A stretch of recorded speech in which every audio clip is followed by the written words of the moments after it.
welcome to part 19. We're almost at 20. We're gonna be finishing the German one makes today, and then we gotta do like 1 or 2 endurances. At least 1. I think the oval one's probably a good shout to get out of the way. And then we might do like El Capitan or something. I don't know. Just making sure we did all of Mercedes. Oh, I forgot we get to do the fun ones, actually. There's another one that's 200. You know what I mean. Where's my friend-shaped box? Come to me.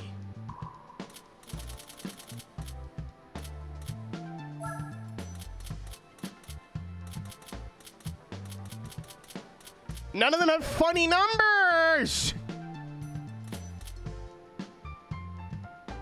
17, 24, 54, 63, 77, and 78.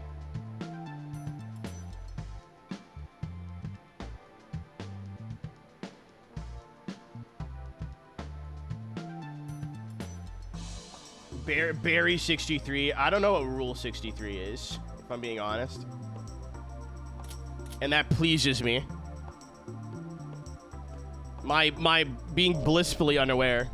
Does this one have funny numbers? 5, 20, 14, 8, 23, 9. No.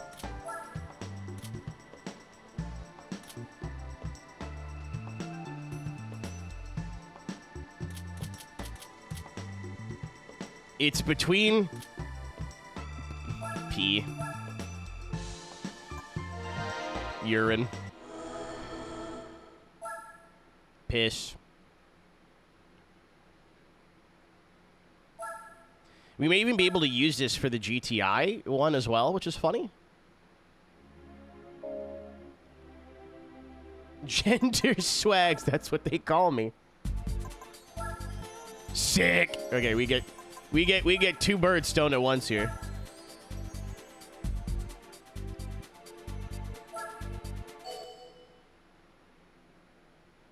Maybe don't piss in my loop, but it's too late.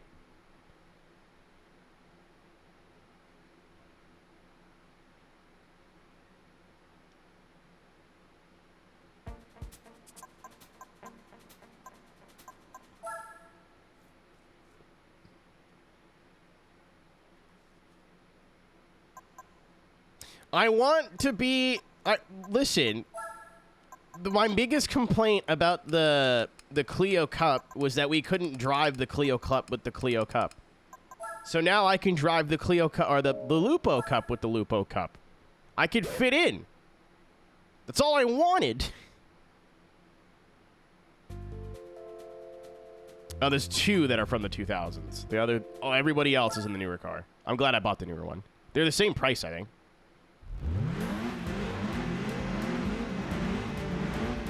Oh! You know what's funny? I was like, why does the game look weird? Hold on. It's like, why does everything look so weird? That's why. There you go. I did enable the 1440p profile.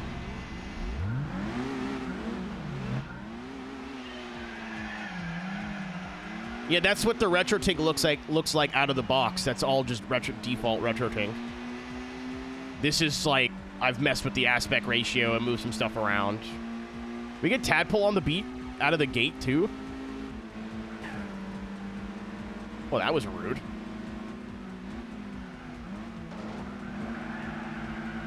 Same Tadpole, different beat.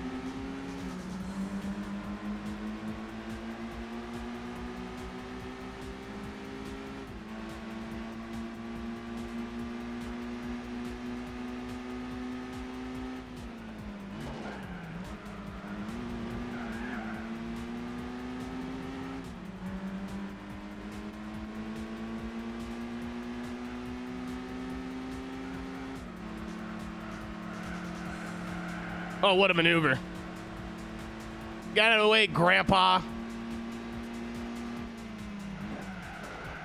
Oh, I almost paid for I almost died. Gel Pen 67.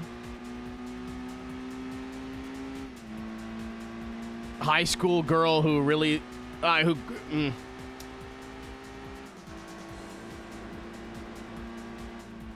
gonna say graduated in 67, but I don't think they had gel pens in 1967. Excuse me.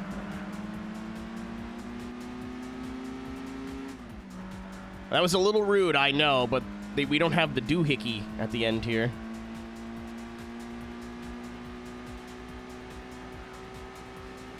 Born June 7th. I like it. We got there. We got there at the end. I used gel pens. Yeah, you did.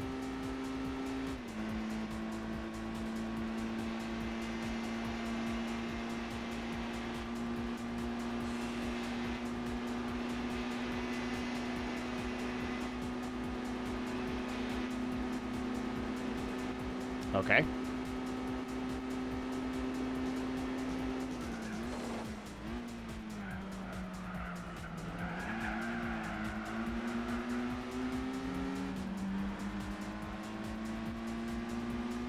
I was like, maybe I won't need, like, better tires. I could just use whatever comes with the car stock, which is super hards. Maybe with the races being so short.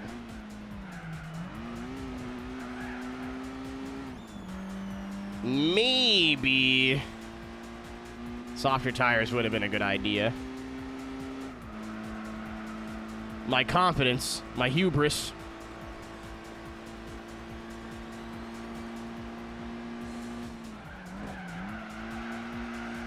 This track also doesn't help because it's flat out basically the whole way around. Track doesn't feel like it's up to scale. I mean, it's a PS2 game from 2004. They did their best.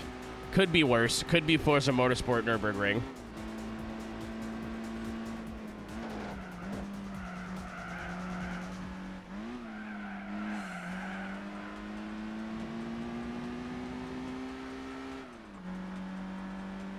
We don't need more power. We all have the same power. Yeah, I'm going to put on... You know what? It's a championship. I'm going to bail out now and just put on softer tires.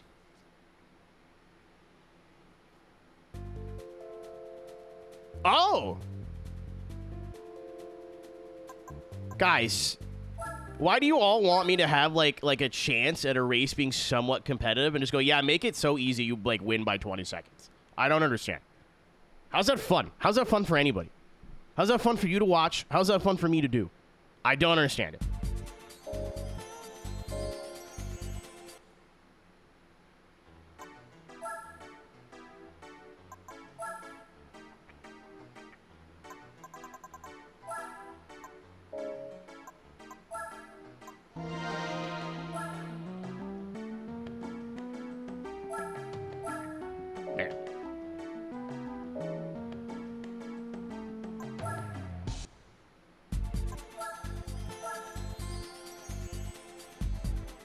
Why is your ants ending? Sure. I like your words, Magic Man.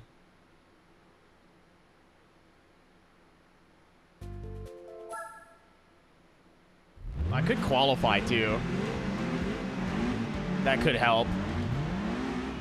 It's not like I'm not fast enough. It's just there's not enough time.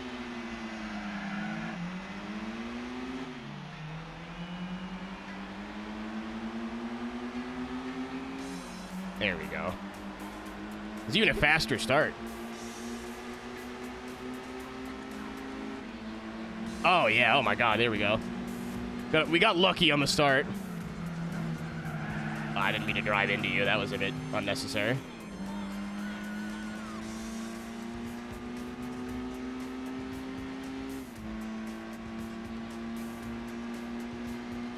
And we took off the start. Like, that's all we really need. It's gonna still might be like I was gonna say a little bit tricky here, but I don't think so. Now that I'm in second, but the initial thought was it might still be a little tough because this track's very fast, and if there's like a weight difference between the older and the newer one, then maybe. But now we're fine.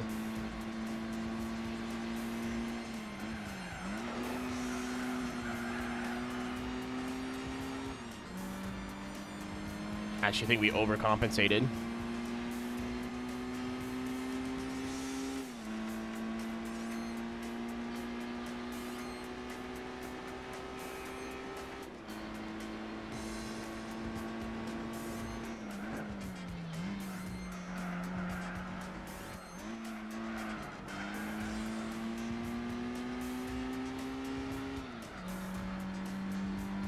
Fastest car of everything.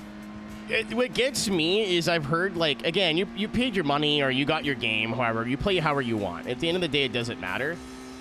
But I guess if you've played through GT4 like 100 times, you don't really care. But, oh, the drift track's up there.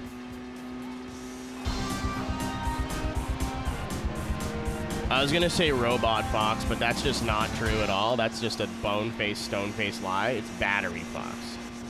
Idiot. What's up, Lith? To everybody from Lith stream, hello, my name is Arrow. We are in the middle.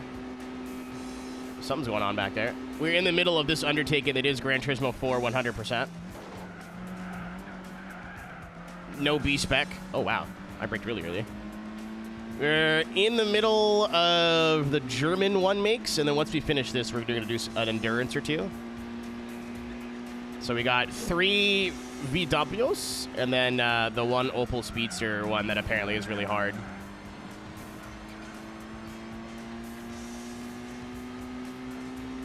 Oh shit, Lith won? Sick. In my heart, you are always a winner.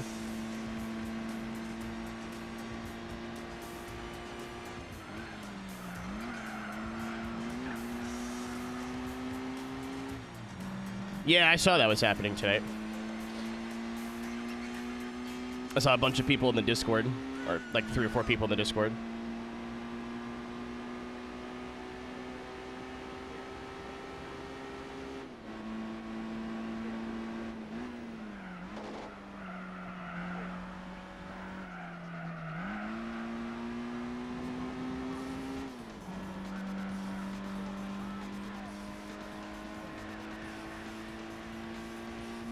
How do you... Can you even do dual monitors in iRacing? That's crazy. Does that work?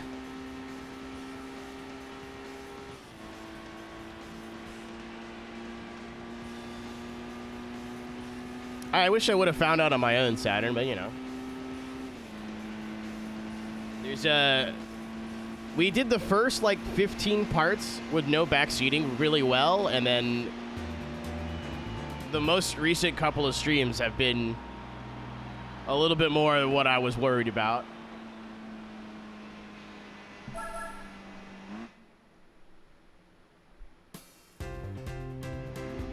I want monitor. Neat. I guess if we do oval, that'll work.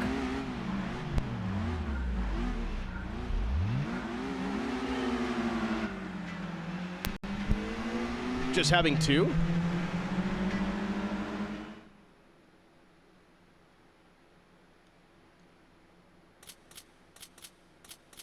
Is your VR like... I thought you raced in VR. Oh, no, that's not true. That's a load of hooey. I just have 1. Because I don't... I have space now for triples, but I didn't when I got the rig and stuff. And... Oh, it's only 1 lap, though. Always pass on the left. Speaking of pass on the left, we're at the Nürburgring.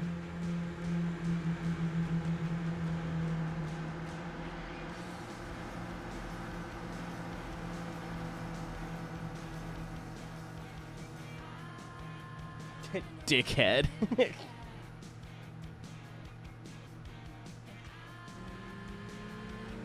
That's fair. I wouldn't want to stream in VR anyway. I don't know how people do it.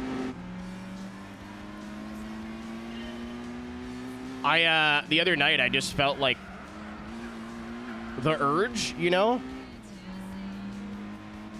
And booted up VR.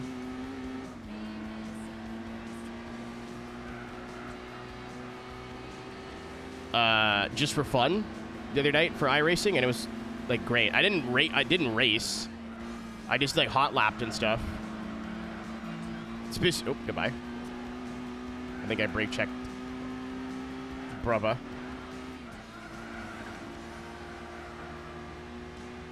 What's up, Steve? But at Watkins Glen with the boot, it was sick to like actually be able to look into the apex, like you know, that long left where you go rejoin the NASCAR version of the track, because it's like blind with a single monitor. That was neat.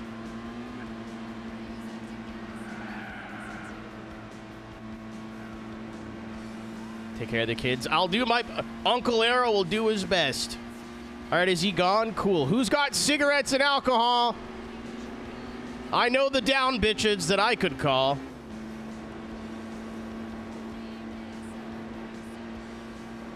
It's giving me the feels.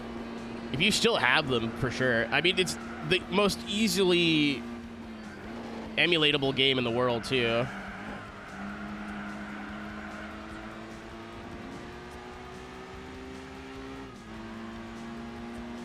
I got root beer. That'll do.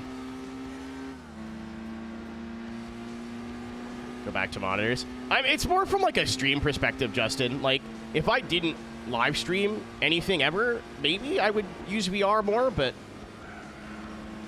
I know there's people out there that can do it, but whenever I watch a VR, like POV VR race, I always feel like disoriented within the first like 2 minutes.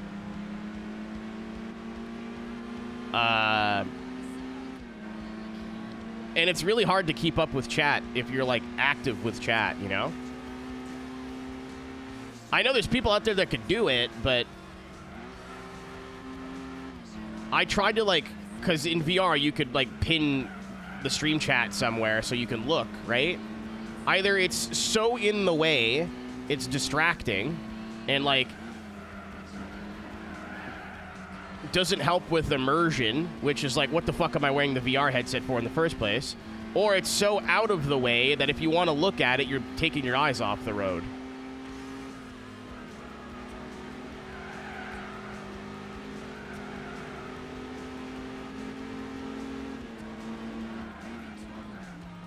It's still fun. Like, I just do it every once in a while now in my own time. Mostly Assetto, but...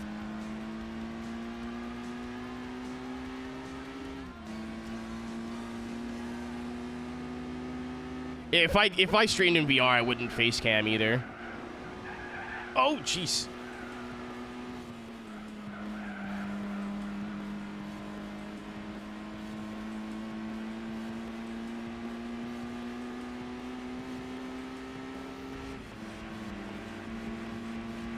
There's people like that have like text-to-speech, not this community.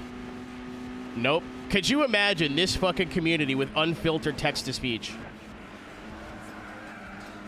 Like any time. I'd show up to some of your houses, I think. With like bricks. Could you imagine? Like 30 minutes into a race, my head's been down, I'm focused, right? And then somebody jumps in here like, John Poopy Fart says, cock, penis, penis, penis, penis. J E L L L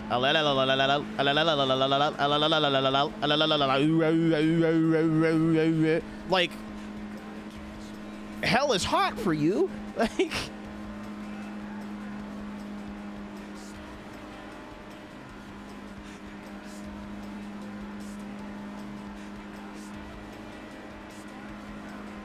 Like you're getting tarred and feathered. With a kilogram of feathers.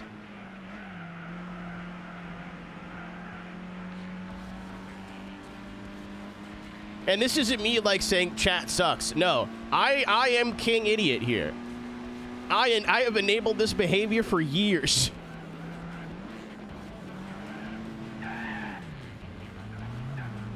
I didn't know that was possible. To the boost. Yeah, I didn't think you could spin there, but today I learned.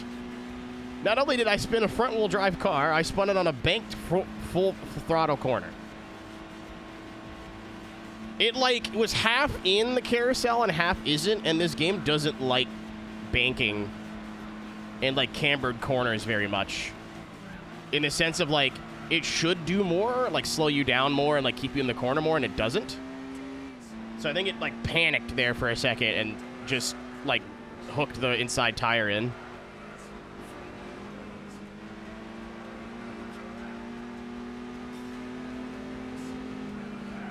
Oh, no, no, no, no, no, no, no, no, no. Hang on to her, hang on to her, hang on to her. No, no, disaster, disaster.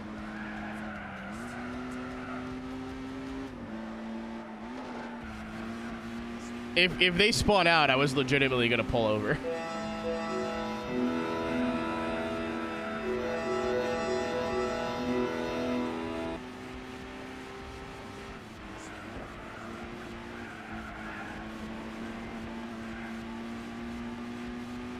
Yeah, we had Brazilian lemonade come together there.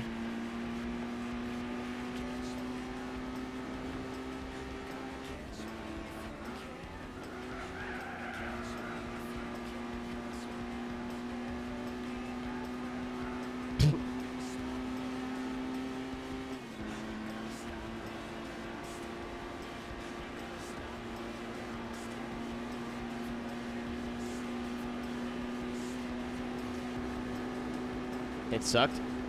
Was it bitter?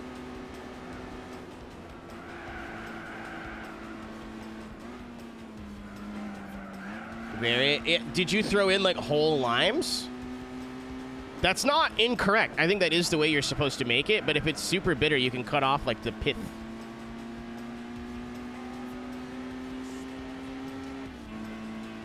Pussy out. Yeah, we stay in the car for that one. I don't know what's going on, Synth, but that is not a leave the car thing. Maybe go to a different 7-Eleven. How bad do you need a big gulp?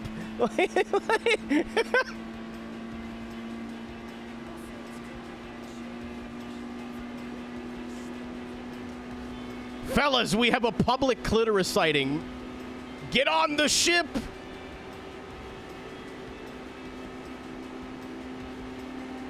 The tails it would weave. Like, there's a small part of me that wants to loiter around and see how this concludes. It's a small part. Very small part. Guess what? I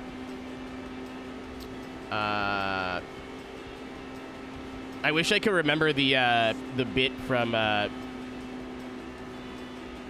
Prison Song from System of a Down. Guess what? Oh, I know. Drugs are used to fund secret wars taking place around the world. I don't remember the lyrics. I'm just guessing.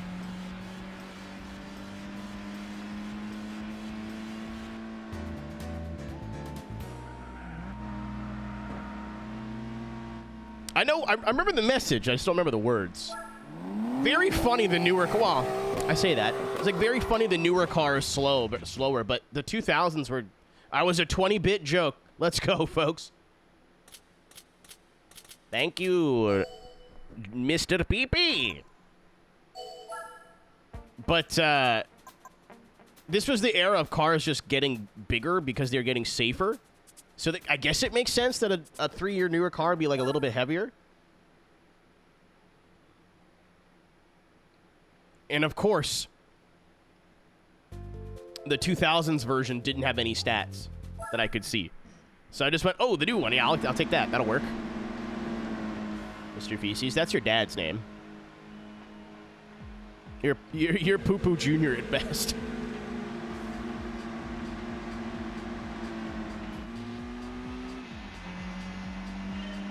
Random? No. It's a championship.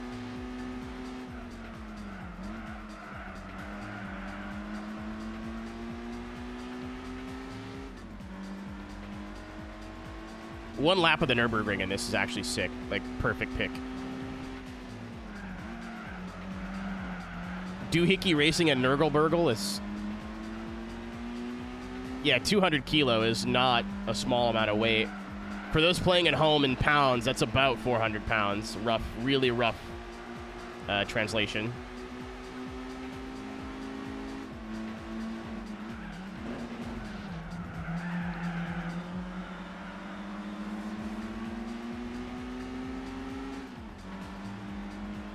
Yeah, my quick math, Ben, is like 1 kilo is 2 pounds. That's not accurate. That's just the fastest way to do it in my head.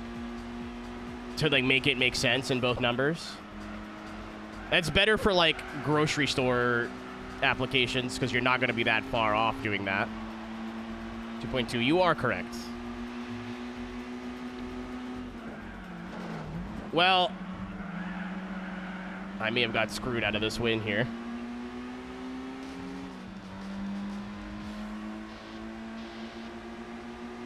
Well, I say screwed. We were 4 seconds back. I should have qualified.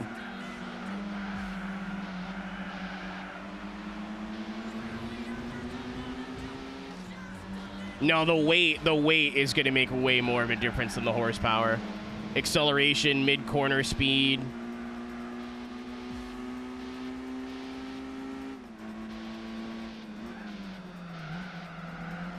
Lipo Gaming. I fucking love little guys. I'm going to take all 6 of these little dudes, put them in my pocket.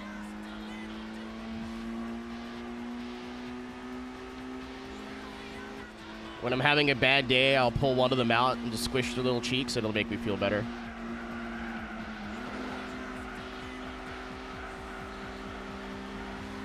I was saying this at the end of the stream Wednesday. I'd love one of these in real life. Any sort of, like, small European, like, mini hatch, you know? Your little dude. You know, there is a common denominator, yeah? The two, the small and small. I could fit so many beers in the back of this thing, ladies and gentlemen. You have no idea.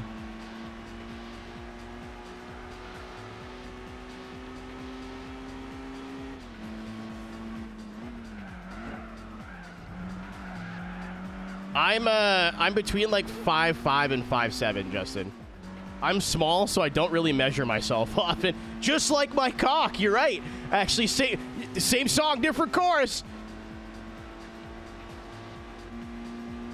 Then a Lupo. I like the squariness of the back end. Yeah, I could have won this if I qualified. Whatever. My license says I'm 171 centimeters, but I don't believe that.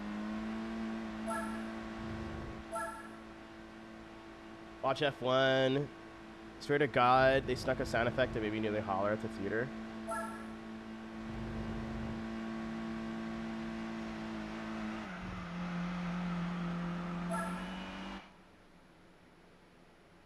I actually watched it recently. Driven's going to be the big rewatch for me, because I've been dying on the hill that Driven is overhated by people who've only been told they need to hate it from Redditors.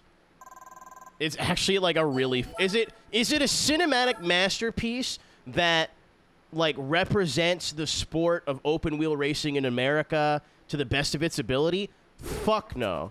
Is it a fun movie? Yes. It is so overhated by people that I think have never seen it.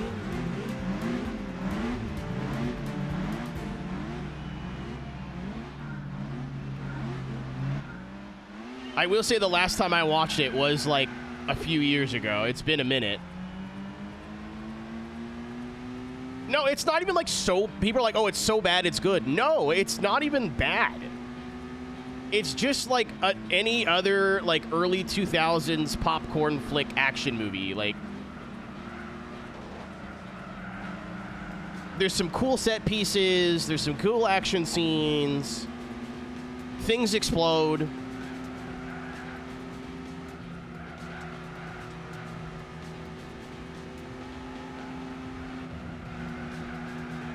You know, like... You know the people that said Ford versus Ferrari was bad because they said it was Daytona and it was actually like Auto Club or California Speedway? Like, I feel like the majority of Driven haters are those people. Or like, oh, I'm not saying the Gran Turismo movie was good or bad, but like oh, the Gran Turismo movie was bad because everything was at the Hungaroring. Like, holy fuck. It's the same people that are like, yeah, that movie was terrible. Why? Oh, the guns weren't realistic. They shot that that weapon actually has 12 bullets in its magazine, and they shot 15 uninterrupted. That simply would not... Shut the fuck up, Richard. Like, it's a movie. Nobody cares, man.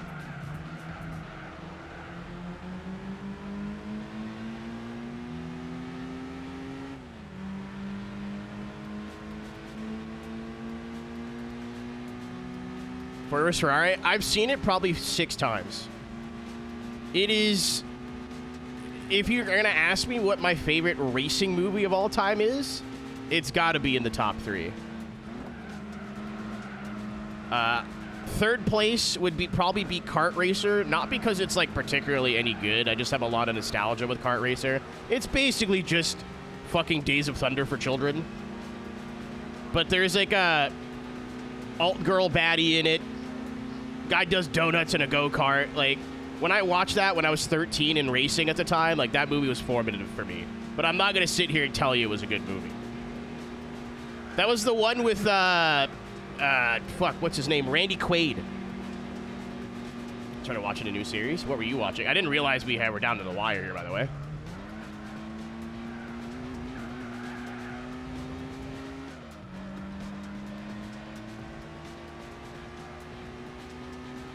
It's not Le Mans. It is a little silly, Skelly. I agree with you. And it's something that, like, as a racing fan, I don't think you're in the wrong for pointing out. But on the other side of the coin, does it ruin the other 2 hours? No. It's like a weird little anecdote. Like, when me and Rob went to watch it, I was like, that's not Le Mans. He's like, what? I'm like, that's the Hungaroring. He's like, huh? And then we just continued watching the movie. Like, it didn't, you know?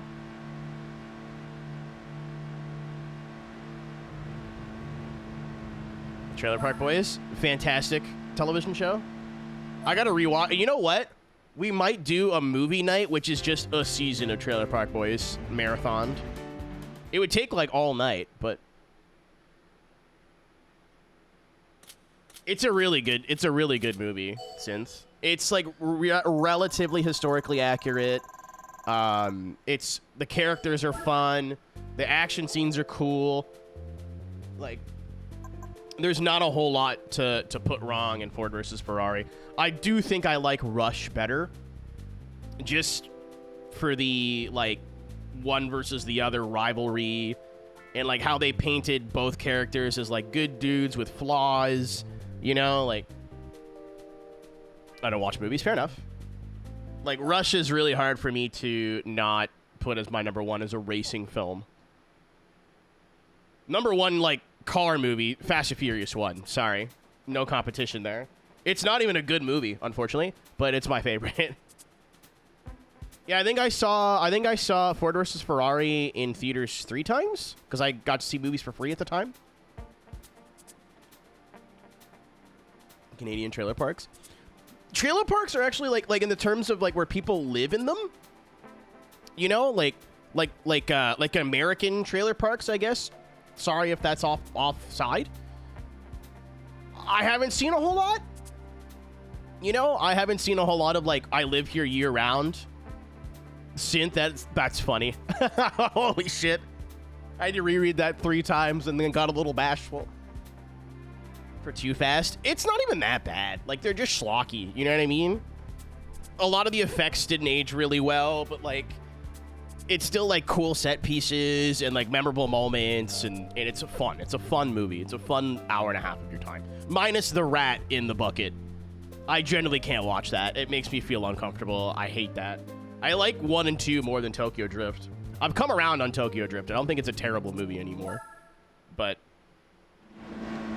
I used to hate Tokyo Drift so much. Episode 3, it really picks up after the, like, 2nd and 3rd season. The first season's good, but, like, it gets better and better. Until Netflix took over, you really can't go wrong with Trailer Park Boys. Till the 6th, you're right. Correct. I think 6 was, like, diminishing returns on the newer formula of, like, less car, more kaboom. And then 7, if it wasn't for the ending, was terrible. I walked out of 8. Like, I left. I again, wasn't paying for movies at the time. I worked at a movie theater. So opening night, Fate of the Furious, I walked out and like all the dude bros that worked with me were like, so how was it? Was it good? How was it? And I walked out laughing, saying that was the fucking most ridiculous thing I've ever seen in my life.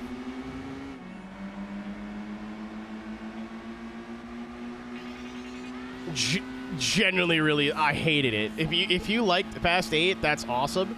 But I could probably count 5 jumping the shark moments in Fast 8 where I was just like, this franchise is not for me anymore. So good, Drift Bucks. That's fair. I just thought like the story was kind of and I didn't like how they presented drifting. Like it was just really overly simplified. But now that I'm older and I don't care about, like, I'm not gatekeeping on my hobby anymore, like, it's a fun watch. The effects are a lot better than 2 as well. Yeah, 8 was the one with the zombie cars and the submarine. I literally walked out I was laughing in the movie theater. And, like, I had to sit up front because I didn't pay for a ticket. So I just got, like basically 15 minutes before the movie started, they're like, okay, you could pick a seat. So I had to sit, like, I wasn't in the front 3 rows where you're like, gah, but I was in the front row of, like, the back part, you know what I mean? And there was a couple, I remember, like, clear as day, there was a couple sitting next to me, and the zombie car scene happened where, like, the big villain takes control of cars via their, like, their internal computers and starts to, like, throw them. I forget what character it was. But they start to throw cars at the character like they're falling out of parking garages. And I was genuinely fucking howl laughing. I was like, this is the dumbest thing I've ever seen. You know, like I just said, like, it's a movie, don't take it so seriously. Like, maybe maybe somebody else is saying the same thing that I just said about people saying, oh, yeah, that movie was bad because they said it was Le Mans and it wasn't.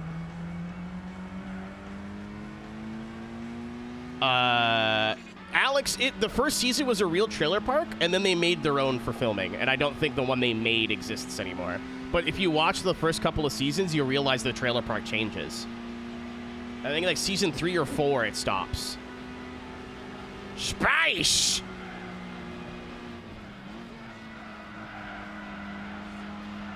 Did I do it? Was that a good impression? Did I do good there? I laugh at it. Was genuinely like I was in the theater and everyone else was like, holy fuck, this is awesome. And I was like, this is the dumbest thing I've ever seen in my life. I'm like, that's just like if you like modern cars, I guess, like you wouldn't be able to control the steering. But like the throttle and I guess maybe, but like they're throwing like 1994 Ford Tauruses out the door, like, or out the parking garage. Like that's just not possible at all. And like, and again, it is a movie, it is Hollywood, you're not meant to take it that seriously, but I'm totally removed from the world at that point. And like Fast 8 spoilers, by the way, I'll be done spoilers by the time the race is over, just in case anybody doesn't want me to spoil the movie. Like Dom's got a kid and then he doesn't, and then it's his, and then it might not be his, and then I was like, what the fuck happened to DVD players? Like, what the fuck is going on? Like, what is this movie? Like, who is this for? Like, obviously, I know who it's for. It's for action movie fans. But I'm not an action movie fan. I'm a Fast and Furious fan, unfortunately. My fault. I should know better.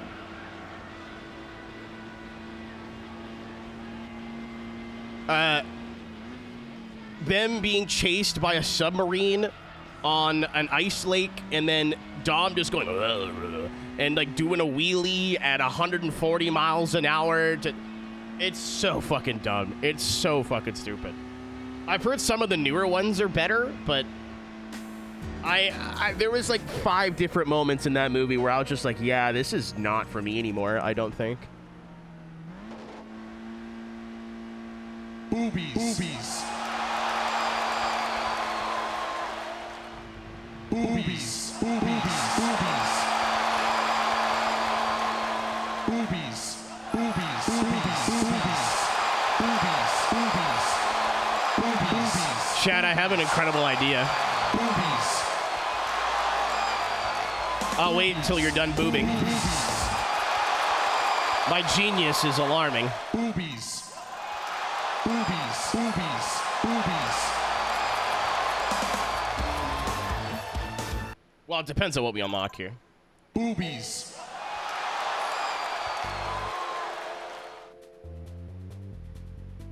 Gooch, have they tried just not running into like the takes that I've seen on Instagram sound so wacky? I haven't watched any drifting from IRP yet. Boobies. Right? So I'm gonna like completely I'm gonna hold my opinion a little bit until the event's over tomorrow. But people are like, okay, it's not the other Lupo. They're like, change the track is terrible, everybody keeps hitting the wall's gonna hurt, you know, it's wrecking cars, da, da, da. I'm like, have they tried just not running into the wall at 140, like 100,000 miles an hour? Like, have you tried just not doing that, maybe? Like, crazy idea, I know, but have you tried just slowing down? Like, I don't fucking get it. Adam crashed, and everyone's like, oh, it's too dangerous. Like, fuck off. Again, I could be wrong. I'll watch tomorrow. I could be wrong. But, like, every third clip, I'm like, oh, someone went way too deep and fenced it. If only they didn't do that. And then they changed it to an inner clip so people weren't trying to go from, like, outer to outer. Okay? And they're still hitting the wall. Like, I have FD. No, just don't hit. It's skill issue. I don't know what to tell you. All right, I have an idea. Watch this. I need to gold scuba, right? And I don't want to spend any more money on this car than I already have.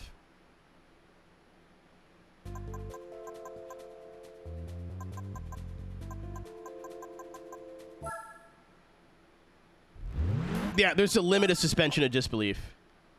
And multiple times in 8. And it wasn't even just the dumb action scenes. It was like the plot was so far removed from what I enjoyed about Fast and Furious. Synth, don't worry about it. Movie night will happen. 1 and 2 are like my 2 favorites. I don't hate 4, 5, and 6. 4 and 5 are better than 6, and 4 and 5 are worse than the first 3.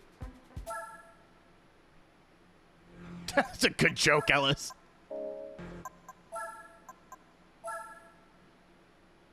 Has anyone figured out what I'm doing yet?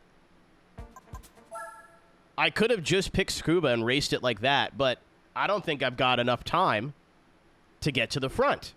So, look at me using my fucking brain.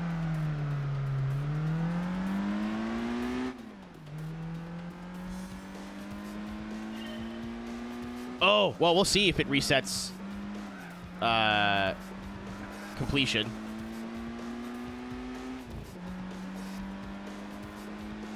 Or just one again? No, kind of, but not really.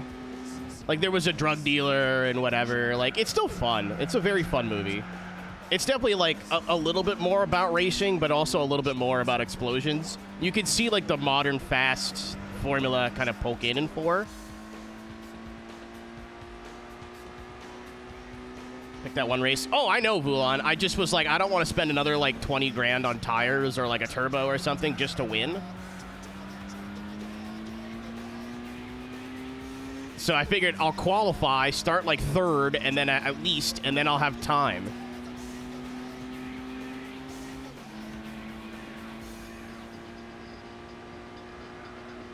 PK, if someone tells me how to do stuff in this game, I genuinely just ignore them, so that's possible.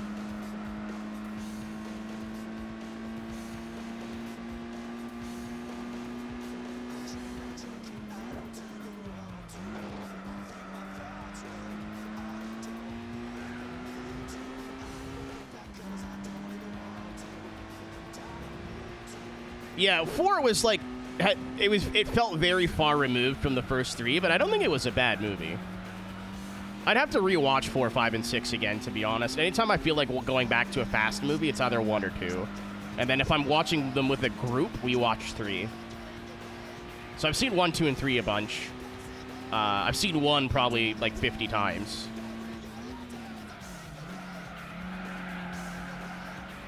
Reaper, I don't think I'd go that far, but it definitely was a sign of things to come. I think was it 6 that had the vault scene?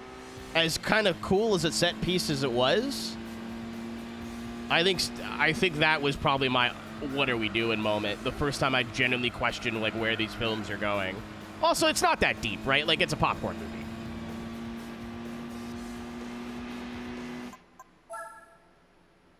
It's a popcorn movie, you know what I mean? Like, it's me expecting a lot of something that doesn't matter that much, but...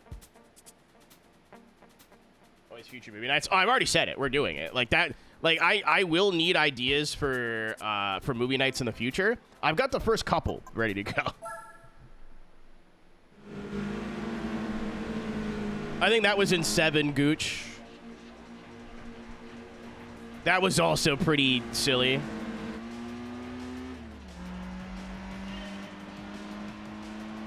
Yeah, if we end up watching, doing Fast and Furious movie night, which we probably will, it either is going to be a 2-day, like, festival, air quotes, or instead of doing 1 a month, it'll be 2 in a month.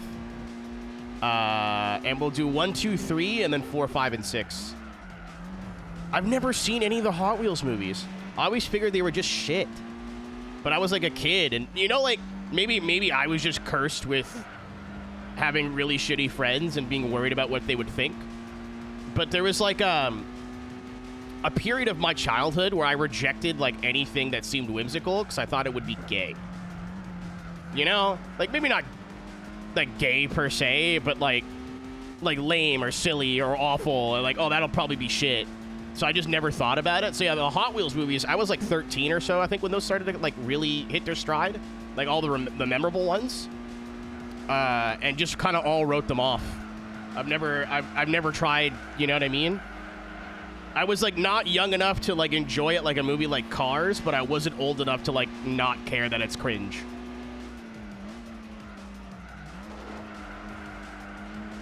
Oh, we're watching Cars, by the way, on the movie night. I don't know when that's gonna happen, but it's happening.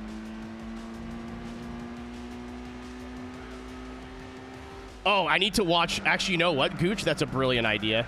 That's a really good idea. I've never seen Anime Redline. I've been told a million years I should see it. I want to, just the stars have never aligned. And I need to see the Eddie Murphy one, or the Eddie Griffin one, because that's funny. Brother can't drive.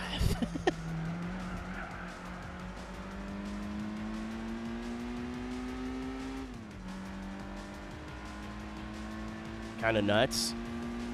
I may actually end up going to a movie theater by myself and seeing the new Spider-Man. I'm not a big Marvel movie guy, especially after Avengers. I kind of was just like, all right, that's the end of the story, and I stopped caring. It looks horrible. I don't know how you turn that into a good story.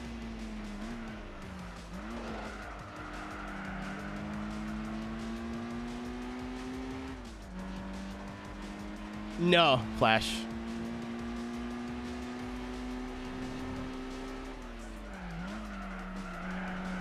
Like, trust me, we're going to get to a point in movie nights where I can't think of anything anymore. And I'm going to take ideas from you guys. I will say that I like the idea of double features. And I like the idea of the movies being related somehow. Either they're, like, similar or similar tones or, like, sequels. You know what I mean? Like, I want to watch Back to the Future 1, 2, and 3 eventually. We're not doing documentaries, at least not yet. Documentaries are cool. I don't think for a group watch, though. Biopics are fine. Based on a true story is fine. But, like, an actual, like, non-fiction biography or, what's documentary? I don't think is the right tone for, like, a movie night. Again, if this goes for, like, several years, who's to say? Because I'm just going to take everybody's ideas that I like, put them on a wheel, and go, woo, woo, woo. Oh, Tank, I was going to do both, like, the 70s movie and the 2000s one.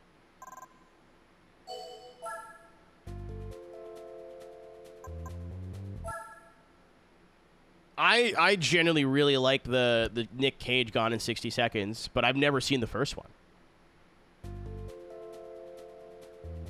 So if you haven't watched yet, we'll get there. I'm going on Driven in F1 because F1 goes with Driven. Like, it fits, and I've been wanting to rewatch Driven with the community for a long time because I still maintain it's not as bad of a movie as people will lead you to believe. Oh, I could just quit. I don't know what I'm doing. I could just do this.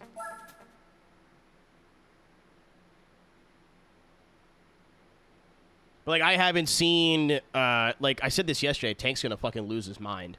I haven't seen a lot of, like, the 70s, 80s, like, car movies, like Bullet, Vanishing Point. It worked. Bullet, Vanishing Point, Gone in 60 Seconds, stuff like that. I've never seen any of those. That was before my time, and I've never, like, had enough of an interest to go back and watch them. Oh, I don't know. Oh, we got to do, I think I want to do Fury Road and Furiosa together just because they're banger movies, and I think you should experience both of them.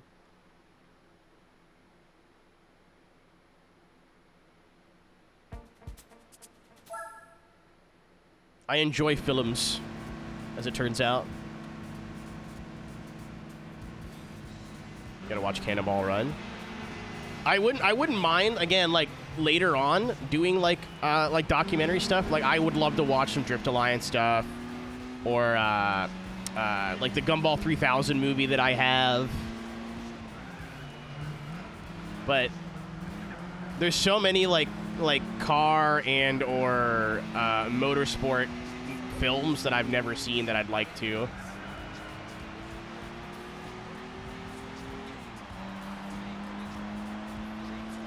Has Australian accent. Mad Max 1 is on Tubi. I thought about it. But I watched The Departed instead for the 4th time. I was tired, and I was like, what movie do I wasn't tired enough to sleep, you know what I mean? But I, like, wanted to put on a movie.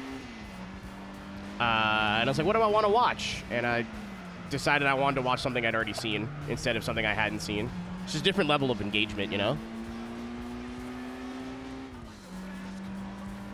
Very underrated streaming service. Yeah, and, like, people are like, oh, ads. I think, I watched The World's Fastest Indian on Tubi. And I think there was 3 ad breaks in, like, an hour-and-a-half movie.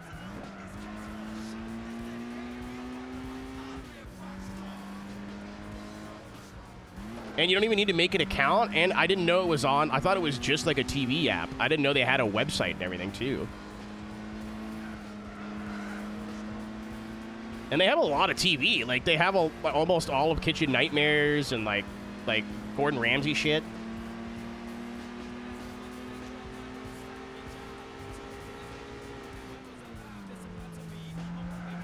$30 for 7 movies is a steal.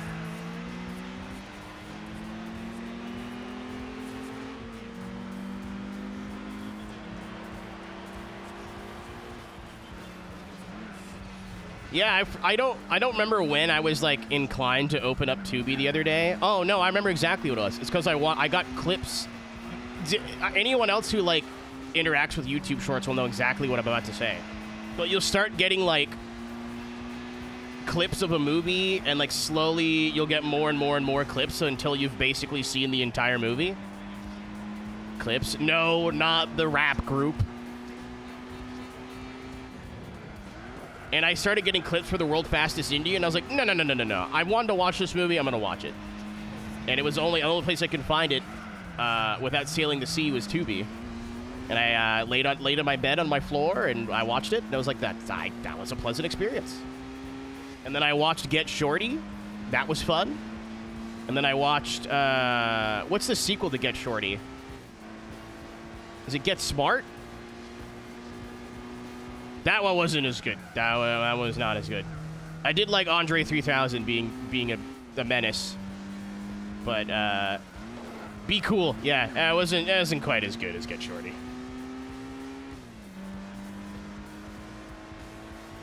That wasn't, I watched both of them back to back, and the second one was not as good of a use of my time.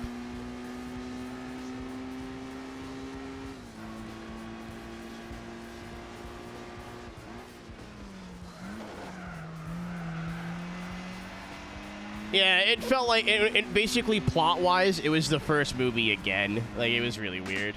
Maybe, like, after many, but it wasn't received well either, but, like, maybe after many movie, like, moons, not having a movie, having another one and have all those, like, famous people in it would have been cool. But after having just watched Get Shorty, I was like, cool, so this is the exact same fucking movie again. Like the plot was borderline identical. Never mind.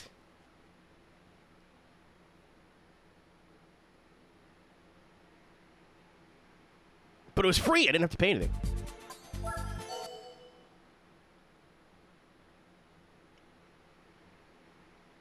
I've already seen some posts. Man, it's in an ad, but well, I'm reserving all judgment until tomorrow because I haven't sat down and watched a run yet this weekend. But have we tried just not running into the wall, guys? Have we tried just slowing down earlier? Also, Matt Field did his like Rugged Radio's course preview where he was like, all the people who practice this in the sim, Matt, why wouldn't you be people? Do you like winning?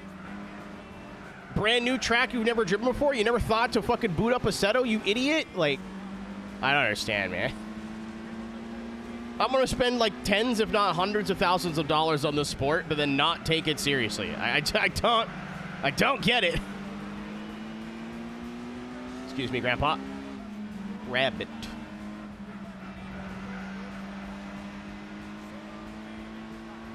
Halfway. Oh, okay.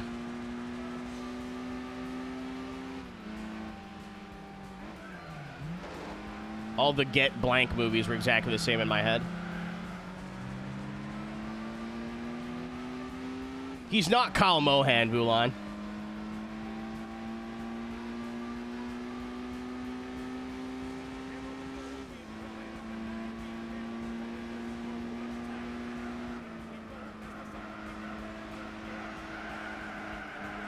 All right, now that we're back for the ad break, I'm reserving all judgment. Hit onto the wall and bounced out and then got smoked. Like, have they tried just not hitting the fucking wall, man? Like, again, I'm going to wait till I actually sit there and watch tomorrow because you couldn't pay me to watch Pro Spec. Jesus Christ.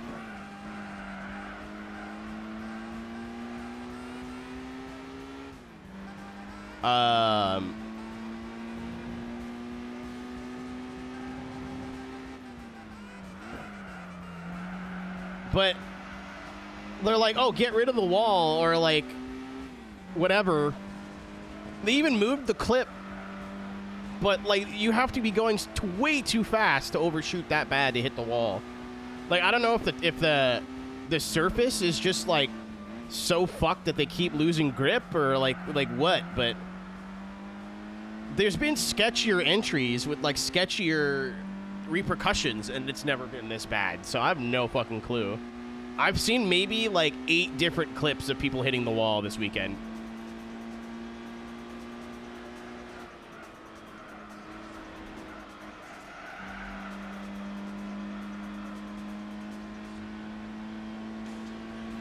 Really greasy. It's a heavily used surface. Like a lot of shit races there. That's the only Instagram comment that I saw on one of these videos that made sense. Everyone else was just like, too dangerous. I'm like, you're an Adam LZ fan. I guarantee you if Adam didn't crash, nobody would have been saying anything. Or they would have been saying, you know, like, oh, it's drifting. You know what I mean? We don't have the walls and stuff. That's part of the sport. You just adapt, whatever. But as soon as Adam crashes, everybody's opinion changes. Adam got sent. He also hit the wall and stopped. Like that was it. From the 2 angles that I saw, if I was a judge, that'd be shared fault. Matt was trusting Adam with his life with no sim experience or practice on the track. That was his mistake. And came in like he had somewhere to be. But then you could see like Adam hits the wall with the rear end and then just drops like 10 miles an hour. However, he got hit so hard he was forced into the wall. And usually if that happens, it's the chase car's fault. Point being... Yeah. If you had to determine fault, Danger, I think it was a little bit like less obvious. Like the more I looked at it, the more I'm like, I don't know, man. You can make arguments either way. However, I was always of the tune of like, if the lead car is shoved so hard they're off track, I have a hard time believing that it's the lead car's fault. Yeah, Adams. I said this to someone sent me the clip, and I said the feeling when your goat is washed. I have no disrespect to him as a human being, but he, to me, just not watching his YouTube videos or anything anymore, just watching his driving, he doesn't fucking care anymore. He does not care anymore like he used to. He had something to prove. He proved it. Now he's just there because he like feels obligated or has sponsor obligations. That man does not give a shit about FD anymore. He did it to shut people up, and now he's shut people up, and he's like, all right. And like, I don't think it's me being tinfoil hat either. Like, you could see it in how he's driving.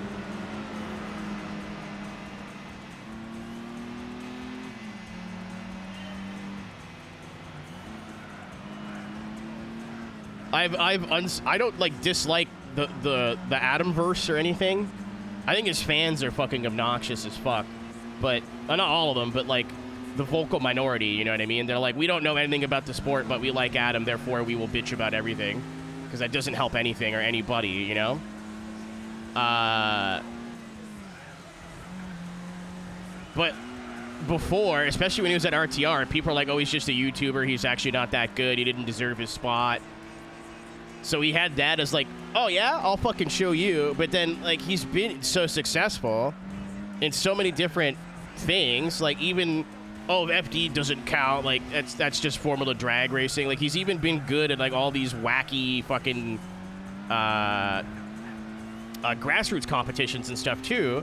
That even the hatiest of haters kind of has no grounds to stand on anymore. Just based on like results and skill. Like, you could dislike him as a person or whatever, but, like, you can't say he's a bad driver anymore.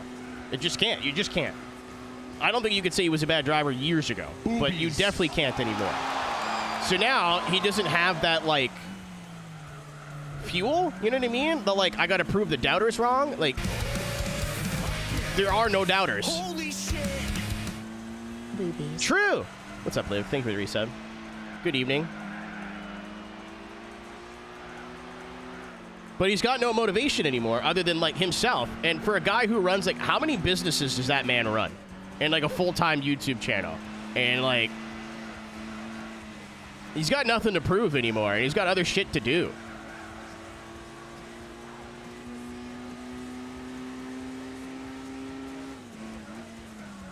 Boobies.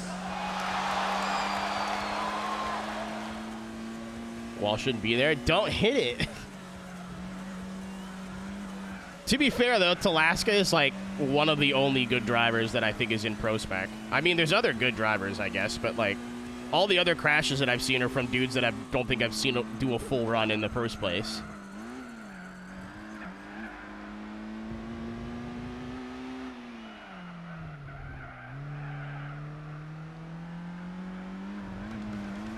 There should be a middle ground. Like, they should get rid of the wall up until where the outer zone was. So if somebody misses the corner, they have, like, a runoff. Yeah, that was my thought, okay, it's like yesterday or 2 days ago. But there's been, like, I don't know, danger, like 10 incidents of people hitting that wall. Like, high-profile incidents of people hitting that wall. I think the track is just super greasy. It's not just fucking idiot skill issue. I mean, I'm sure that's got something to do with it, but...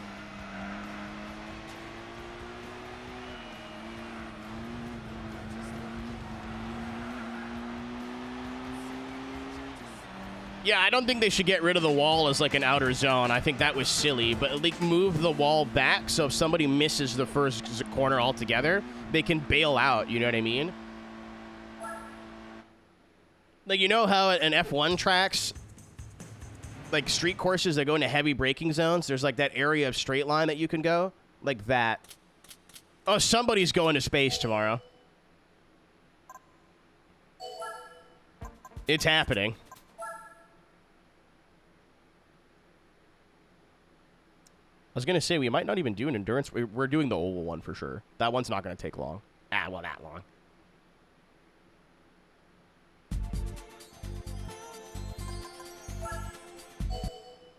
Needs a pocket. Yeah. So if you guys don't know what I'm talking about, they're at Indy Raceway Park. So like the short course, like the short oval, not the big one.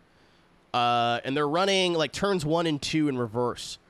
And about halfway through, like the oval turn 1 and 2, that's where they like slow down and come off the oval and like do the other bullshit that they do. But I guess because it's so rubbered down from like how often that track gets used,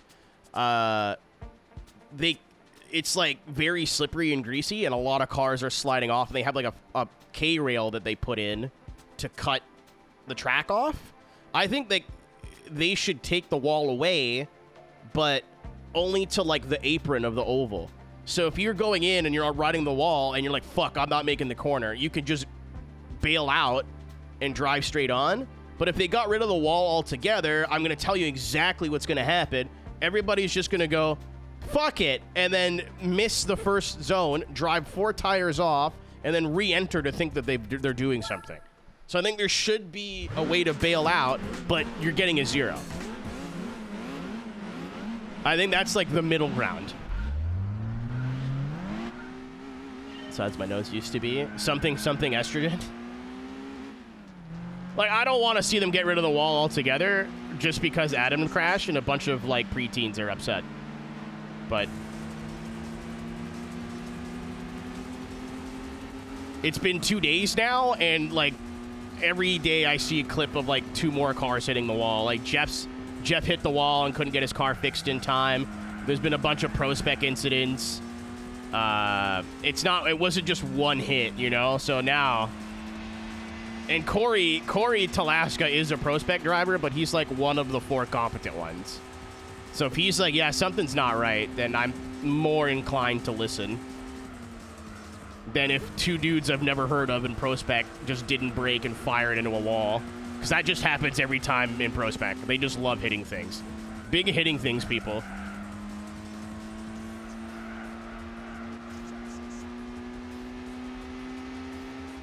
Yum Yum Concrete is the motto for pro-spec drivers.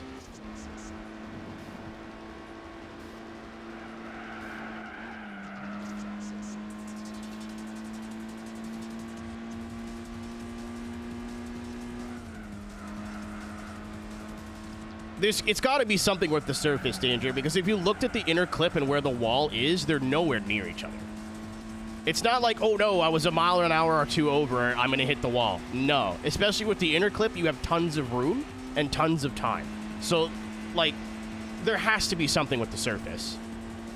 I refuse to believe, you know, that everybody's just stupid. Like, we all took idiot pills today.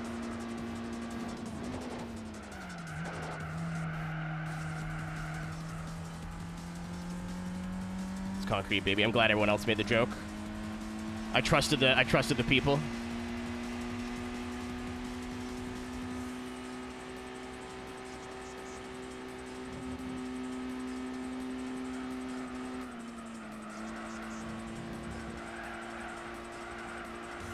Yeah. That's fair. That's what I mean. Like, don't get rid of the whole wall, but you know, like, where it would continue on for the rest of the oval? Leave that open. So if that happens, you're not like, oh, fuck, concrete. At least there's, like, an escape road. Like, your run's over. You're not coming back on the track. That's what I mean. If you get rid of the whole wall, people are just going to miss the zone, go 4 tires off, and then try to rip back onto the track. Fuck you. No. No. And I think it's too late now. Like there's already been qualifying. There's already been a competition. You can't change the track, like, zones and shit now. It is what it is now. If they come back next year, put the outer zone back there, but keep the inner. So you go out, in, out, and then the second outer is the wall. It's just like a wall ride. So again, if you miss the first corner, if there's some sort of break on the bank or, like, terminal understeer, something bad happens, you're not looking into a fucking solid wall. You're going off, you're not finishing the run, but your car isn't dead. Sausage curbs. I mean, all it took was how many people breaking their back? What's up, Mad Bull?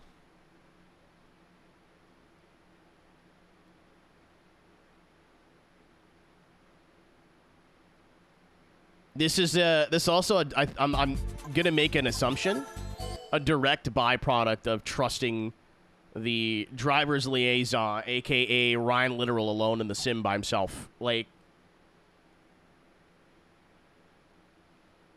well, not, you know, like they test these in Assetto and they're like, oh, that'll work, and then they build the track in real life. In Assetto, nobody's really worried about dying, you know?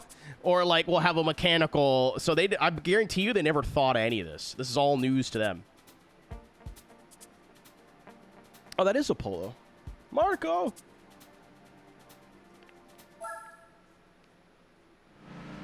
I gotta go see the new Spider-Man. Not this Tuesday, because it'll be busy, but like maybe next Tuesday.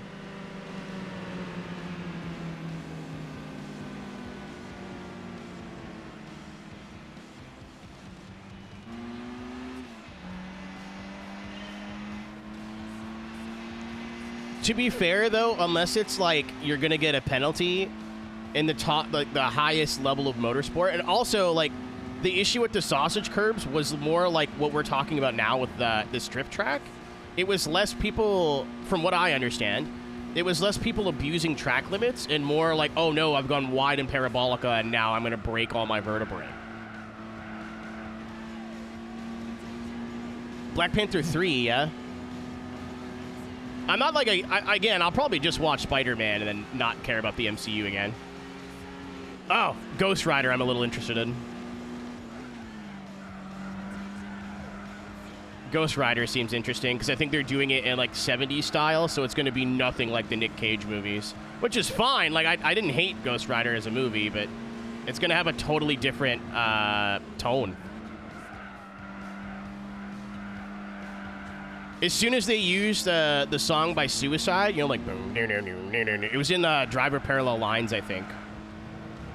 I'm like, oh yeah, this isn't gonna be like the movie. Like, it's gonna have a totally different tone to it.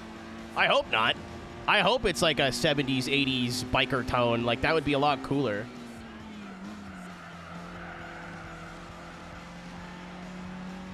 Yeah, Skelly knows what I'm talking about. Gee, the movie.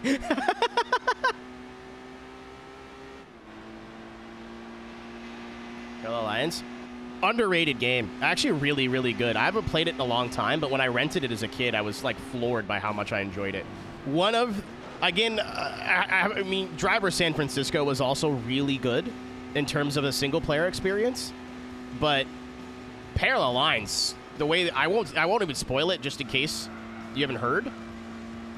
The way they tell their story is really, really cool. Really, really, for a driving game, is really, really cool. Has it panned out? They've told with the end. What was the last Avengers movie? Was it Endgame? It would be Endgame, right? Yeah.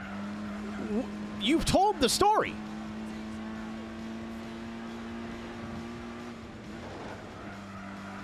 Like, you can keep making Marvel movies or whatever, but, like, to be in this big cinematic universe now, I don't get it.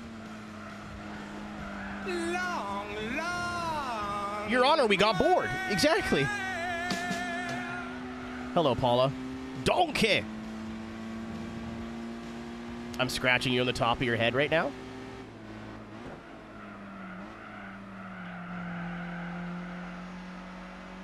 That's where I'm at, car lover. Like, I'll probably go see Secret War, and I like my Spider-Man, but the Mets, baby. Love the Mets. All right, baby. Let's go. Get a home run, baby. Love the Mets. Let's go Mets. Cass, it was fine when all the TV and shit was, like, supplemental content. And the movies were, like, would get you up to speed on anything that you missed. If it was important in the TV show. But now it's like, fuck, I don't care about superheroes that much. It's been the only good Marvel haters, please bear with me. It's been the only good movies on a regular basis in the movie theater for 20 years now. I'm bored. I don't care anymore. You've told the story that I wanted to tell and it ended with Endgame. All this other shit is like, why do I care about these schmucks? Where's Tony? You know, I don't give a fuck, right? And like, even Marvel movies got really formulaic towards the end, and they're getting worse and worse now, right? So, well, not worse and worse, because I think the worst Marvel movie is probably just mediocre.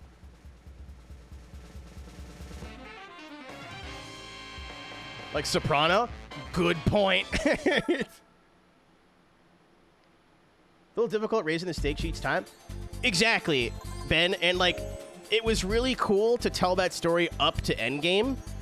But now, because it's all in the same universe, it's hard to like, you know? You're like, oh, this is world ending, but like, didn't Spider-Man punch the big evil man ghost in the face like two movies ago? It just doesn't... Like, I think they should have ended this MCU with Endgame and then went to telling movies and like stories in vacuums again. Does that make sense? Oh, they got purple. Okay, there's no... If there's 69 or 67, I would have not gotten the purple one, but... Like, I think you could start telling Marvel movie stories now in vacuums, in, like, the beginning and the end. That's the story. It doesn't have anything to do with other films or whatever. And I think you could probably have more creative freedom if you do that as well. Shaq Shibin? No, thank you. Maybe tomorrow. I'm a little tired today. I don't think I have it in me.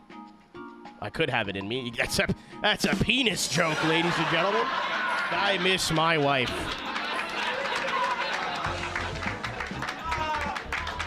Morbius 2, Morb harder. Okay. Let's kill him. That's not true. Let's beat him to death with hammers. Actually, the camera cuts off here. My cock could be out. You'd have no idea. Hello, Princess Time. Listen, I'll make sure the bed is meticulously made. It'll smell like lavender. There'll be candles and like flower petals. But I'm not fucking moving. Am I really? It's 8 p.m. Eastern. So you're 37 minutes late. But boob o'clock could be anytime. Yeah, I could be getting immaculate head right now. You'd have no idea.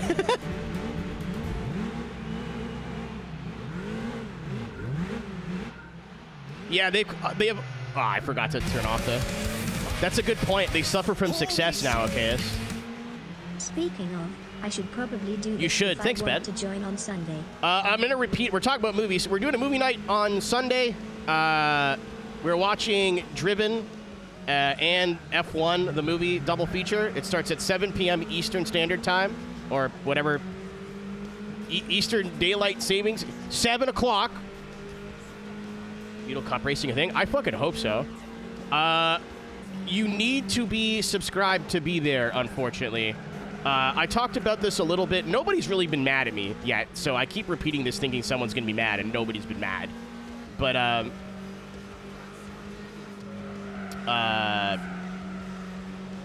I think it's only right for the people who have found it possible to support me financially that we do a little bit of something extra, you know? I am taking a day off of streaming to do it, I guess, but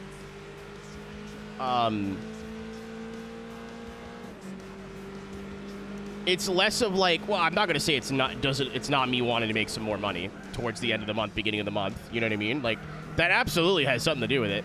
But the main thing is like, hey, people have chose to support me with money. I feel like they should get a little something extra, and that's what this is. I appreciate everybody who is not subscribed, at least to this point, not making a mountain out of a molehill. But if you want to participate and you are subscribed, just make sure your Discord is linked to your Twitch account. And it should give you the role automatically. Just make sure you've done that before Sunday. Because I can't manually give you the role. That's not a thing that I can do. So if you subscribe like Sunday at 6 p.m., you might not get your role in time.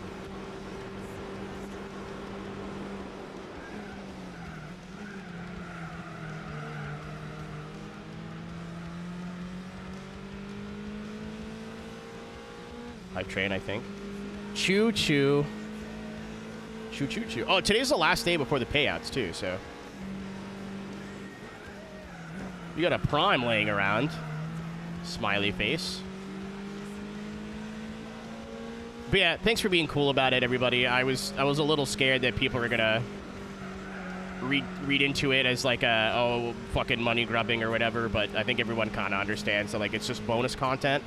And man's got to eat. So, like, you know, I've primed the drink. Good.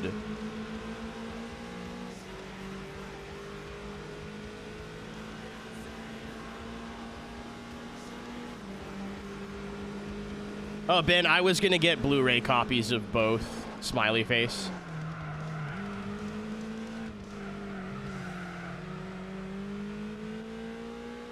That's my job tomorrow night after FD is over, to make sure I have Blu-ray copies that I've purchased. Smiley face.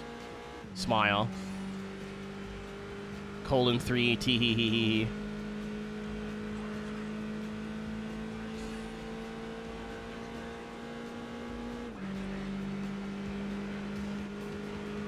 Yeah, I'm gonna make some snacks for Sunday. I'm gonna make more protein pudding. Actually, I should look to see if there is a physical disc version at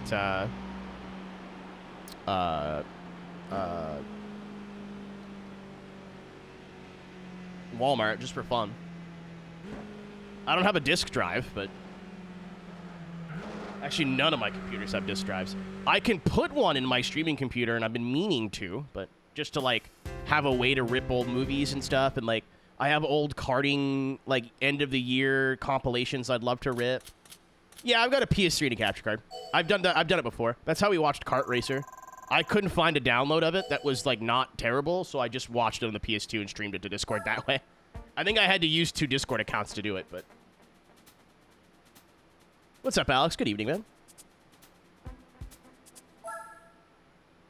No, I'm not finding Driven physical. No.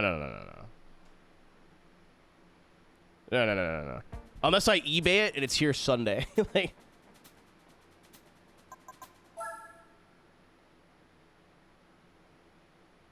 My high school? I keep forgetting you're a toddler. It's so bad. It just seems like vitamin water with, like, triple the sugar. And, I mean, I'm old. I can't drink sugary drinks anymore, not because, like, I can't handle it. And all the other people with back problems are going to back me up on this. Not everybody, but a lot of you. It's the consistency of the liquid I can't do anymore. Like, I used to drink probably 4 cans on average, 3 or 4 cans of soda a day. Whether that was Coca-Cola, Dr. Pepper, whatever. I was a Pepsi guy for a while, too. That's the French-Canadian in me. I switched to diet to, like, wean myself off the addiction, which worked, right? But now, I can't drink fucking regular soda without it feeling like syrup water. Like, it's just... It's terrible. Well, it's not terrible. I'll drink it, but, like... It's the consistency, not the sweetness, that fucks with me now. Like, if I drink a Dr. Pepper, I'm like, oh, that's oil. That's oil consistency. Diet DP is sick, actually. Diet soda versions of, like, your generic really sweet sodas are actually pretty good. Like, Diet Dr. Pepper is not terrible. Diet Mountain Dew isn't bad either. Hey, drinking soda pops back to back? Like what? Like drinking a can of Coke and then drinking another one right after? Synth, I knew there was a double penetration joke in there somewhere, and I was leaving it up to you to do it, so thank you. Teamwork. I knew I could count on you.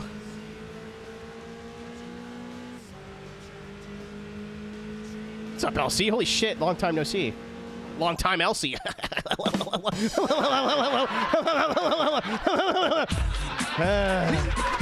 Here we go.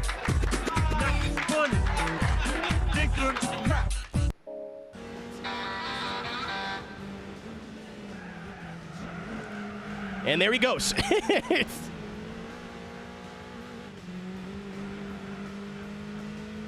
Your versions are better.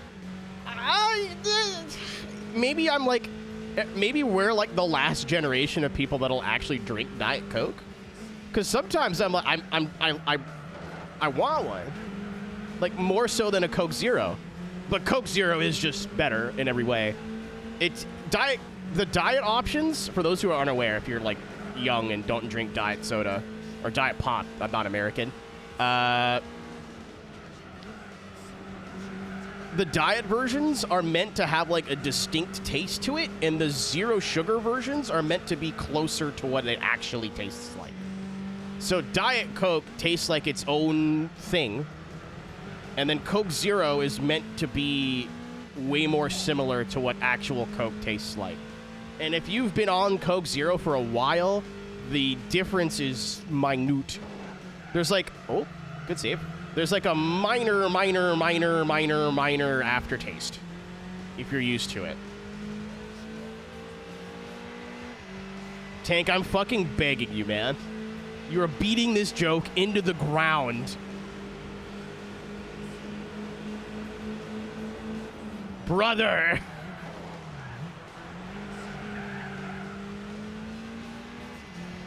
The stevia. I think they make it different in Europe, bro. So I don't think it's stevia here. Like, Coke Zero is Coca-Cola to me. It's just, like, not as thick and not quite as sweet. What's up, Sky? Nice and cold, like cane sugar? Yeah, at least you're going to have sugar. You know where it's from, right? I had the same thing of, like, I use a lot of maple syrup as a sweetener, and I finally, like, looked at how much sugar is in it. I was like, 51 fucking grams of sugar per serving. That, Jesus Christ. But also, that's, like, natural sugar, not, like, sucralose or whatever. What are you talking about? Diet sodas.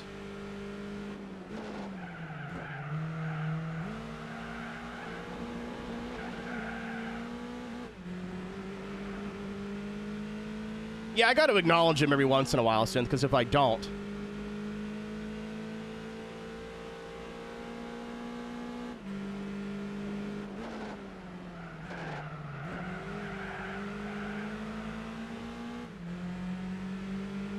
Not a stick. Yeah, I don't know if you drink diet pop at all, but like regular, especially really sugary pop, like Dr. Pepper and Mountain Dew, like are different viscosities to me now. It's something I never noticed when I was a fetus, when I was a sperm, if you will. But now that I've been drinking like sugar-free options for so long, when I get like a burger or like takeout, and I'm like, oh, I'm gonna get the regular like Coke for once. Or like Dr. PP or whatever, you know what I mean? It's a different consistency, and it's weird.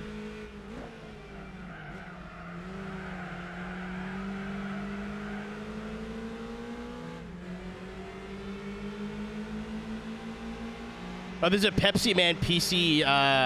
Someone decompiled Pepsi Man and is making an EXE for PC. Next streamathon, we're playing Pepsi Man, confirmed. I'll do the whole stream in French. I don't know if there's any Quebecois or like Ontario French people here, but Pepsi is a French-Canadian thing. My fucking grandmother, if she doesn't drink 6 Pepsis a day, I'm pretty sure would just explode.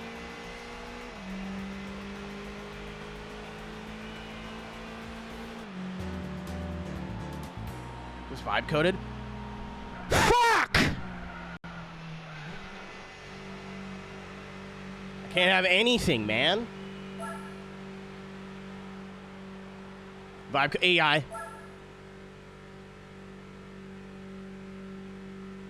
6 Pepsis a day. She's built different, man.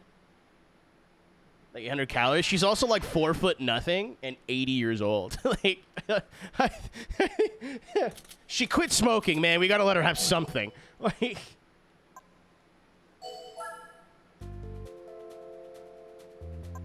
a better emulator. It does not stop me from wanting to play Pepsi Man, because I could just go Pepsi Man anytime I get bored. It like.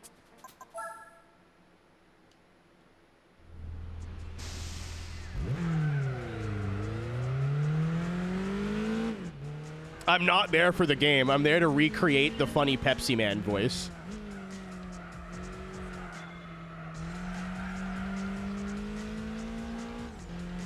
Thunder, I don't want to spend too long on the topic because there's like nothing nice for me to say. my soda replacement. It's too expensive. It's good. It's too, especially like now that they do flavored waters, but too expensive. I just started drinking water. I had to do it in a really weird way where I buy bottled water, even though like it's terrible for the environment, and like tap water is like just as good, especially if you run it through a filter. But I won't drink it. I had a whole fucking water filter or water cooler in my bedroom. Granted, it wasn't great. It was kind of shitty. I liked the idea that I could put my own like shit. I don't know the words, but you know, there's like your water cooler, and then you put the water like jug on top. They make ones that have just a filter that you just keep filling with water. That's great. I used it all the time at first. The actual water filter or the water cooler itself only had about like a water bottle's worth in it cold, and then once you use that, it took like 2 hours for it to cool off again. So if you finish your bottle of water, go, I would like some more, you're having warm pee-pee water. Like, it's not great. And like, even with the filter, there was still, the taste just wasn't right. If I have bottled water, I will drink it. And I hate it because it's terrible for the environment and whatever, but at this point, if I'm drinking it, I'm just going to not question it. If something in my brain goes, ooh, there's a thing right there that I can grab and just have, and that's all I need, then I'm going to keep doing it. I'm willing to accept that I could be doing better. I do recycle. I have a recycle bin, like, specifically for this. But we'll worry about changing up the formula later. I'm qualifying because I don't want to redo another race. Ends up probably landfills. I'm doing my part up until it's time for them to do theirs. And like the whole idea, like I know recycling itself is like not great for the environment either. Like the process of doing it, I get it, I understand, but I want to drink more water. And this is, I've tried other ways and none of them have like stuck with my brain. The amount of times now where I'm just sitting at my desk, I'm like kind of thirsty, and I just reach and grab a bottle of water, like, and I drink it. I'm just gonna not question it for now. That's a project for later on in life.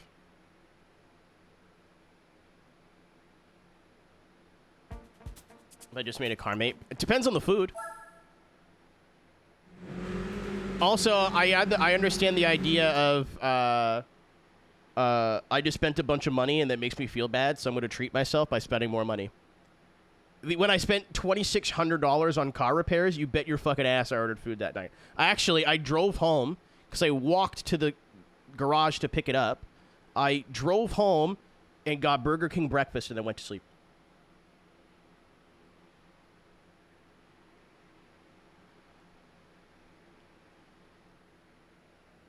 So, okay, fair enough.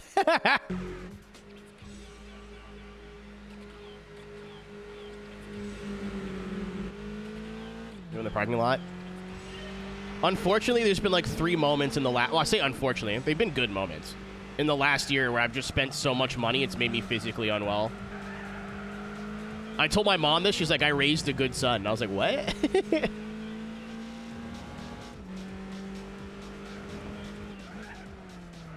Chat, can I share a very rare adult W with you?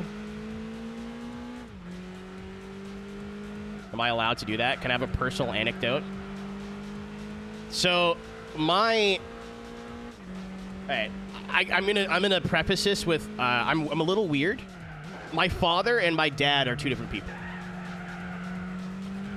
My father is the one who donated the sperm. We don't speak anymore. We haven't spoke since I was 18. I did, however, come from his balls, unfortunately. My dad has been my stepdad since I was 5.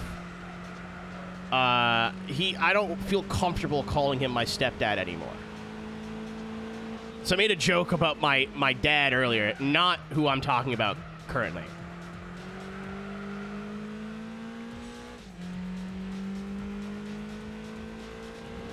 Does that make sense? My dad, so my stepdad, who I've had since I was 5, has worked in cars his whole life. Auto body, general mechanic, everything. So whenever my car has a problem, it's not that I use him, you know, but he's very, like, protective. And I know he'll do it right. Like, going to find a shop in a city that I wasn't born in and didn't grow up in, and I don't really have, like, a lot of friends who drive, and the ones that do drive are like, I bring my car to the dealer. Okay, Mr. Moneybags. Like, all right, I didn't know you... Oh, bumper clot! Millionaire! Okay. So my exhaust was fucked, and I was like, I'll take it home and get my dad to fix it. And then I was like, he's building a house right now for his brother. And I know when he's done, he's building another house for my my two cousins. My cousin and her husband. Who's my cousin? My uncle. Yeah, my uncle's daughter. Yeah, my cousin. So I'm like, he's going to be busy. I don't think he's going to want to, like, wake up at 6 a.m., go to work, fucking hit nails all day or whatever it is, however you build a house. I don't fucking know. Come home at, like, 6 p.m. and then take my car into the shop and then work till 8. You know, he doesn't want to do that. You know? I don't think he's going to be stoked on that. So I just paid the $2,600 to get it fixed. And I called my mom and I told her that. And she said she was proud of me for that. And that tickled me a little bit right there in the thing that pumps blood in my body. And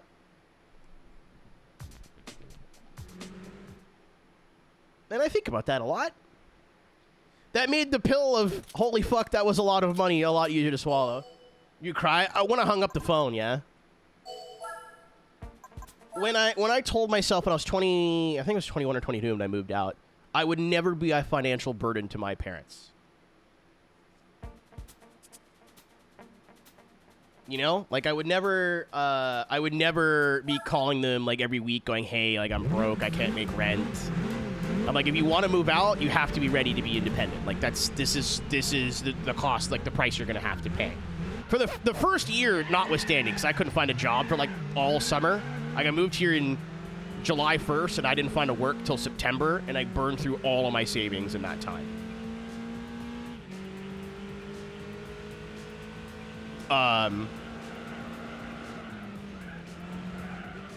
So, yeah, for the first year I was here, I was like, hey, Mom, I'm like $200 short on rent, this, that, whatever.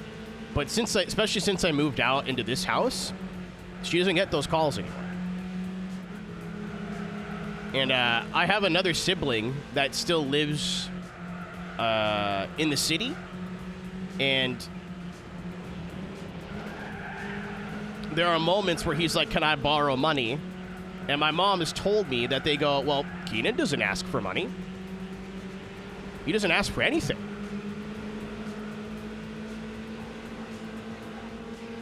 And, like, that does it for me.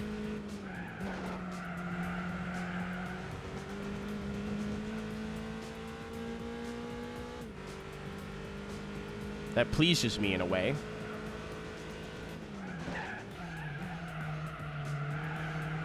Yeah, I was on the phone with her, and I was like, yeah, it's going to cost me like almost $3,000, but I can't bring it home because he doesn't have time to fix it. You know what I mean? I don't want to, like, make him get home from work where he's worked 12 hours a day or however long he goes to work for, because he has to come home. My mom lives 45 minutes out of the city, or half an hour out of the city. So he's got to drive home from building the house. That's like an hour because he's 30 minutes out of the city the other way.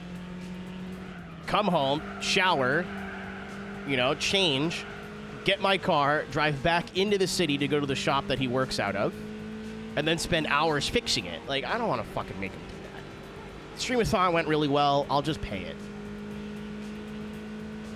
And I heard my mom physically get excited on the phone. Well, not like that, you fucking weirdos. That pleased me. That meant more to me than anything. Except for, like, $100,000. I think I would appreciate that more than a... Oh, shit, it's one lap. Fuck.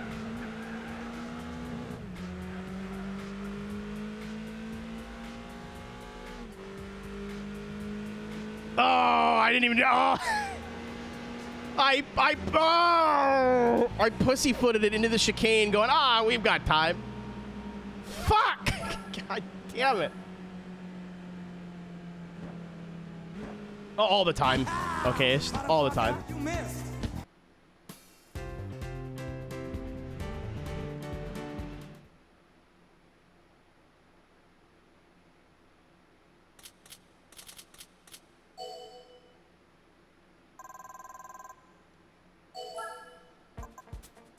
It was Nick's. It was more so my mom going like, "Holy shit, I did a good job as a mother."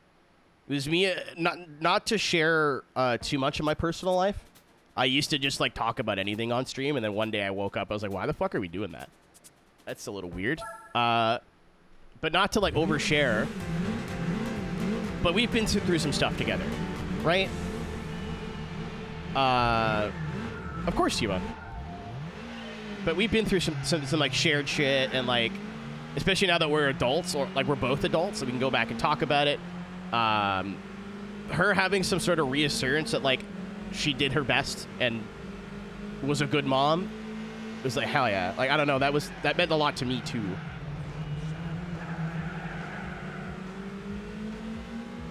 That's the best thing you could do, is like, that's a perfect role model of what not to do, Nix. A lot of mileage. We've like barely been here, and now it's been all the last 3 cups.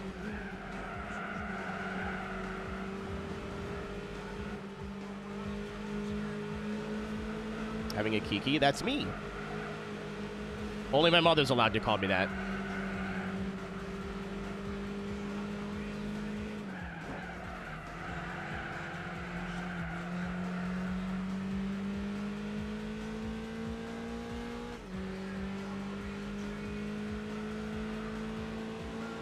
Old gay slang. Was my mother calling me a homo my whole life? Hold on.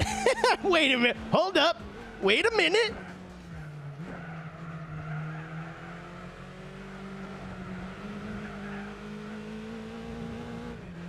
To be fair, it's spelled differently. Hard E's. Multiple E's. Earlier this year, I had to go back. I had to go to the bank so my parents can some banking info. Message me. I really had to see you have that number. Nice.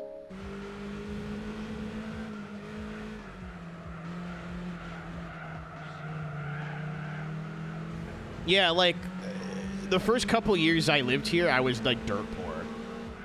Like, I was in school, like college kid poor, you know what I mean? Like, I wasn't, like, living on the streets, but I was definitely, like, trying to figure out, I still do to a point, but, like, how much food can I get for like $20 regardless of how good it tastes, because I need to eat. I used to work at a movie theater, so I'd bring back like a garbage bag of popcorn, not because I wanted to, but because I had to. I was super in debt till like 2017 or 18. Like, I was getting constant letters and phone calls from the power company saying, if you don't pay us, bad things will happen. I don't know if they're allowed to turn the power off. In the winter, especially not, but...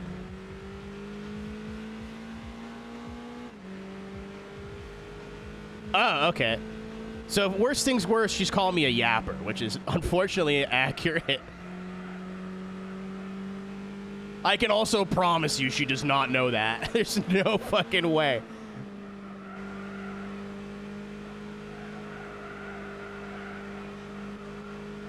But same thing too. I called my mom when the streamathon was all over. She's like, well, how much money's in your savings account? And I told her. She goes, don't, you know, she's like, don't do this, that, whatever. And I'm like, oh, don't worry about it. Like, I know I want to spend some money on some stuff. I want to fix like, move some furniture around in the basement. Car needs work. You know, but I never want to be that broke ever again. Like, I have learned my lesson. As horrible as it was, I think every young adult should have a stint of, like, being dirt poor just to teach themselves money management. Like, in theory only. Like, it was terrible. I don't wish it on anybody, but, like...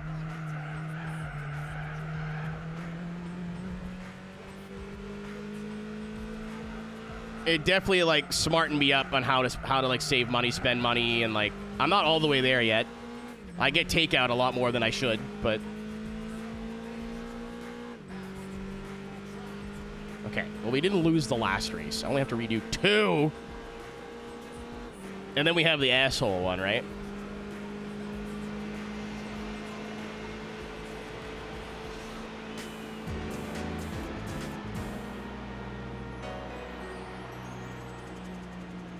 Well, I don't know if that's true, though, to be fair, okay?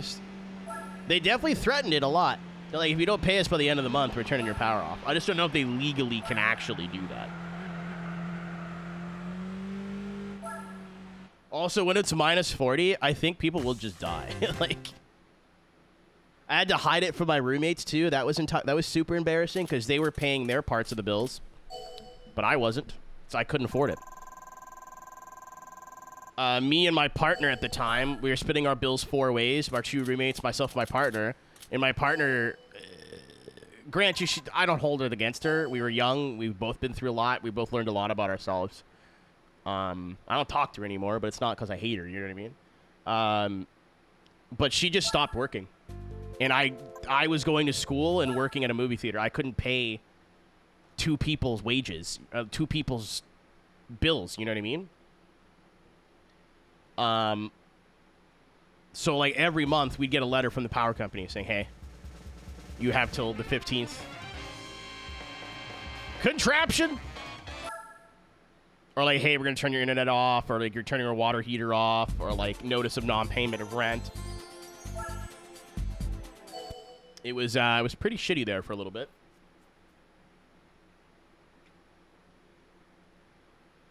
When the summer she moved out and never came back, I think I saw the outstanding power bill was like $700. So I just worked all summer, like 6 days a week, 6 to 8 hour days at least, doing food service. Miserable. I picked up shifts wherever I could. Miserable. Miserable, terrible. It wasn't great, Saturn. It was not fun. I was not having a good time. Especially to pay off debt that I didn't make. Yeah, I wasn't too thrilled about that. I wasn't too happy. But I learned a lot, you know what I mean? Like, it sucks, but it definitely taught me to be, like, careful with my money and, like,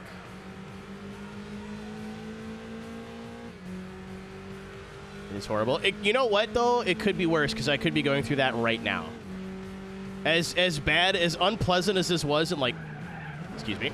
As unpleasant as this was in, like, what, 2017? I'm sure it'd be a hell of a lot worse now.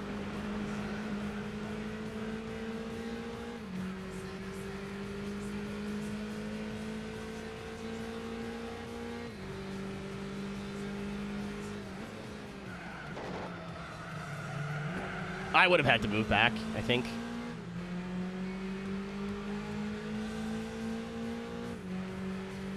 Well, I don't know. I wouldn't be doing this, I'll tell you that right now.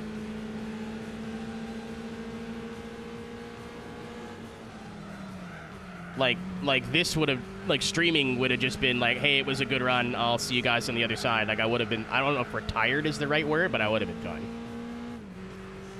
Because, like, rent prices, like, this house is probably worth $1,000 more a month than what we're paying.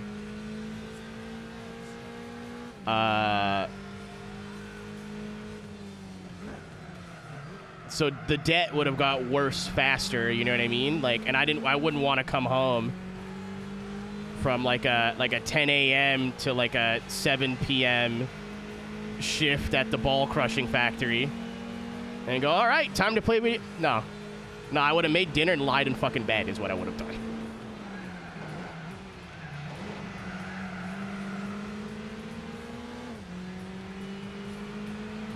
Not boasting. No, dude, like, be happy about that. I know, like, not everybody else is in that situation, but, like, you're allowed to be stoked that good things are happening.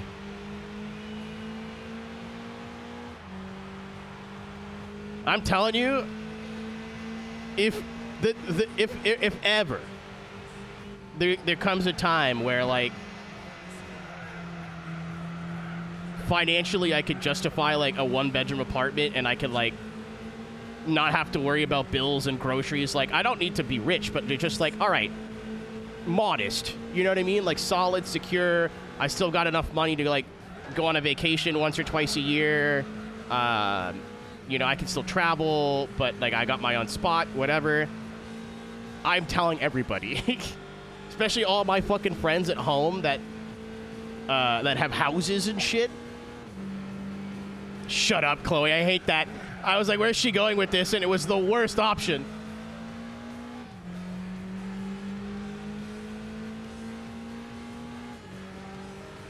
So you're bragging. I mean, there's time and place, right? Like, if somebody's in the middle of, like, I can't afford to live, you're like, well, I live modestly and can afford everything. Shut up. No, not the time.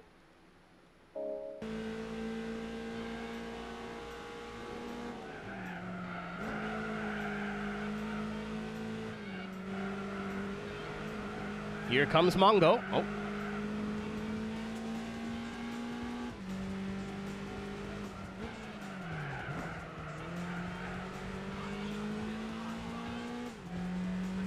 I get to the danger zone. Oh, I watched the Big Boss Man Dark Side, by the way. I did not know he was actively wrestling while still being a correctional officer. That's crazy. And, like, the prisoners were clowning on him when he'd go to work. What's up, Grappler McGillicuddy? Like, that's crazy.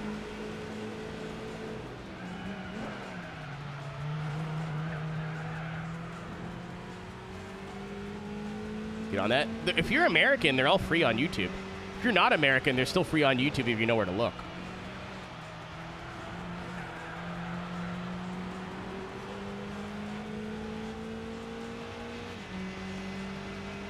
I had no idea. I had no clue.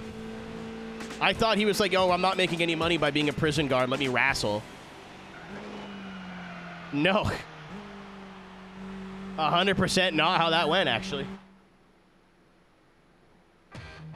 I feel like it's really easy for Dark Side of the Ring because it is free everywhere else, really, but Canada, because it's based here. Like, the production company, I don't know if it's all of Vice, but the production company that does Dark Side is Canadian, and it's on Crave, but I think it's free everywhere else because of that.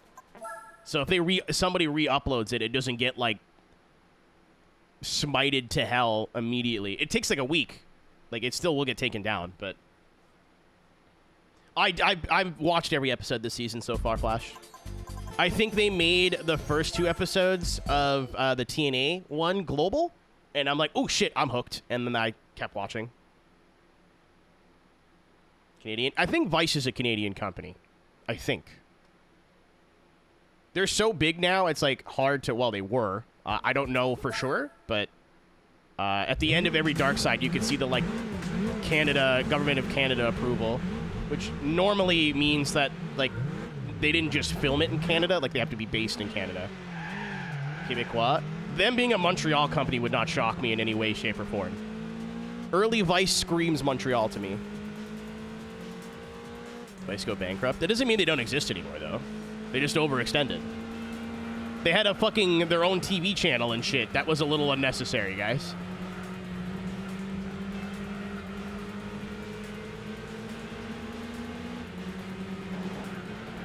Oh, I can't believe I just did that without hitting either one of them. That's the catch-22 of watching Dark Sides, is that you could just figure out that one dude you thought was like a little shitty but couldn't have been that bad was actually so much worse.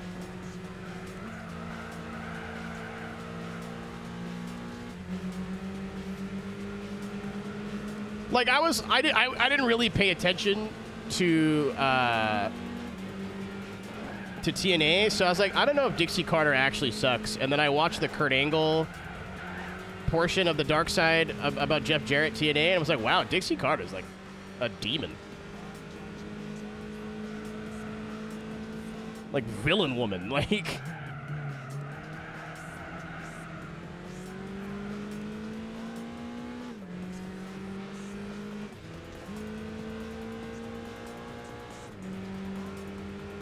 Cornette Russo beef. I know they just fucking hate each other, and I think both the reasons are kind of valid.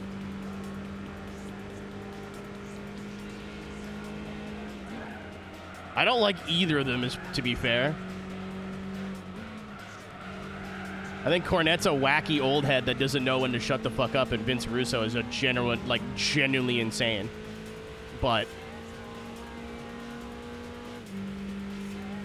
I've heard it. They like have touched on that beef Flash in multiple episodes of Darkseid, and on one episode I'll be like,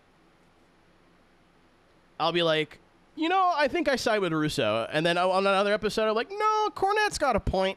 So I think they're both just two sides of the same flavor of shit, you know. But yeah, Cornette is I don't agree with most of the shit that comes out of his mouth, but he's a next level hater. I almost respect it. Oh no.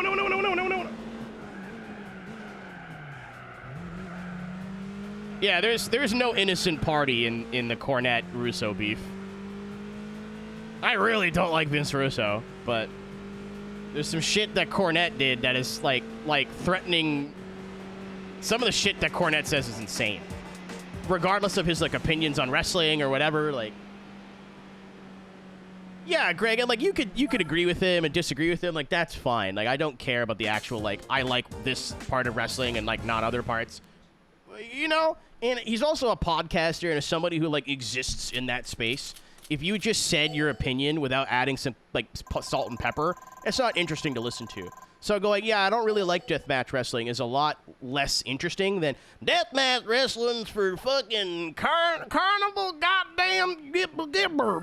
Like, that's just better on the ears, you know? Like, I get it. I understand. But I mean, Russo attitude era, man. Like, for better or worse.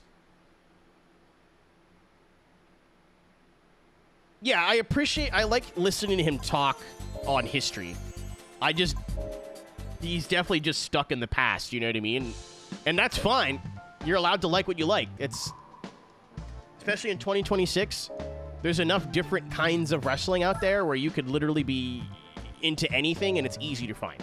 You want like stupid goofy wrestling, there's mystery wrestling. You want deathmatch stuff, there's GCW. You want more storyline based stuff, you know, or like less story, more fighting, like whatever flavor of wrestling you enjoy, there's something out there that's easy to find that you'll like.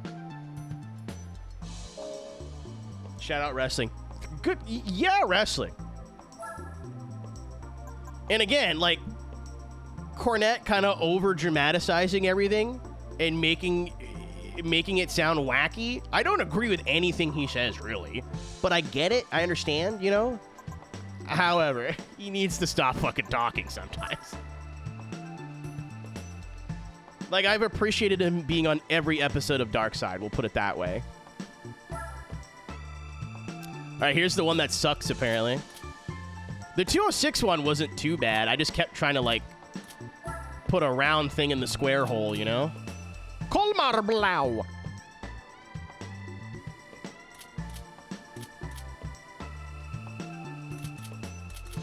Yeah, Chad, I walked with the Plompy joke, so you can run with it. You're welcome. That's all you now.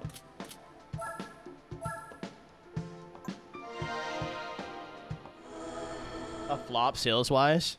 I got one singular haha out of that. I was watching, I think it was a Cultaholic review of, like, the AEW pay-per-view. I fell asleep during it. I put it on at 5 in the morning.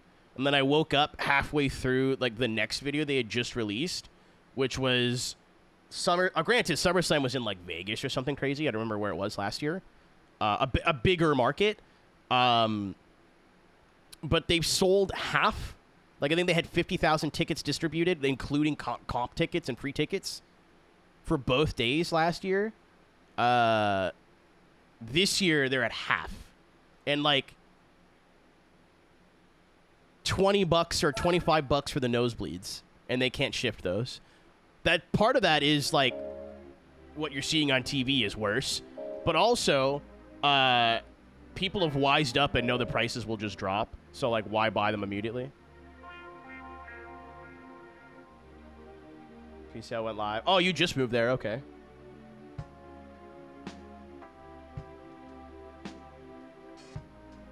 There's your GA tickets. Yeah, because they want people to travel to go to these big double, like, full weekend stadium shows, but I can't justify spending money on flights, a hotel, food and accommodate, like food. I'm not gonna not get like merch. I can't justify all that money when it's like $600 for tickets on top of that. That's insane. That's crazy. I'll fucking stay at home and order a pizza and arguably get a better view. So you're only marketing really to locals, and the product on the TV's not been great for about at least the last 6 to 8 months, if not longer. So that's a big ask for locals on top of that.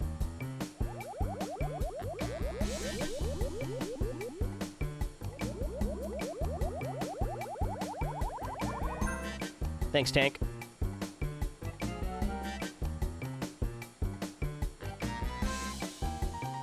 I'm gonna go piss that out. I wasn't watching Tori, but I was like keeping up with like reviews. Oh, the wing is terrible. I may have to do the glitch. Oh, that's better. I was like, the wing being mounted in the middle of the trunk. Oh no, that's the worst thing I've ever seen in my entire life, I think. It looks good like here. Wait till it gets to... Yikes. That's... Oh, man. What is this, Forza Motorsport?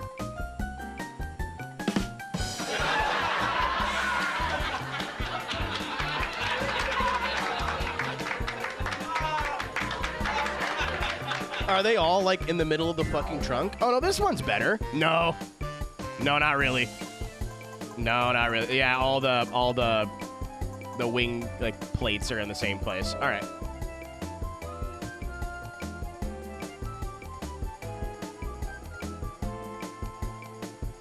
I'm just burnt out on wrestling, I think, is the problem. I've been a wrestling fan on and off since Cena was unironically cool. So I think, like, this, like, I got back into WWE when it, like, popped off in, like, 2024. Like, when Cena did his heel run or whatever, I was interested again. And then this new, like, crop of shit, I was like, you know, I just don't fucking care anymore, man. I just don't give a shit anymore. I'm over it. I'm done, you know? I'll watch the highlights, and if something big happens, I'm definitely still interested, but I can't be fucked to sit through a 2-hour wrestling show anymore. I might watch All In London.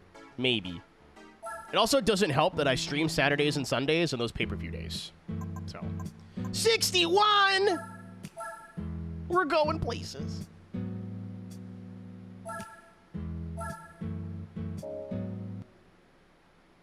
Yeah, you know, and I knew he wasn't holding on to it for long, and I'm glad he got one, but a week is a bit of a fucking joke. A week's a bit silly. Soap opera for men. Not a bad thing. We haven't done it yet, Mike.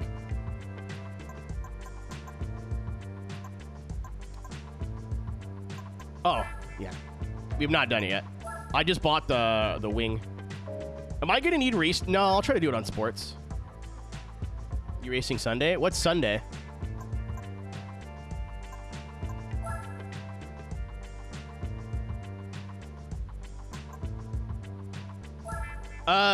It'll be my last one, maybe. It depends how many cars show up. I mean, no disrespect to the people who run Iron Ram or anything, but I wake up early for those races because I'm a maniac. I'm not waking up early to race with 10 cars. I will salute them from the sidelines. Mosport was fun because I was up front, but once we got separated on pit strategy, I was by myself for the whole race. And then Bristol was brutal. Bristol was not. It was an experiment. It would have been a lot better if there was 15 to 20 cars, and there was 9. I pulled over and just went back to bed. Early. Chloe, I go to bed at 7 in the morning. I wake up at 3 or 4 in the afternoon. So I wake up at noon for Iron Ram.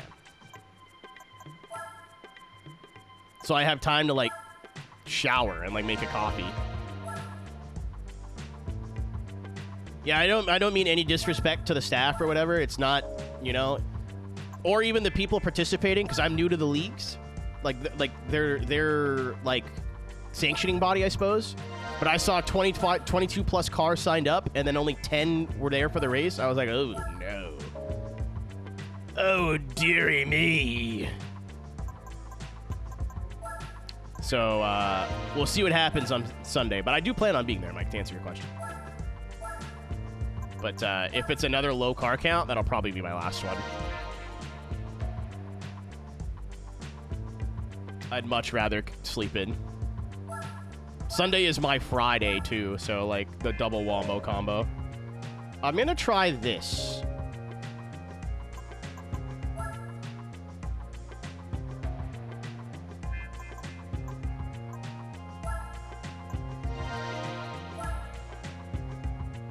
It's okay, so it's like live musical theater, basically. Mixed in with, like, choreographed stunt work.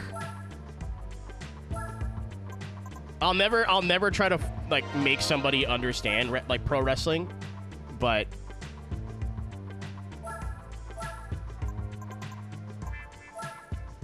I do think it's ironic that a lot of people, I mean, it's not like that way anymore. No, I don't think that's what he was trying to say. I think it was more like the fans of wrestling, at least in the 90s, were all very super hyper macho, yet when you break wrestling down, it's like the fruitiest thing in the world.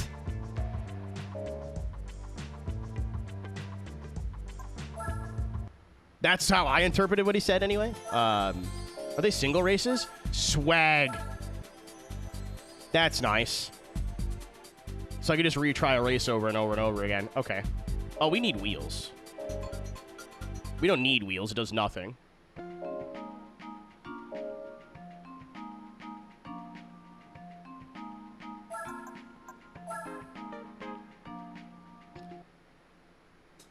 Yeah, there's no... I don't think there is, like, a purpose for wheels in this game. I don't think they do anything. No, you don't have to do it again with Vauxhall. There is no Vauxhall one make. It's like R34, like, Nismo wheels.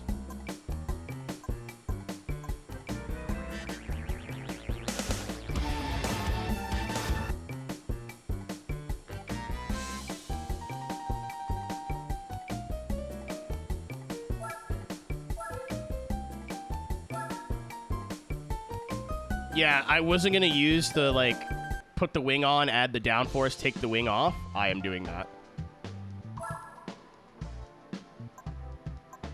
Yeah, okay, I've seen you type in this chat long enough to know if you had opinions like that, you wouldn't be here anymore.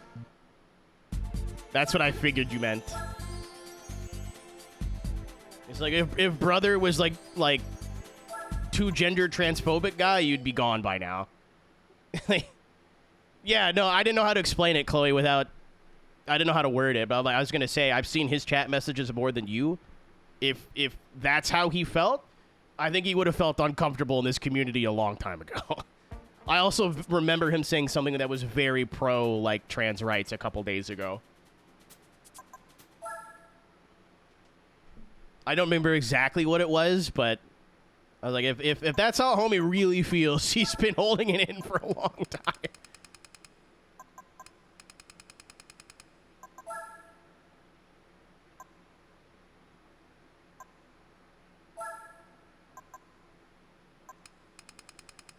I'm so sorry you had to meet my dad. He might give immaculate head, though. You don't know.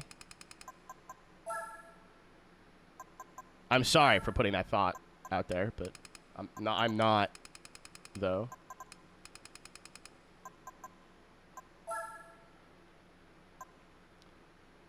You.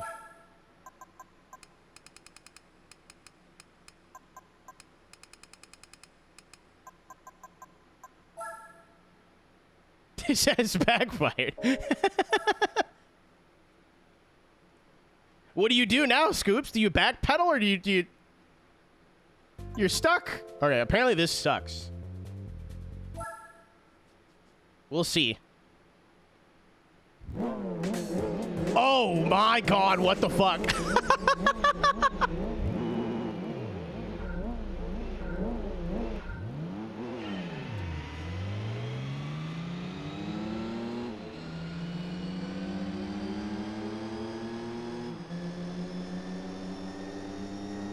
All right, we got them on takeoff.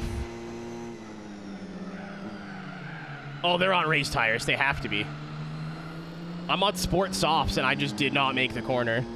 Well, no, they're not on race tires. They have, like, what, broken downforce? That's the trick.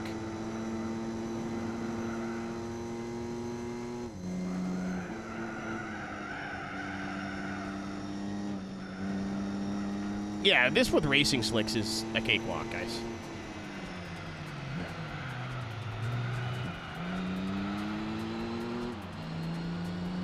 Yeah, we're here, and my car's not that modified. Like, the turbo's still stock. We still have lots of, like, headroom.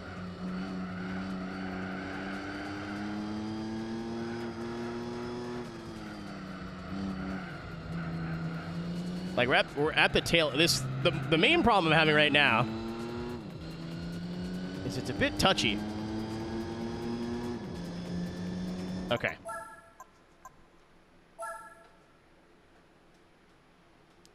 I think with slicks, this shouldn't be too bad. I don't even think I need to touch the horsepower.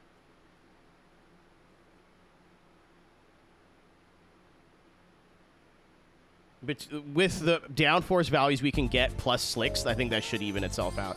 As soon as we had the, like, acceleration advantage for, like, a brief second there, I was like, okay, this is not going to be impossible. It's just how much money do you want to spend? But we're about to do an endurance race, so I can spend a little bit, I guess. We'll do mediums.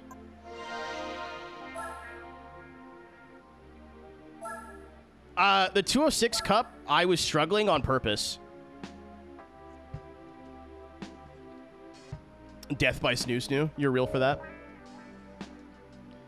But the 206 Cup, I was struggling on purpose because I was trying to do it with, like, as little upgrades as possible.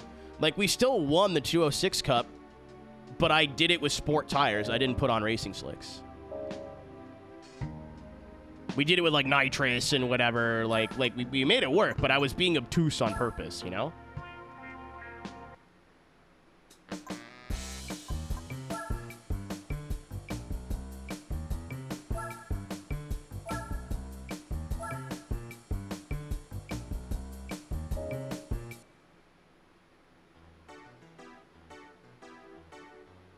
You cannot get the acronym in the chat. You 100% can. You're not going to get banned for typing FGT.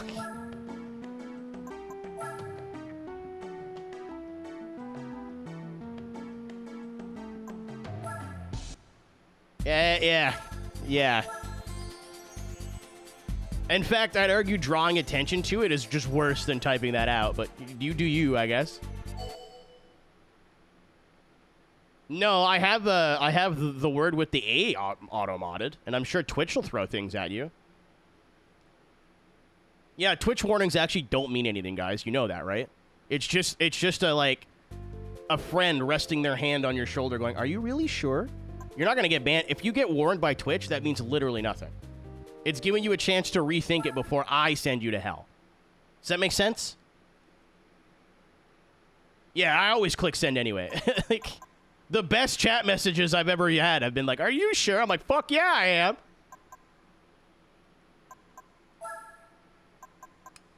The amount of times I use that command in Brennan Hyperstar's Twitch chat is alarming.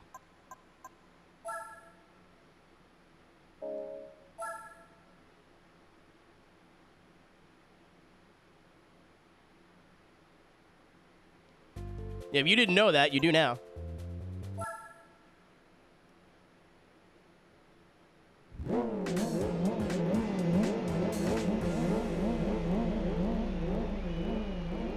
Twitch going, "Hey, don't do that," actually doesn't do a goddamn thing. Oh, we're on stock wheels again. Sad.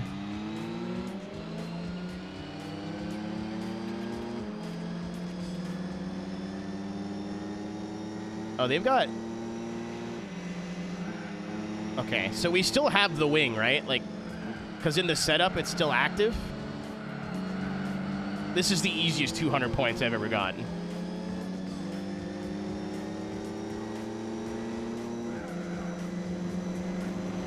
Oh, sick. I'm gonna go with yes, because every time Weasel has typed nope in all caps, he's usually been wrong. So Yeah. And also 15 people in the first 2 parts were like, did you know? So.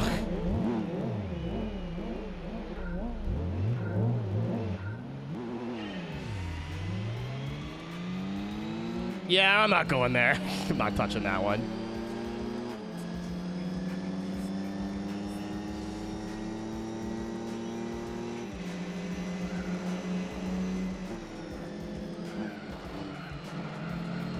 In fact, actually.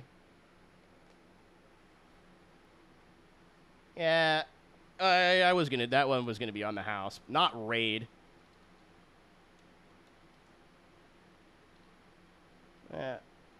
Let's just do that.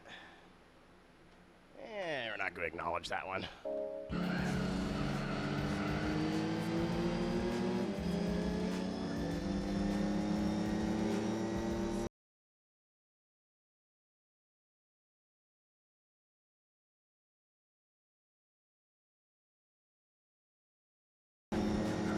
Yeah, I think this is doable.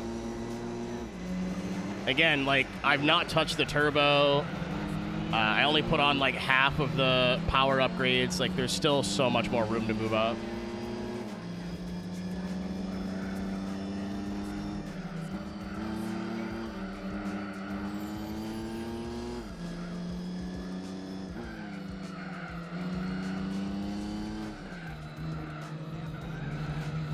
Mid-corner grip-wise, we're, like, on the same level now, though. Mackie Chi. That sounds like a UK garage producer.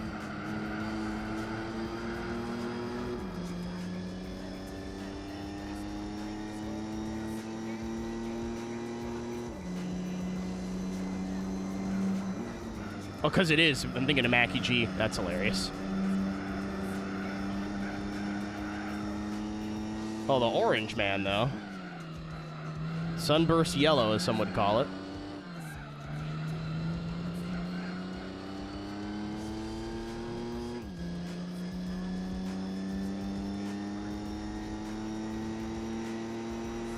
Yeah, they still have me on power, but not by much.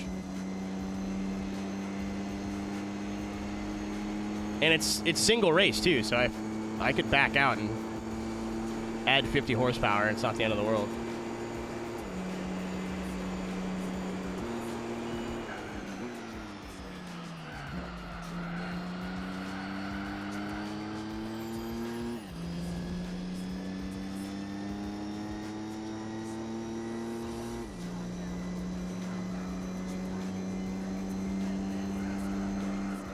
Line's really important through here.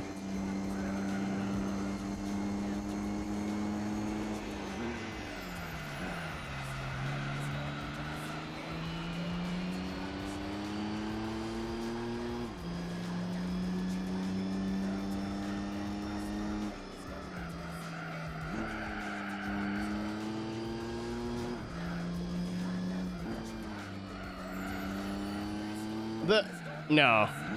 I was like, wasn't the Saturn Sky technically an Opel Speedster? Because it was based off the Opel GT, which is like the newer version. It's like very similar to this. It's technically, it's not a Speedster, you know what I mean? But it's a 2-door,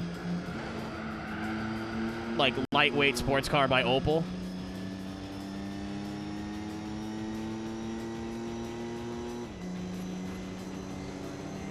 Oh yeah, it is the Solstice as well. I knew that.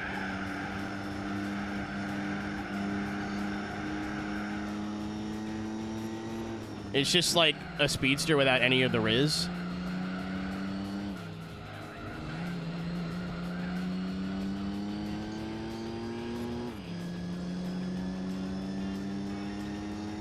It is front engine, to be fair. That's why I said similar. It's like not officially like. You know how? What the fuck was the? Like the Cobalt was the new Sunfire, but it didn't share the same name, you know?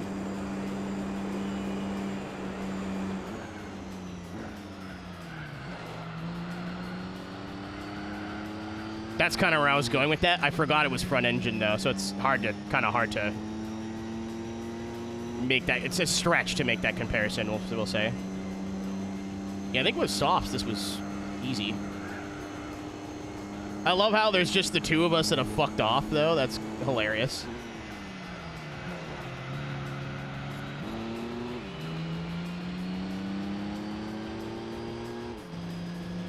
Yeah, he's got more power. Up until, like, third gear. We're even, and then he'll pull.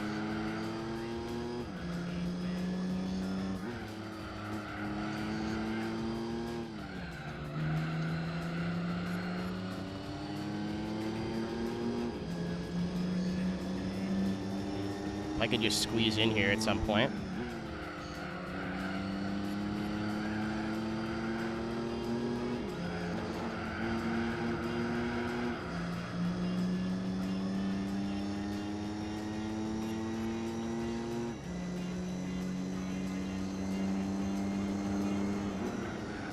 Oh, that was the worst time to hit a curb.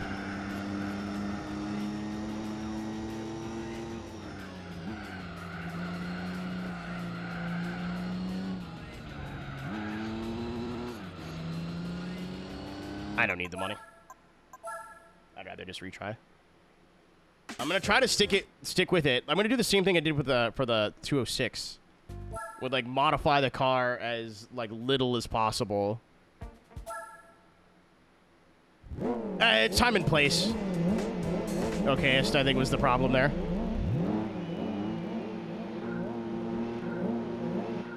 There was that was neither.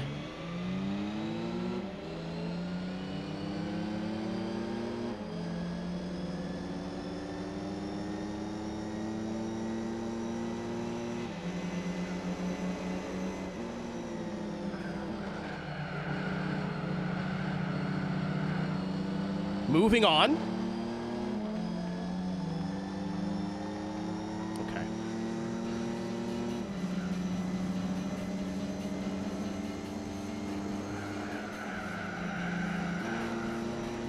I have something totally unrelated I would like to bitch about if the caucus would allow me. And I must stress, this isn't me. Someone's gonna be like, he's talking about me. Grow up. If I ever, he's pulling his cock out. Okay, if I ever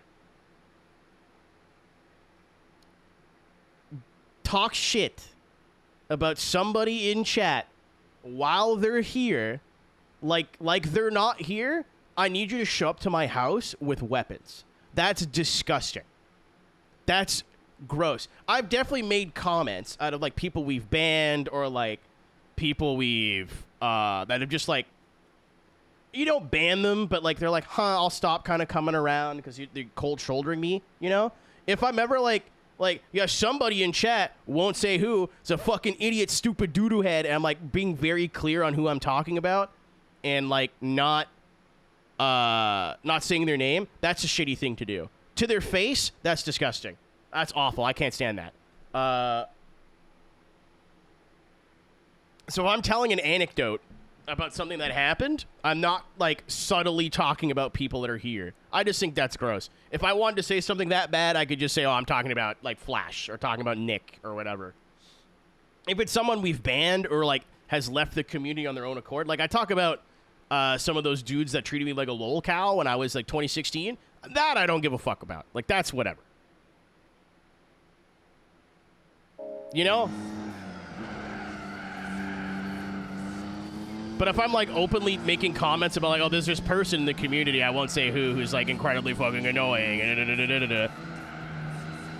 Like, that is if you have nothing nice to say, don't say it at all. And I absolutely have, like, places to talk about this that aren't public.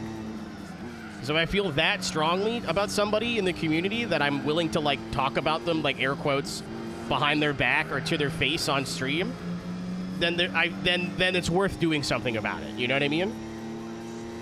Even if, like, they don't necessarily break rules, the vibes are just off. So when I tell this anecdote, I need you to know I'm not talking about anybody here.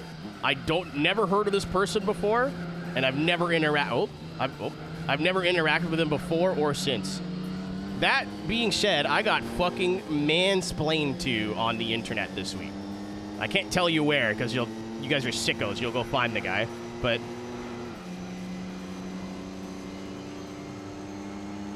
it happened to be in real time, folks.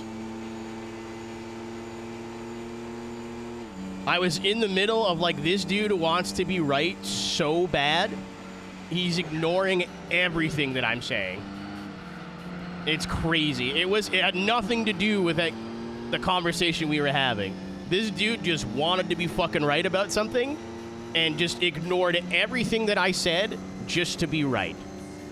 So, you guys know how I posted those 2 clips of me drifting the Pro 2 truck in iRacing just because I thought it was fun, and then the one blew up and got 7,000 views overnight, so I made 2? Yeah. So, I guess that came across someone's desk, and they found it. And if you see the post, don't interact with it. It's just some dude being a little weird. Maybe I misinterpreted it. That's always possible, too. But I'm going to tell you how it felt from my end. They're like, oh, this reminds me of the time where they did Simkhana in iRacing, and all those cars had drift setups. And I was like, yeah, the Simkhana was just a name. They didn't actually have drift setups. That's just kind of how they drove. They used the term Simkhana as a catch-all term or just a cute name. None of those cars had drift setups. And then he responded with, no, they definitely did. I remember the rallycross cars specifically being so slidey. I'm like, yeah, that's just kind of how they drive, especially the Focus, or not the Focus, but the Fiesta and the Beetle are very oversteery. That's why people all drive the Subaru, especially on tracks that are more tarmac than dirt. It is just a distinct advantage. And then he went, no, this was 2018 or something. I know. I was there. I actually have clips of me racing that series. It was Pro 4. I don't know if it's a Pro 4 truck, but it was Pro 2s and rallycross cars. I was there, brother. Those were not drift setups. They were road racing setups they called Simkhana. And he just ignored everything that I said and went, look, I've got screenshots of the setups with the Simkhana name. I'm like, I stopped responding. I realized that I didn't care that much about being right, and I cared about being angry, and I was getting mad because I was just being ignored. So I stopped responding. But I was about to lose my fucking mind and then stop myself. My response would have been, my dad works at Xbox. You know what I mean? I would have been like, hey, I know Chris, the dirt road guy. I know they're working on things about week 13. Fuck, I've been in the office. I had a cubicle, man. I know I'm right. I need you to stop fighting to try to be right, because that was not why I was even responding to your comment. I was like, oh yeah, those weren't actually drift setups. They just were really tail happy. And it was ready to talk about, anything else. But you heard that, went, no, this guy doesn't know what he's fucking talking about. Uh-oh.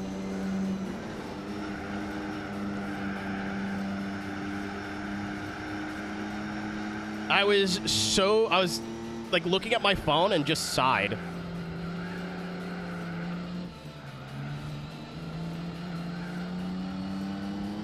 Brother needed to be right so bad.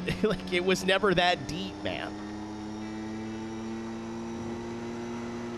So yeah, I just stopped responding. I just gave up. I didn't block the guy or anything. Again, maybe I was reading it wrong. Maybe I was in a bad mood, but that's how it came across to me. Rage baiting. I wish it was, because I could have just been like, this fucking guy's an idiot, and just blocked him.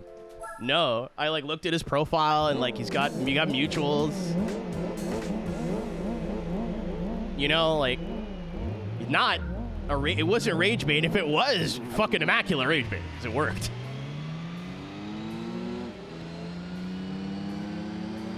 Yeah, I chose to acknowledge I had nothing nice to say at that point, so I stopped talking.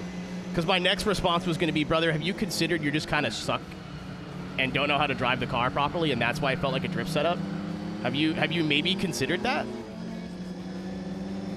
Because that's not...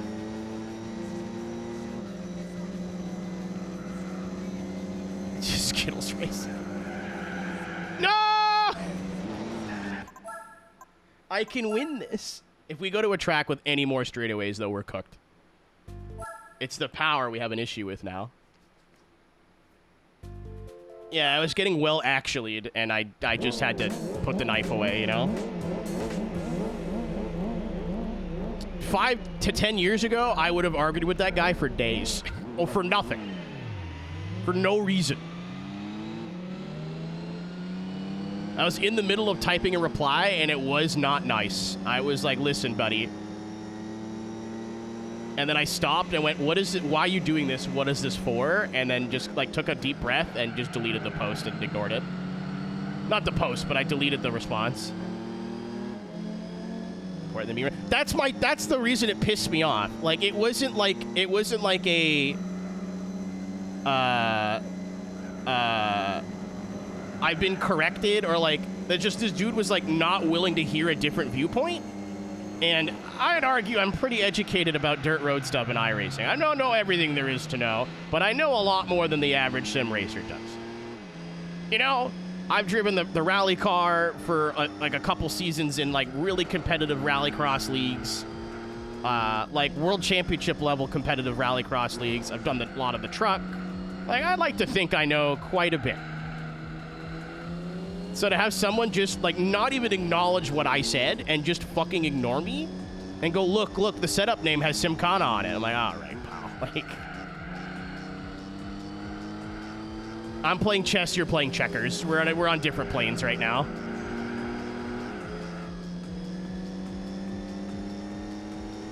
Your viewpoint's broken? Like, yeah, sure, but it was about nothing. It had nothing to do with anything. All he had to do was go, oh, they just drive like that? That's crazy. And that's it. But he's just like, nope, I can't be corrected by anybody on the internet ever. And it, like, didn't matter. And he was being nice. Like, he was like, this is a sick clip. It's not like he was a hater or, like, a piece of shit or anything. Fucking most pointless argument.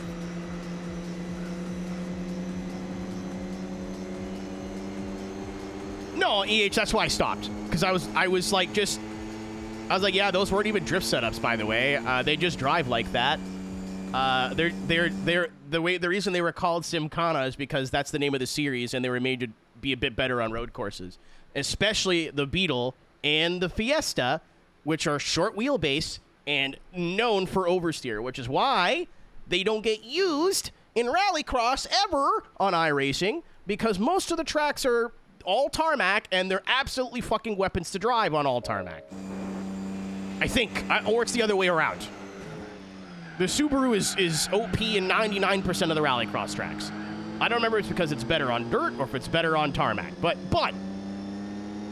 it's because the other two have oversteer problems. They do not feel like they have front-wheel drive at all. Like, it feels like they're rear-wheel drive cars.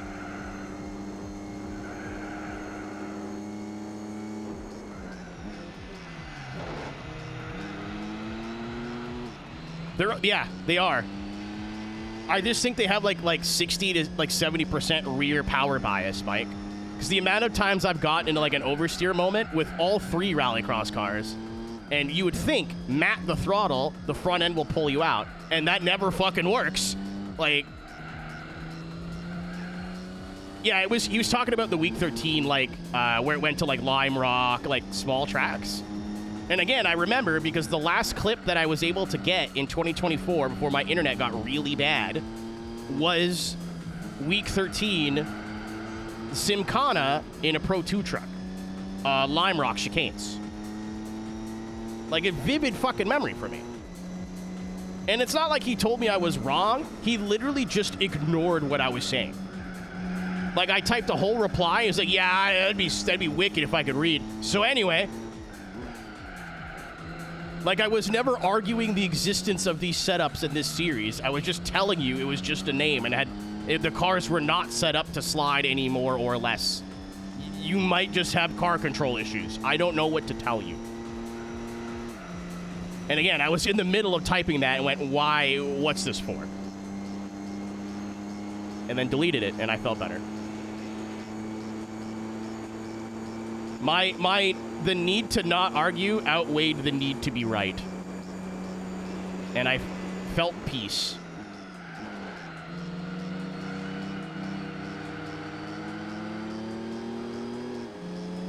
No, Mike's right. If you've ever done rallycross and iRacing and wondered why you struggle, upshift to 5th and pedal it.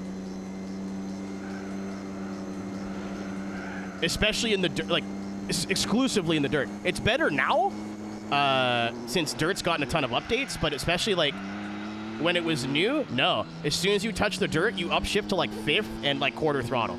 You want as little wheel spin and as little sliding around as possible. Even in the dirt trucks, honestly. If you're counter steering, you're sliding around, you're losing time. That's why, like, if you watch, like, the top level Pro 4 drivers in iRacing, they never come off the gas. They'll brake for corners, but they're always, like, 5-10% on the throttle, so the front end's still digging and doing something. And, like, learning where the power band is in the engine to upshift early so you're getting less wheel spin, like, that is how you drive those cars. That is, like, the biggest gap between somebody who's, like, a rookie and done 1 or 2 races and someone that's got, like, 2 or 3K and, like, knows what they're doing. And that gap could be anywhere between, like, half a second to, like, 2 seconds a lap. Get the fuck out of here.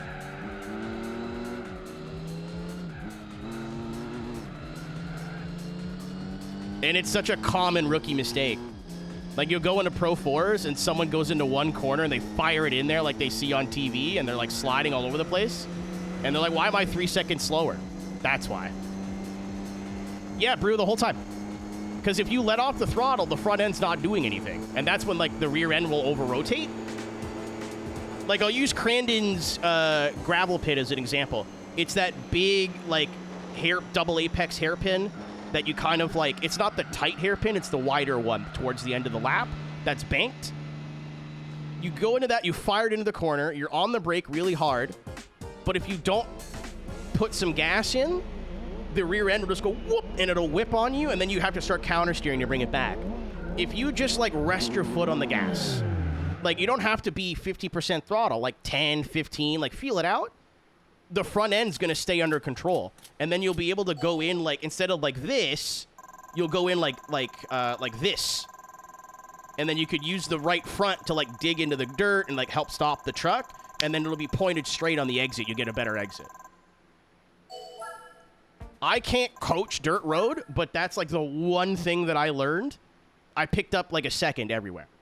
And that applies in every vehicle. I learned that in the rally car and immediately have figured out, like, it's way better in the truck, too. But yeah, if you're off throttle, you're not using the front diff. You're wasting resources.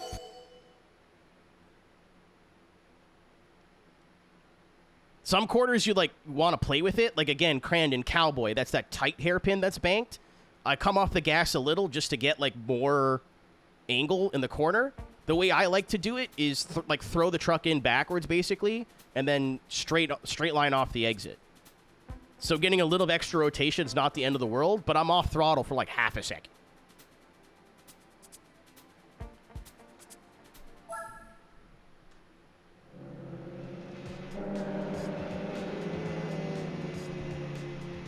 And then Pro 2, obviously, is totally different because it's rear-wheel drive, but Pro 4 and the rallycross cars, that's, like, the biggest thing that you can do. If you find yourself counter-steering, you're doing something wrong. If you're, like, neutral steering, you're fine. But if you're, like, actively counter-steering a lot, you're doing something wrong. I'm sure there's, like cockpit POV laps on YouTube, and they haven't changed the Pro 4 in, like, 3 years. So maybe you won't be able to do, like, 115s around Crandon, but it'll still help.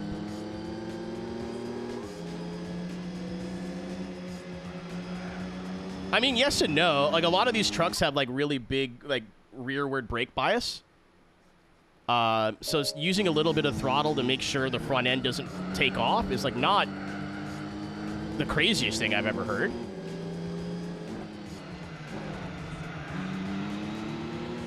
At least for the truck. I don't know how a rally car would deal with it, but like even in WRC and like Assetto Corsa Rally, you're not doing it as much, but you have a front diff. Like, use it.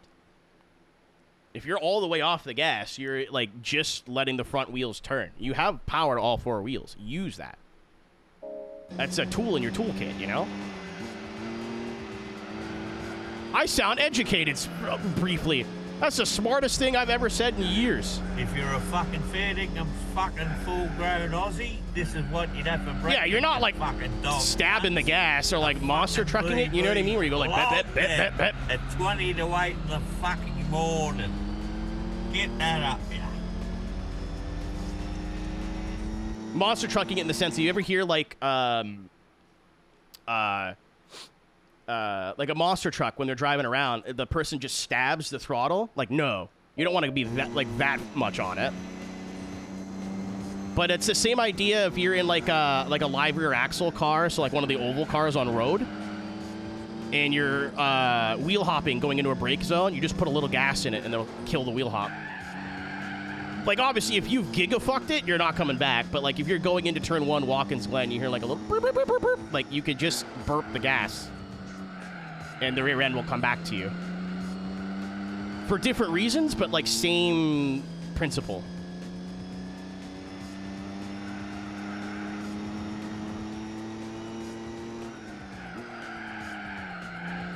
I'm gonna go back to making penis jokes very shortly, I promise.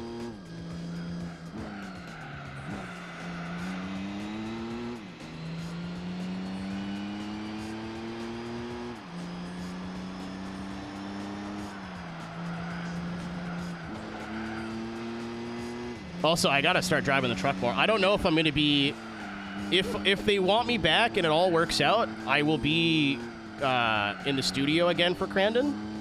If not, I'm gonna try to make it as a driver.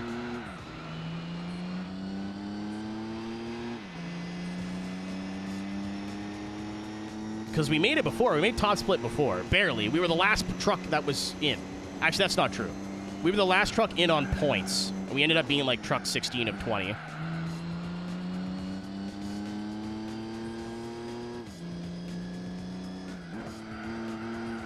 Okay, cars. I mean, that's how I do throttle control in a drift car. It's not good, but that's how I do it. I'm very stabby.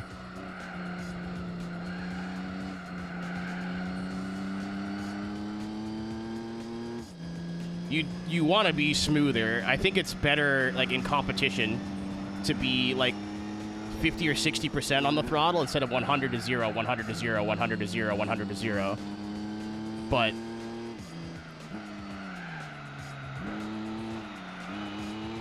yeah, I don't think it's necessarily good. Like, smoother throttle control in my mind would be better. The red gentleman has fucked off, ladies and gentlemen. Holy moly. I wish you could see lap times at the end of the race, because if, like, we're multiple seconds off. I also haven't driven here in the game in a while.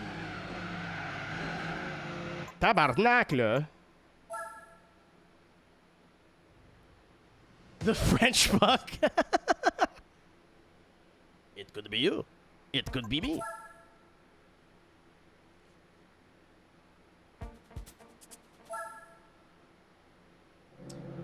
From what I understand, Brew, all of the AI have like a power buff and 500 downforce.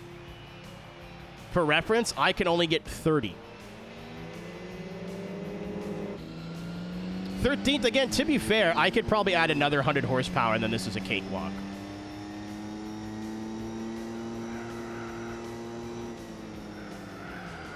I'm trying to do the same thing I did with the 206 and like keep it close. And, like, doable, but not, like, multiple seconds a lap faster than them. There's not a whole lot of stuff in this game that you can make, like, a reasonable challenge. Holy shit. So that's kind of how I'm doing it. I may have to add power here, though. In terms of human companionship, Valerian is as objectively the most huggable Pokemon. I hate you. While their maximum temperature is likely too much for most, they are capable of controlling it, so they can set themselves to the perfect temperature. This is the PG-13 version. Along with it, they have a lot of fluff, making them undeniably incredibly soft to touch. Thank you, Saturn. Appreciate you.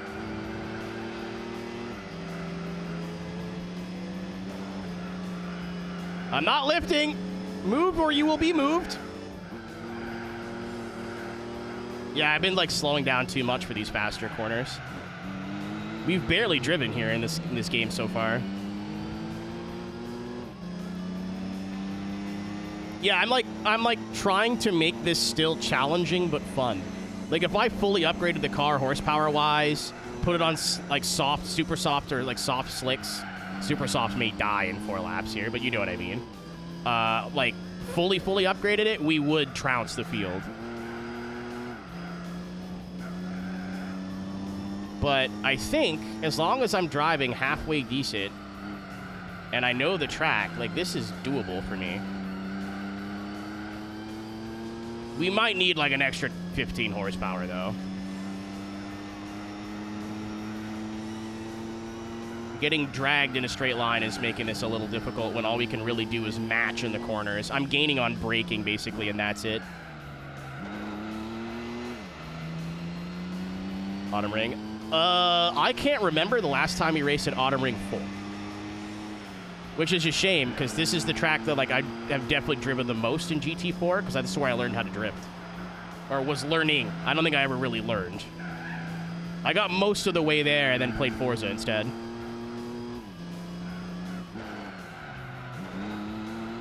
Oh, you fool. You foolish fool.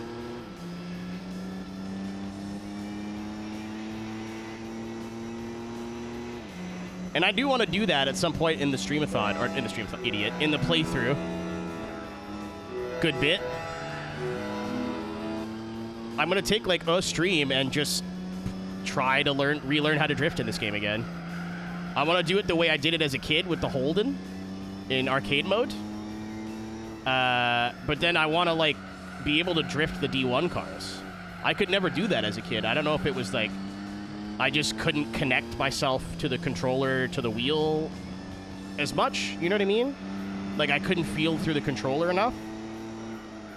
So I wasn't really playing Simcades at the time. I was playing Need for Speeds.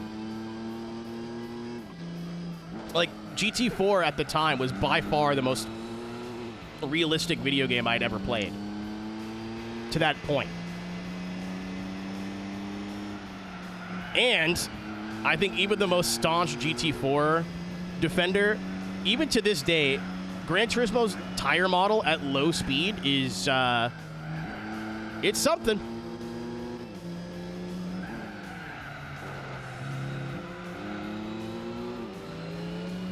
It's something.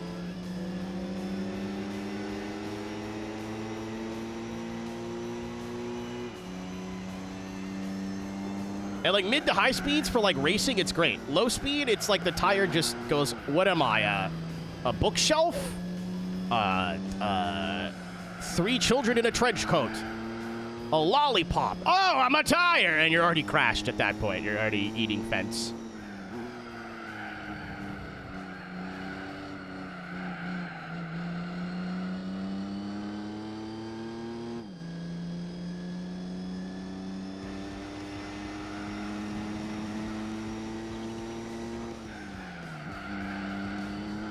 But I also never messed with setups, so like I'm sure I kind of just want to tinker on my own.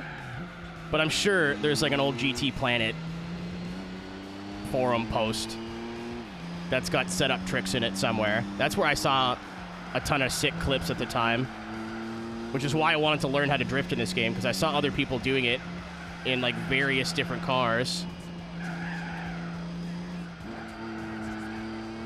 And was like, fuck, that looks amazing. I want to try that. If I was a little... Oh, hold on. I appreciate your sacrifice. I was about to say if I was a little closer, I would have got him there, but... Very nice. I'm surprised. I guess it makes sense, right? The ones without the turbo are lighter, but it's crazy how much faster the non-turbo ones are.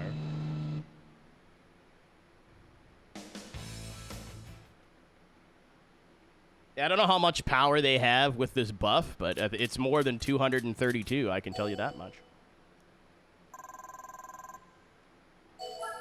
I'm having fun. I'm not gonna lie to you. This is not hard. Well, it's not like frustrating for me at all. I guess having the knowledge of going, like if I would have went into this and it was like midnight and this was the last thing I wanted to do on stream for the day, I would have been a little annoyed. But drift the Yellowbird, maybe. A lot of the like sickos in GT7 all use mid and rear engine cars, so there might be something onto that. On paper, that should not make sense. Yeah, one thing, that's how I learned in Forza. Well, I learned in Forza because I got a bunch of setups for my pro driver friends. Pro drivers. The best players in the game. There was no professional anything in Forza at the time. And then just, that wasn't good enough for me, you know? Like, I got a setup from a buddy of mine, and it worked great, but I was like, why is it better? Like, why was this? Because everything he was doing was basically backwards to what I was doing. Like, I had the rear, for drifting exclusively, I'd have, like, the rear bar stiffer than the front bar. I'd have, like, a ton of negative camber on the front. You were not allowed to use positive camber at the time. It was against the rules. Because with how the game worked and the physics engine of the game worked, it was basically cheating. We're on the third race, Reaper, and we're underpowered and still kind of getting it done. Like, his camber was all different, so I would take, like, his setup, and then one at a time, I'd move it back to what I did and see how the car would feel different. And I'm like, oh, fuck, that makes sense. Oh, fuck, that makes sense. And then I took his setup and the stuff I liked about mine and kind of, like, it was 80% his work and 20% my work, but I went and found out, like, diff settings that I liked that he didn't use, like, stuff like that, and ended up making something that worked for me, and it was basically a baseline at the time that worked on every car, which is why I had a successful YouTube series for a long time.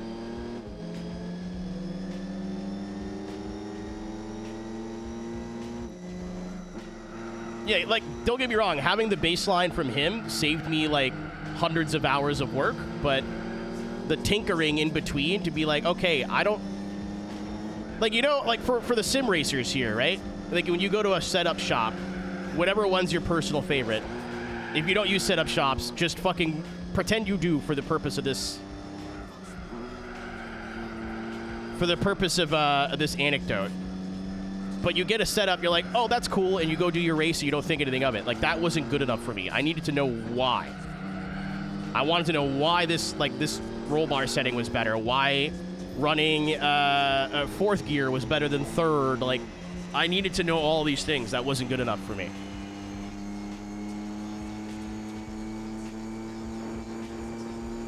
Well, because I was making videos, right?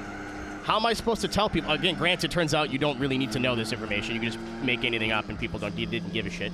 But I was like, I need to know why this makes the car better or worse. How am I supposed to teach other people when I don't know the answers to these questions? Which is why I never made, like, a full how to drift tutorial in the heyday, because I never fully understood tuning.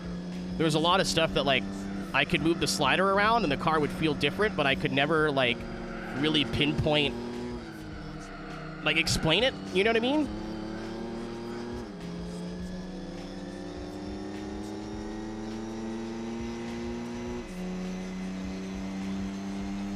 And just telling people, do these settings because it's the best is not good enough for me.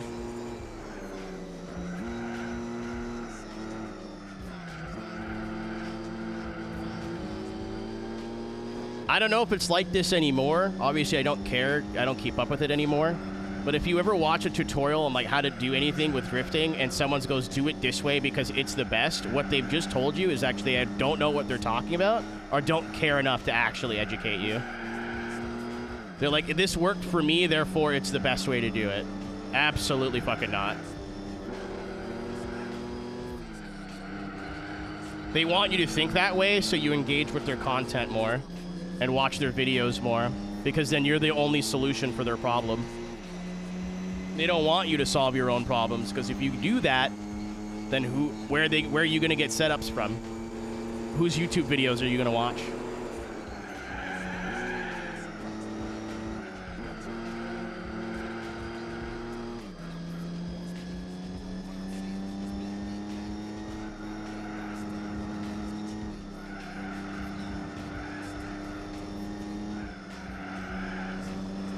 I'm so glad I left that community, man. And this isn't me taking an opportunity to, like, talk shit about the new game again. I'm not even going there, but I'm so much happier now. It's not even funny. Instead of just resenting 90% of the people that are coworkers or collaborators or whatever. I know, bad, but I literally never talk about it. Never comes up in conversation, ever.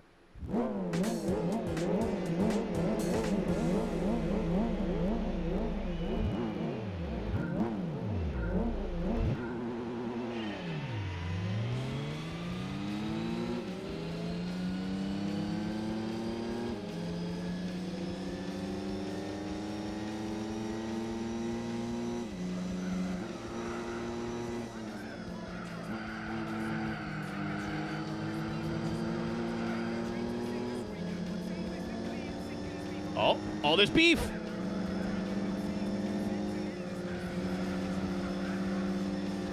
Up.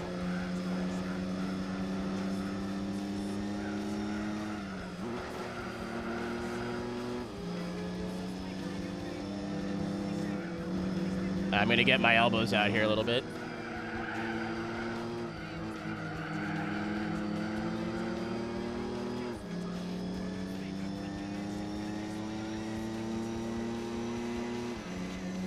I still can't believe there's people who fucking remember who I was from that time. That's crazy to me.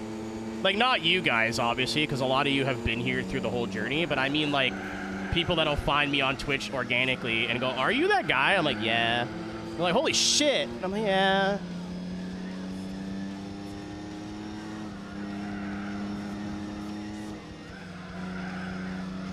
Since some of them are, like, really good, some of them are like, it's Gran Turismo, we expected too much. And some of them are this. This car. GT4, I'll say, is a lot better than the first three in terms of sound quality. But look at the games that were coming out around this time. Like, Need for Speed was on another planet. No pun intended. Well, pun. Need for Speed was on another planet when it came to sound design. And, like, how good engine... Obviously, they had, like, half the cars, but... Excuse me!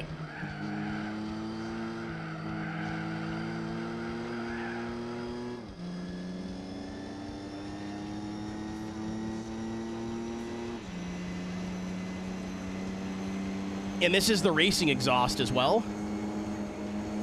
I'll lift a little. I think you could tell they had, like, something's wrong with these cars. Look how low to the ground they are. Like, the front end, like, these license plates are in the ground.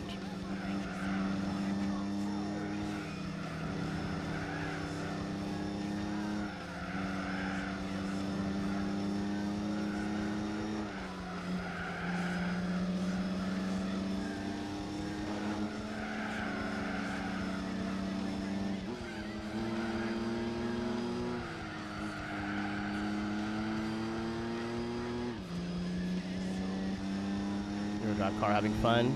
Yeah, well, I mean, that's the thing, Kat. I think everybody who gave a shit saw the writing on the wall and moved to a Seto or Car X by now. So the only people left are the ones that just want to win at any cost. Oh my God, what a move! I'm not even mad! Holy shit, red car!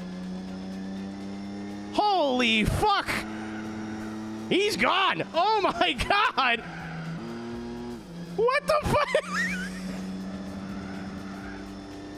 What in the shit?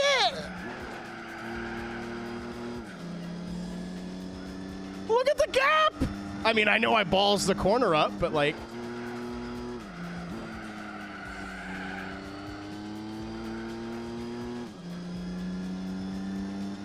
I want to see how far off on lap time I was. Like, Half a second? Not that much. Yeah, my man remembered who he was for like half a lap, and that was all he needed.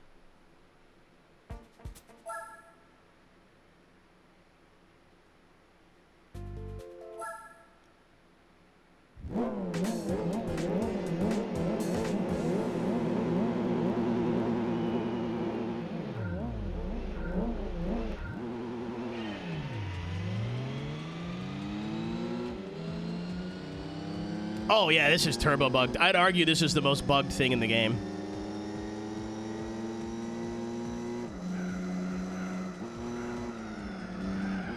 Like when Kanji's been here, and like not just Kanji, but like people who also know like the stats in behind, all the values have been like reasonable, you know what I mean? Or like that's a little fucked, but whatever, race on. These cars I'm racing, and you could see it, look how low they are. Have 500 downforce front and 500 downforce rear. The maximum you can get as a player is 30. And they have a horsepower buff.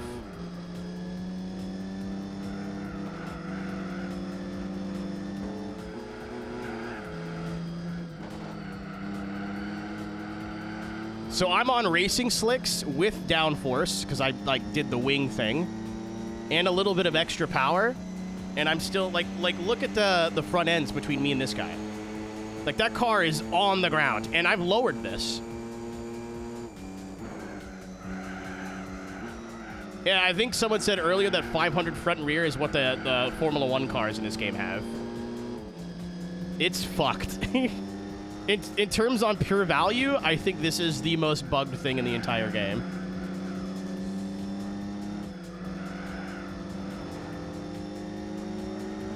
Oh, you.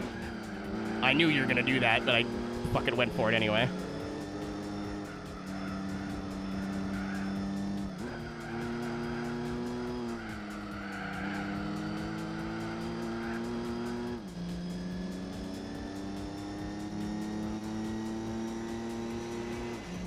I don't think this was intentional. I think this was a goof.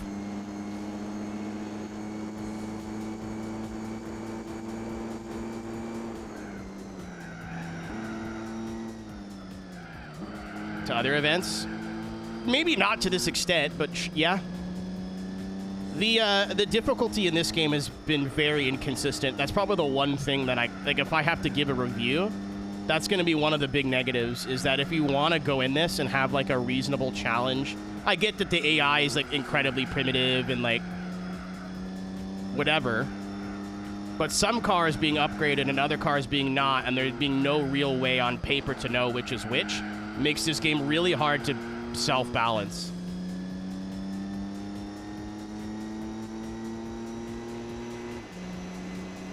So if you want to go into a race going, I want to win, but I don't want to be in first place 3 seconds ahead by the end of lap 1, it's really hard to kind of get the balance right without having the tons of knowledge about the game ahead of time.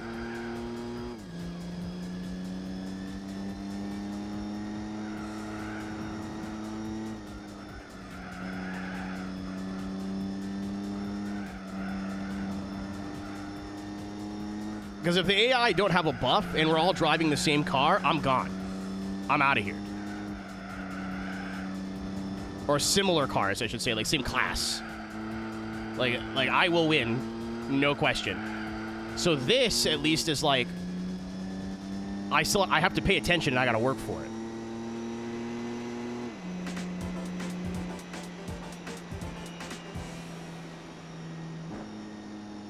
What's funny is you can feel the weaknesses of GT7's AI in this game. And don't get me wrong, I have not played Sophie. I don't know what the PS5 AI is like, but in the regular PS4 version of GT7, it's very similar. They're just a lot better when they do work.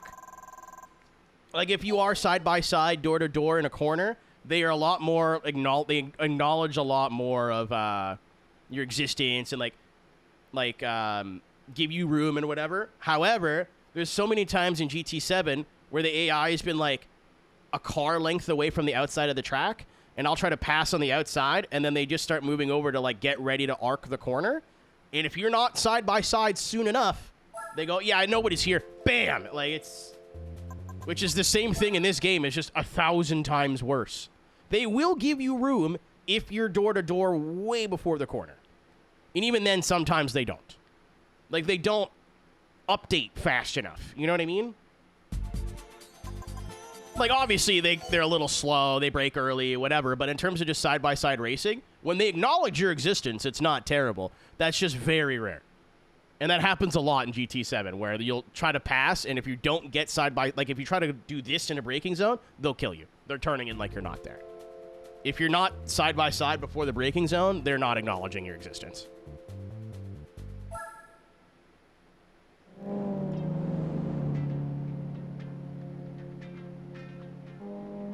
Oh, Dorset, I didn't mean, like, in pace. I meant just, like, in reacting to the player.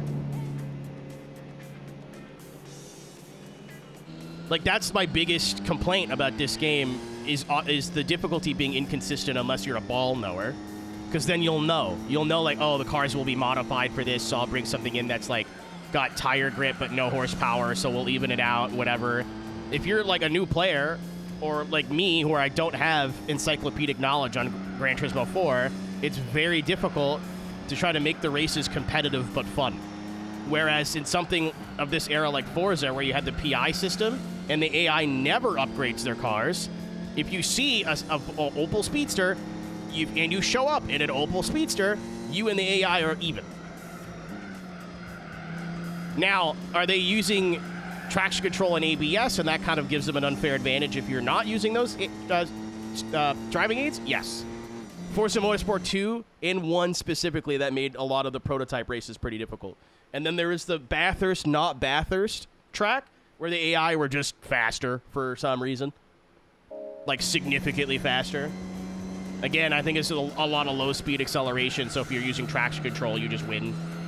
And I'm stubborn and don't want to use traction control. But that and the AI being really tricky to race against unless you know what their characteristics are is also not great. But that I could kind of forgive because it was 2004, and like I don't think there was a racing game AI on a console at least that was all the way there yet.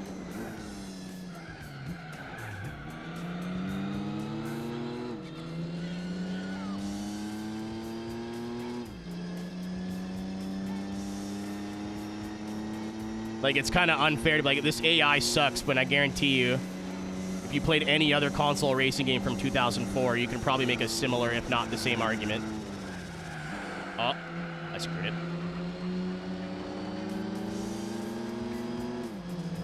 Yeah, I think just the pros outweigh the cons. You know, I don't think this was I never thought this was a 10 out of 10 game, and I think anybody with their head screwed on and that's being super subjective about it and pulls the nostalgia out of it will ever say this is a 10 out of 10 game.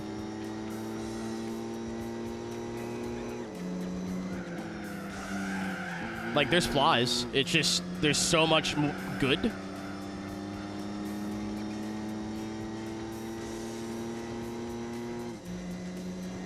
And I don't think I've played a game, like, we're over 100 hours in now, I think. And it's not really felt repetitive yet. Like, every day I've sat down has felt different.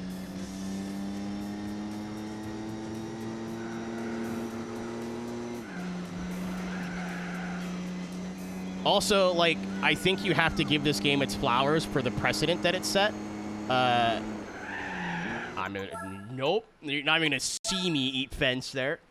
But the handling in this game is such a big step up in refinement from 3. 3 was still a PlayStation 1 game in terms of how it felt. What's the worst thing about every Gran Turismo? 1, lack of content.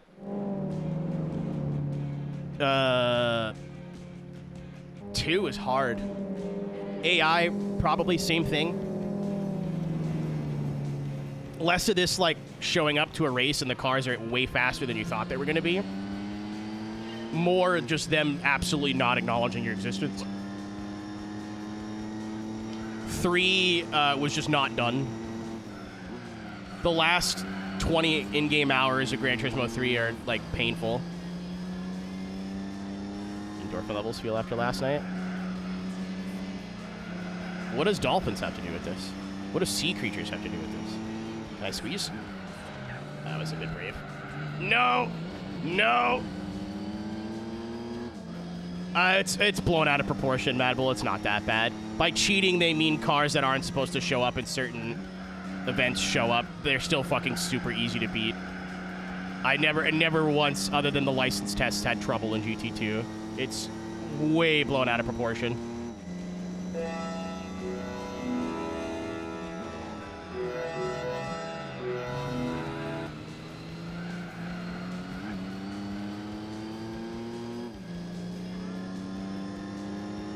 It's a thing. I don't want to say it's not a thing, but like...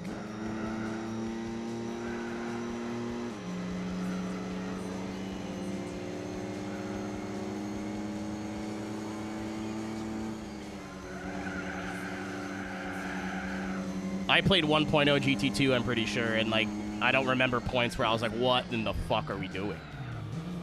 This is a... Like where this race would have happened, for example. Well, 98 is a 100 car. You just change the number in your head. Not hard.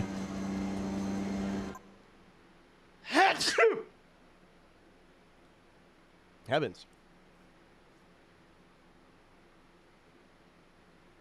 I've heard on the forums. Gran Turismo 2 at this minute right now, it's really hard to tell you what's my favorite GT game. GT2 is tied for first.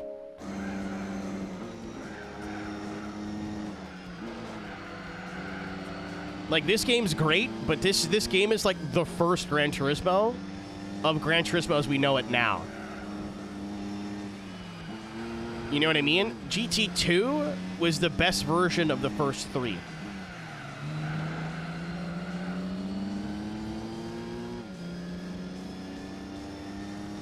I don't think I'm playing GT5 anytime soon. The PS3 games are like...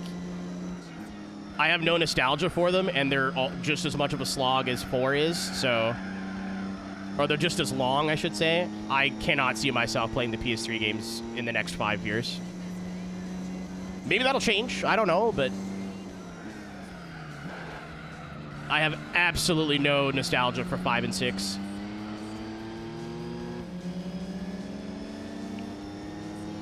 No offense. I'm sure they're great games. But I was a hard on the Xbox 360 at the time. I don't think I'm closing the gap, but I'm going to try. Oh, I'm definitely not now. I definitely want to play 1 because I feel like that's a big hole in my racing game backlog, is a PS3 version of Gran Turismo. And I played GT5 Prologue quite a bit. I remember when the trailer came out for like Vision GT or Gran Turismo HD, and like it didn't have a title yet. It looks so cool, man. And GT5 Prologue was the first game that came out after I saw that trailer, and I was like, I need to, you know.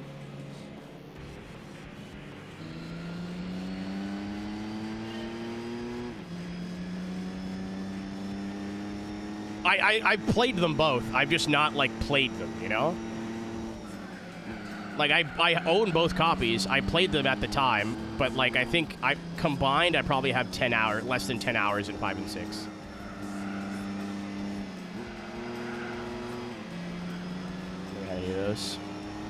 I had a PS3, but my brother, like, de facto stole it, and then I got really into Forza Motorsport and, like, started to join drift teams and stuff, and just didn't have time.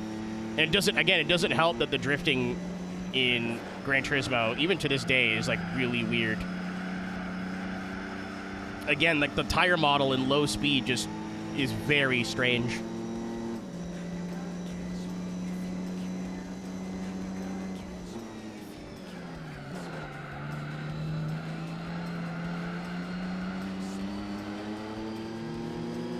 Yeah, the 5 and 6, I think 6 as well, had premium and, like, basic cars. I forget the actual term.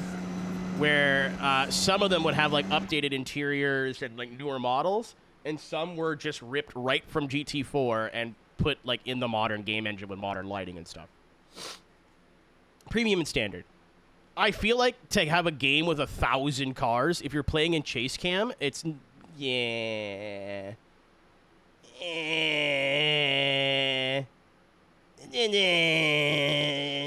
But I haven't spent a lot of time with either of them, so I'm talking out of my ass.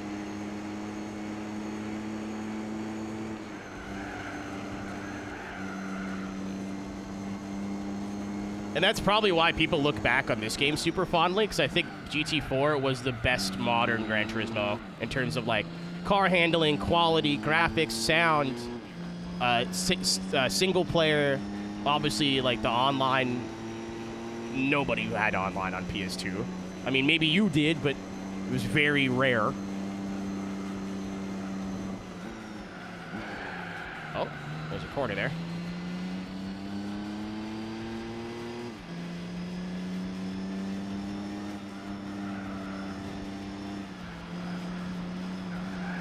So I think that's why a lot of people look to 2 and 4 as like the not the normie, but like if you ask a Gran Turismo fan what their favorite GT is, I'm willing to bet 75% of people are saying 4 or 2. 2 is the best version of the PS1 style handling and progression. I love 3, but I will maintain it is mostly for nostalgic reasons. Especially after having 100%ed it. Holy fuck, the end of that game is brutal. It's not even hard, it's just boring. Hey, you're gonna do the same 5 tracks over and over and over and over and over and over and over and over again, and all the races are like half an hour to an hour long. And this will be the last 20 hours of the game. Have fun, good luck. Fuck. I love 3 to death, but objectively, no, it doesn't hold a candle to 1, 2, or 3 personally, or 1, 2, or 4.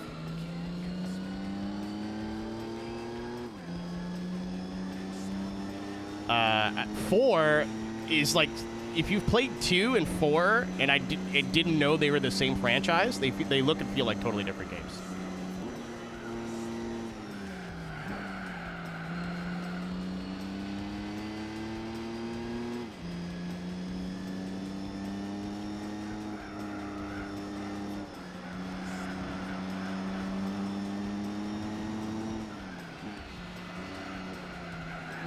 The curse!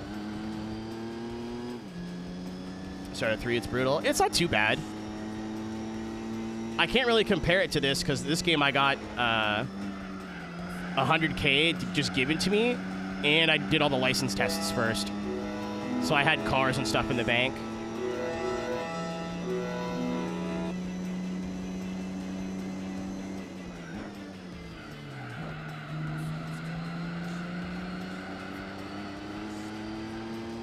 You got to make smart choices. Like, you could absolutely soft lock yourself, but when you're choosing your starter car, it's smart to be like, okay, so if I pick this car, what can I use this for? Oh, this, or this. I can use it for this, or whatever. Like, you have to make I mean, to be fair, I bought a PT Cruiser, and it worked out fine. But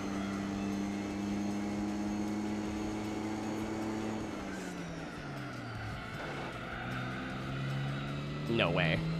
Damn it. Damn it. I had a hell of an entry into the hairpin. I thought I had that.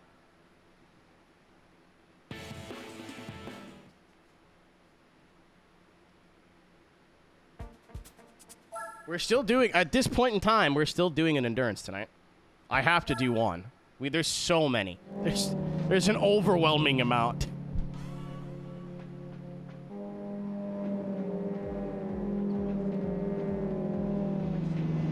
Part of me doesn't want to give up and win all the races with this build, but also part of me is looking at the time and going,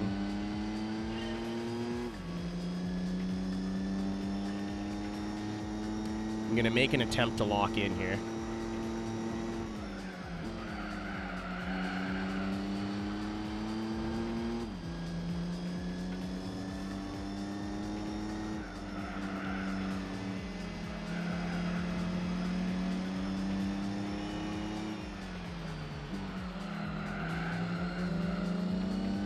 I didn't want to do that, but I don't want to lift mid-corner. If we had like 10 laps, this would be a lot easier. So to have time to like get past all these cars and like chip away at the leads and stuff. 3 laps at this speed is like not that much time, actually. At this much of a disadvantage, I should say. We're out of third gear, like they're pulling away, and like mid-speed corners, they're just faster.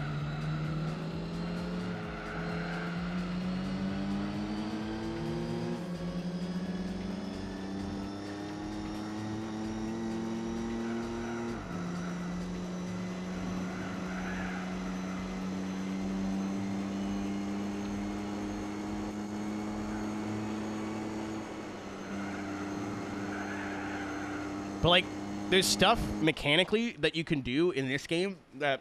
My nose is really itchy. I'm sorry for keep pausing. I should probably get up and blow my nose, but that's quitter talk.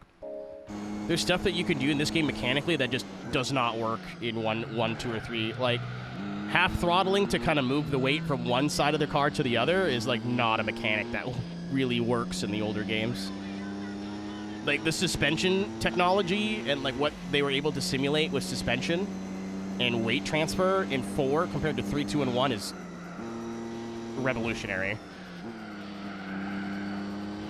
The tire model wasn't there yet, but hey, Rome was not built in a day.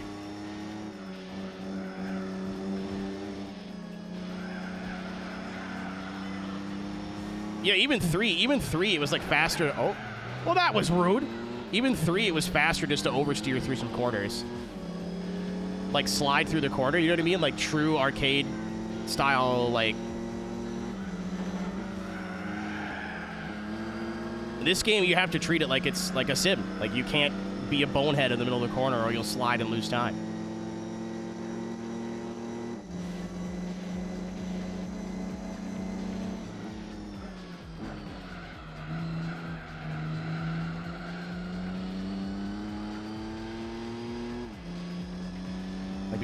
Again, I think that's why, like, if you talk to most Gran Turismo fans and ask them what their favorite game is in the franchise, you're getting 2 or 4.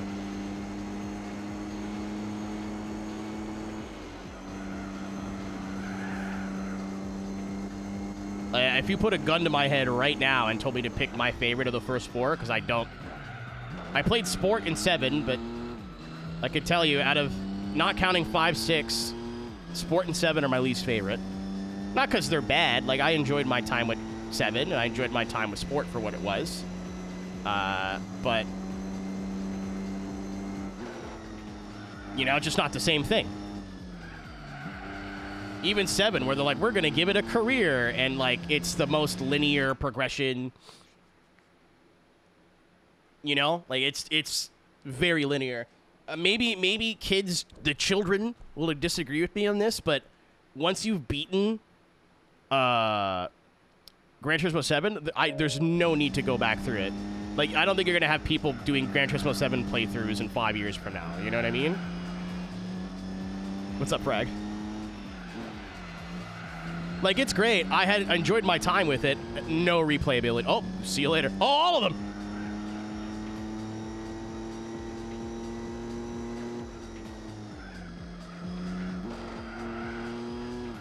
Yeah, I thought the cafe was like the tutorial beginning part of the game. And then I got about halfway through and realized, oh no, this is the game. Oh no. I thought it was like driving missions or like a side thing. No. No, actually, it is just how the game is.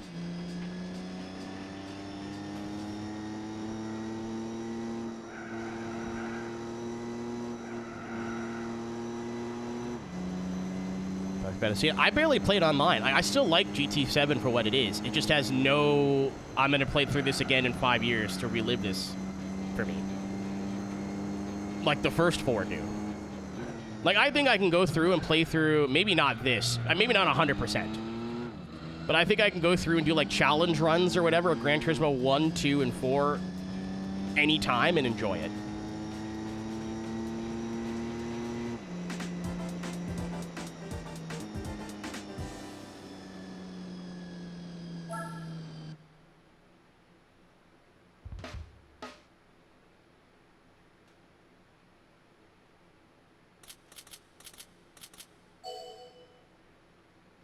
I don't think there's a bad Gran Turismo game. I think that people, like, all the prologues or the demo games, like, don't count. They're not mainline games.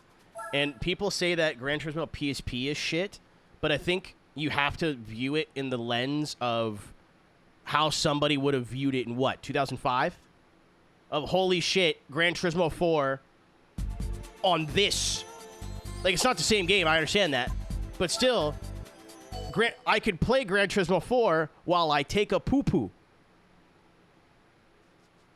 Like, bad's not the word. Even 6, from what I've been told, is not flat out bad.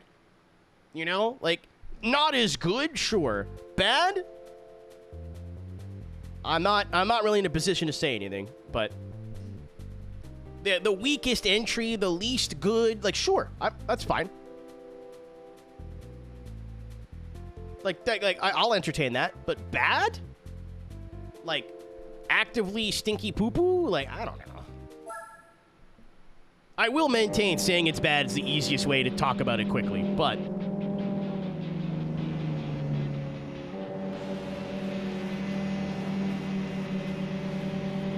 Yeah, Reaper. Yeah, yeah.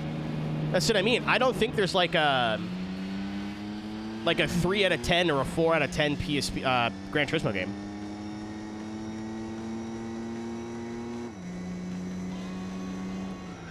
Like, at their worst, they were mid.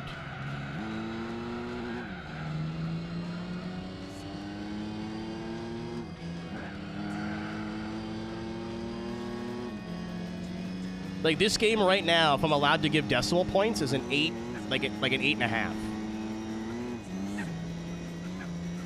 Maybe an 8. Like, I'd really have to sit and think. If I could give it at a score out of 100, it'd be like an 82. Because there's not a whole lot wrong, but unfortunately the things that are wrong are, like, not minor. Like, the AI being unbalanced and at the same time also just, like, very stoic takes any chance you could have of, like, really good wheel-to-wheel racing and really putting it on you to, like, self-impose rules and, like, oh, I won't hit them in the corner. Like, you know what I mean? Like, you have to try to have good races in this game. And other games of this era, I feel like, didn't have to do that as much. Where, like, obviously you're playing Forza, you're not getting runs to the line every race, but I feel like closer races happen more often, and they're easier to set up. So you go into a race going, okay, the fastest car here is a Volkswagen GTI, so I know if I get something that's close to that, whether it's a slow car that I've upgraded or just buy that car, the racing should be relatively close. Oh, I bought GT6 just to, like, have it and then never touched it. I think I played it for maybe an hour. And then I went back to play it a couple years later, and it was like hours of updates, and I went, yeah, never mind, and then just never played it again.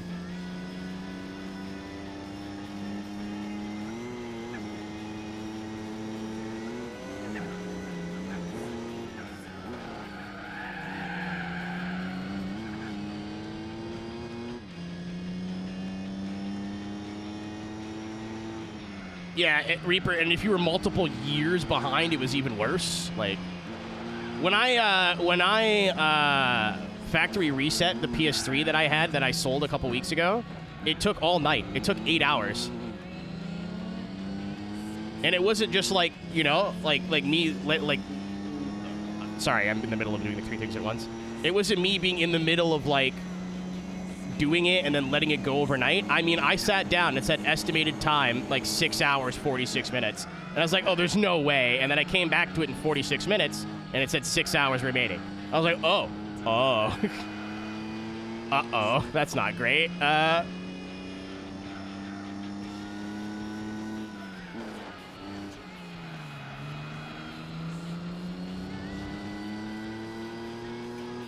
Absolute baby mode. I mean, yeah, again, I can't get behind the word bad.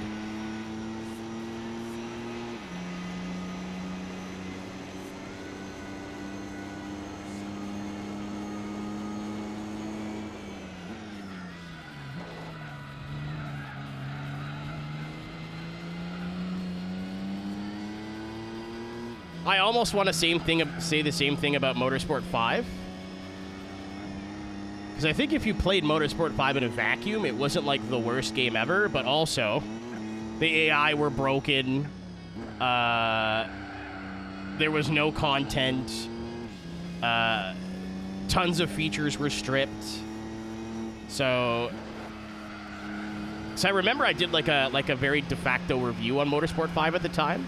And I was like, I think it's like a 6 out of 10 game if you don't look at it as Forza Motorsport 5.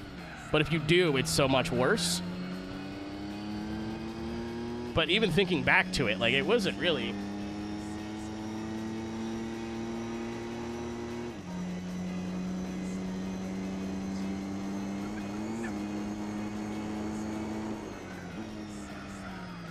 Though I say that, but I did watch a Color Shed review on Motorsport 5, and he ended it with, like, this game isn't great, but I don't think it deserves the hate that people give it. And that's where I left my novel of a YouTube comment of, like, you're entitled to your opinion, and I'm not saying you're wrong, but the reason people hate this, and I guarantee you it's mostly people that were around at the time. Because getting arguably the best game in the franchise, and then up until Forza 8 came out, the least good was... wow. Wow. And, like, if that's how people felt when GT6 came out, I think I understand that. Like, I get the feeling. I don't see it, but also I wasn't playing Gran Turismo actively at the time, so maybe that's what I'm missing here. I installed 6, I drove around for 15 minutes and went neat, and then didn't turn my PS3 on for years. We did it, by the way. Took a couple tries. Seattle was easy. It helps when I know the track. Like, braking points, apexes, that kind of stuff. Not just like, hey, it's a left turn here. What are we going to win? A fucking handshake? Oh! This is fine. I like this one. We could use this for the Nürburgring. I thought we were going to have to buy a car.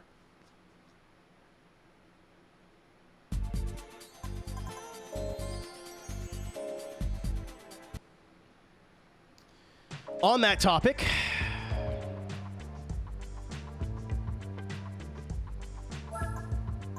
I want to check something.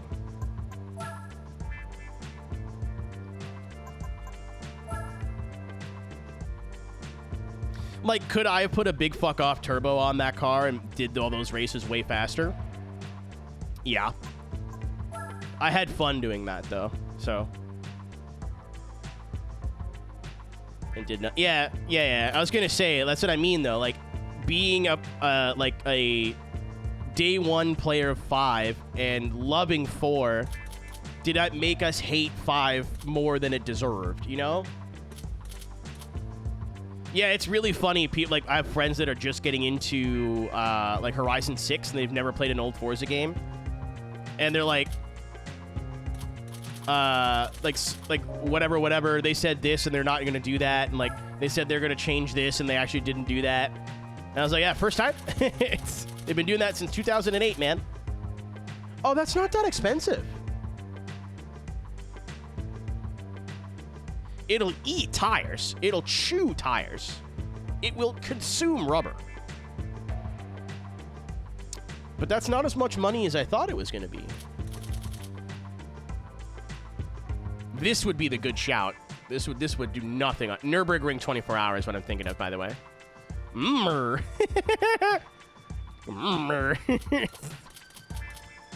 But I want this.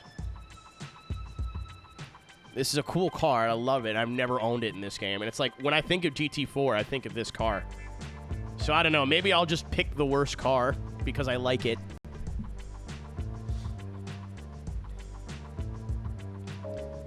Yeah, back in the day, Pinkham, where I think if you didn't like one game, the other game absolutely filled the void. Like, they were perfect, right? Well, not perfect, but like, if you're like, I don't like Forza because of this, and this, you would love Gran Turismo. If you didn't like Gran Turismo for this, and this, you'd love Forza.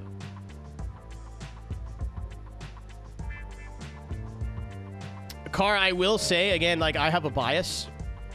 But a lot of the things I was worried about a couple of months in have already started. Like, a lot of people are like, holy fuck, this game's amazing. Now that they're used to the map, they're like, wait a minute. It's the same game again. So I don't know. But I'll tell you right now, like, I'm not changing my mind on that franchise. I said this before, like, Horizon 6 could have been, like, 10 out of 10. Best game ever made. And I still would be like, yeah, that's cool. I'm not playing that. So I can fully recognize my opinion's going to be not wrong, but you know what I mean? Yeah, COD Cycle. I've accepted that franchise is not going to give me what I want, so there's no point in, you know. Oh, fuck. Months. Oh, I thought we'd have What I miss. doohickeys. These are not doohickeys. Well, that's annoying. Oh, we can drive the Silk Cut, though. Oh, the Camaro's here, I guess. Yeah, I didn't think these would be prototypes. What's up, Kobrick? We just finished the German one makes, which I thought would take an hour or two. It took 3.5. And now we're going to do circles for however long 100 laps takes. Yeah, I don't actually mind these cars being faster. That's not the end of the world. We're just going to get it done quicker. Yeah, the customization has not changed since Forza Motorsport 2, unfortunately. They've added in, like, a new thing here and there, like window painting and being able to put on different fronts and rear tires is neat, but, like, not a whole lot has changed. That's what I mean. Like, I kept expecting them to reinvent the wheel, and then went, why would they do that? Like, why? What purpose would they have to do that? How doohickey can you get? I was gonna do. I don't want to do the 787B again. I don't want to do this the Mazda 7. That's or the Toyota 7. That's stupid. It's not stupid, but I'm definitely gonna match their freak because look at the time too.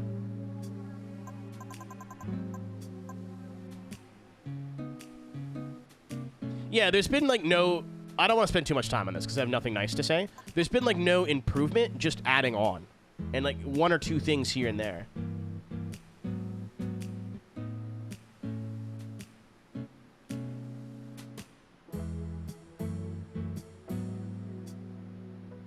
I was feeling the Jag, to be honest. As soon as I saw it in the race, I was like, I love this car.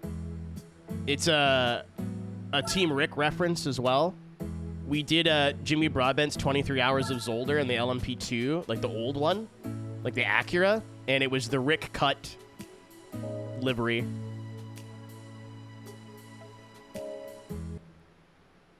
So what? Oil change in gigahertz? That's it, right? He's like, I don't mind if this one's a cakewalk. I need to just start getting endurances done.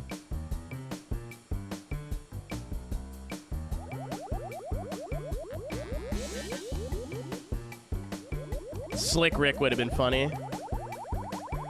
To be fair, I think the idea for that livery was hatched less than a week before the race, so.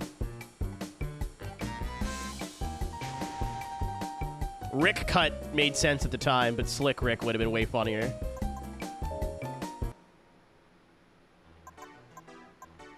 I forgot you could just press R1.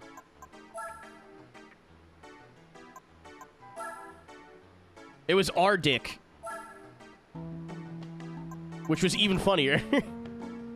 Part of me wants to just do hards. The difference between a hard and very hard is not as minor as I thought it was going to be. I'm overthinking it. I'm overthinking it. We're going to beat everybody by 5 laps. I'm overthinking it.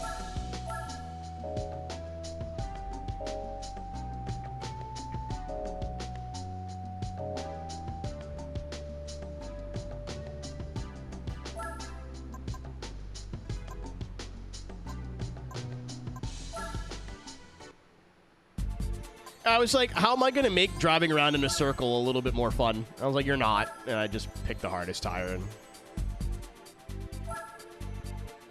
I'm going to go to the bathroom and grab a bottle of water before we start here, I think. Hopefully, in my mind, this should take under 2 hours. It's 100 laps. 30 to 40 second lap times. We got a teammate. This should not take more than 2 hours. And if it will, I'll be upset. By upset, I mean mildly perturbed. Because it's 11, so... I also meant to be here at 5 p.m. exactly, and that is not what happened.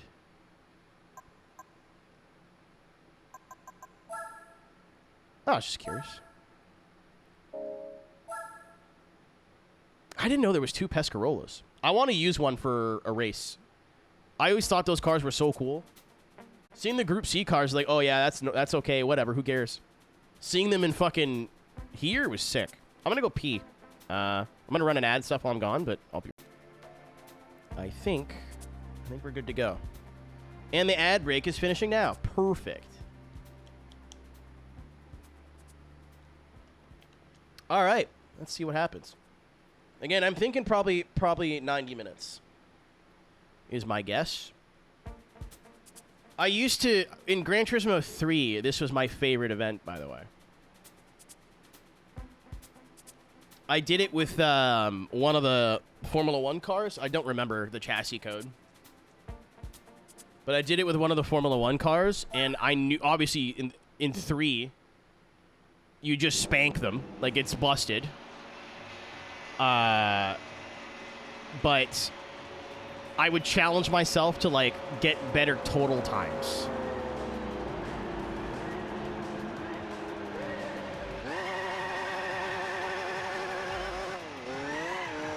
Generic fast car Gran Turismo noise. Excellent. Bye, tank. Reaper. Shooter.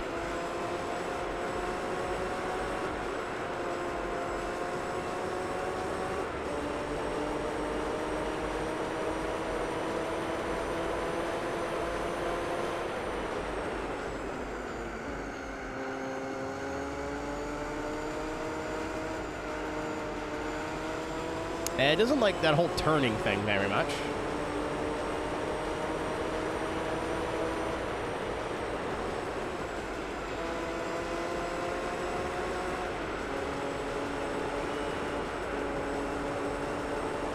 Yeah, and they're the super hards. They're gonna take a little bit to warm up.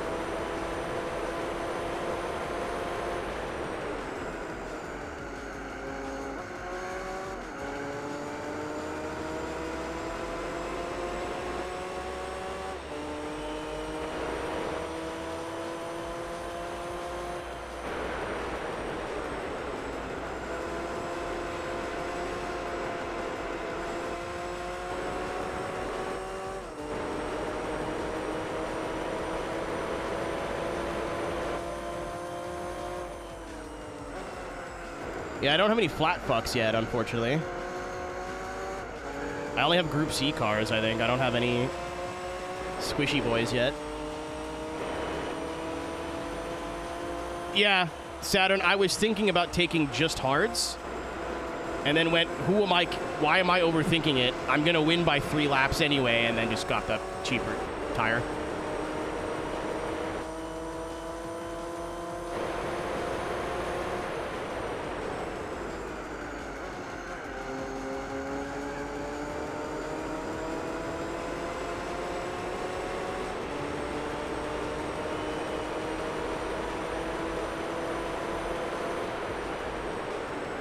I was like, if I'm on the hards, I could probably build the gap earlier, and, like, you know, I think that'll be more in line with the actual tire strategy. And then, like, I was in the middle of thinking about that. I went, it's Group C cars at an oval, and then just bought the hard tire.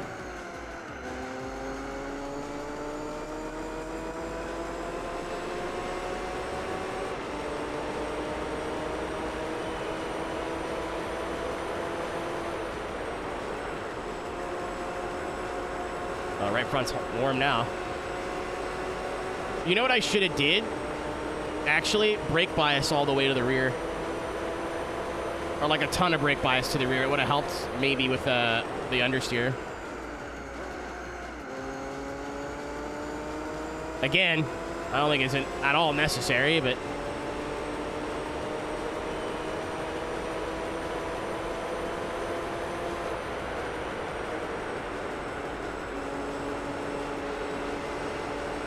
Yeah, if you full throttle this car, just like all the weight, I could feel it a little bit.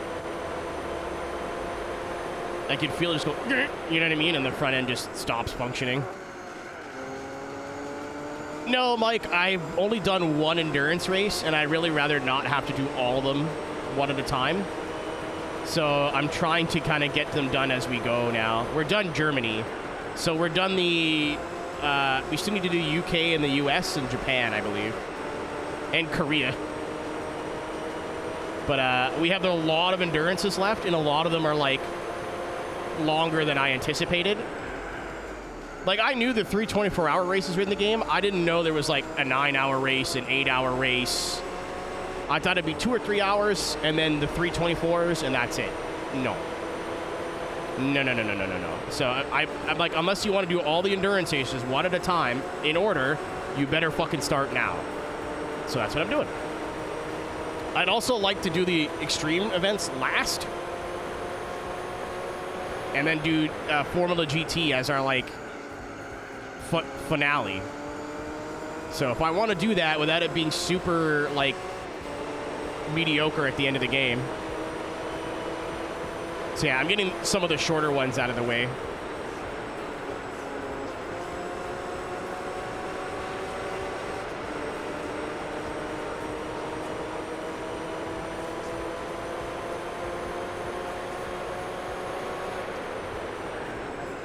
PK, we're probably faster on the straights, but slower in the, much slower in the corners.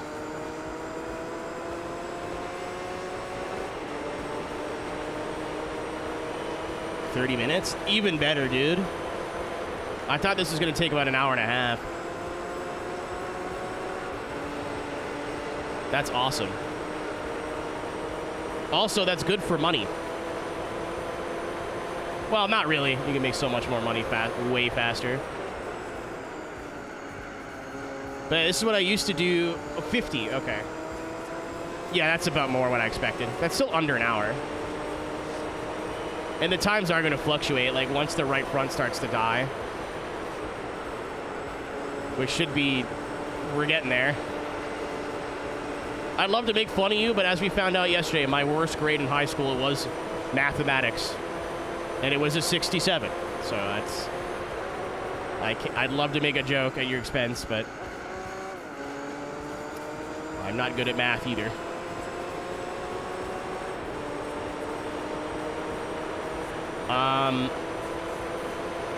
Yeah, I think we got to make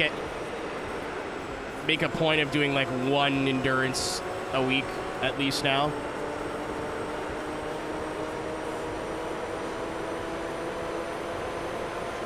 Yeah, I'm just running my own race 13th. I'm not trying to catch up right now. I'm just trying to learn the rhythm of like when to get it back on the gas.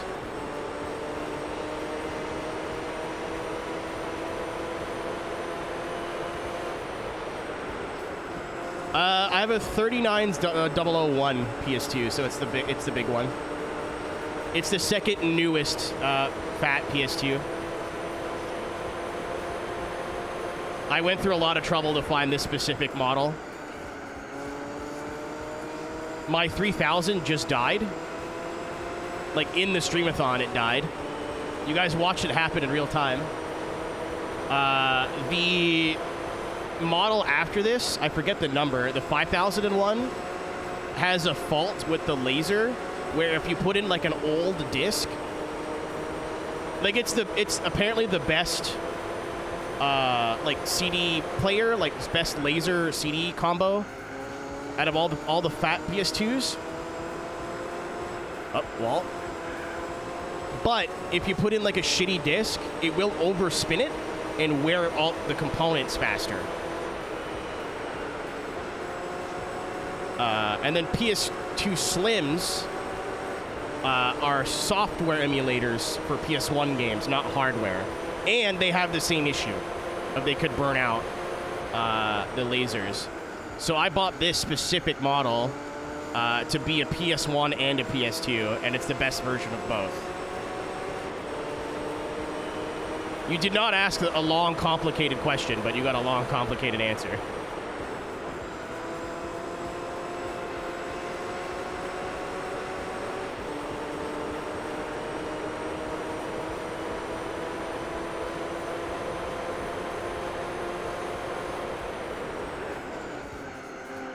Yeah, I'm on a real PS2. I'm a game collector, so I enjoy, like... I get a little bit of extra, like, smiley face playing games on hardware. I'm not, like, as much of a sicko to where I'll put, like, a ROM onto a hard drive and then play it on a console.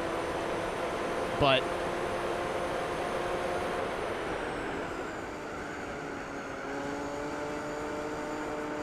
I like collecting games, and I like using the games that I collect.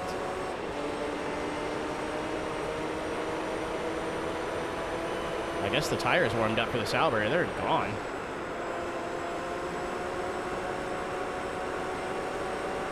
Or I'm just missing something.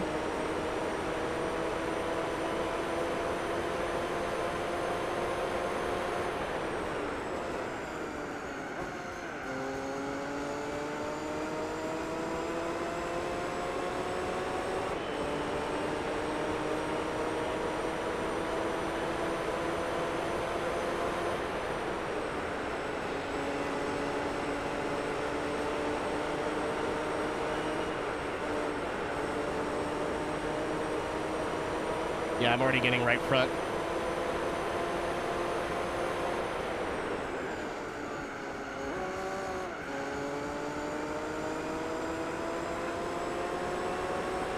We've only been racing for 10 minutes, though, so if I have to, like, back out and change something, like a slightly softer tire, whoop-de-doo.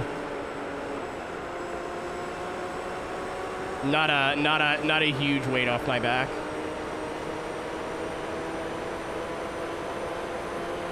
Again, I'd love to know what lap times the other cars around me are doing. So if he's like 2 seconds, he's not. I think it's a couple tenths a lap quicker, because I was under a second, now I'm back to 6 seconds. My lap times have been fairly consistent 29.7s.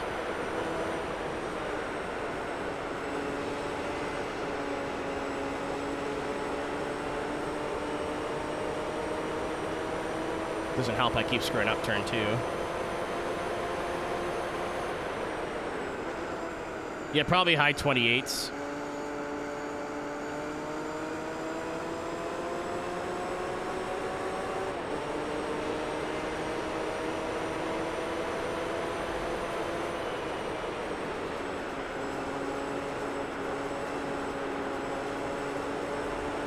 There we go, that's better. Actually got on late there. I am on super hards, yeah. I was gonna take hards and then went, you're gonna win either way, and then just stop thinking about it.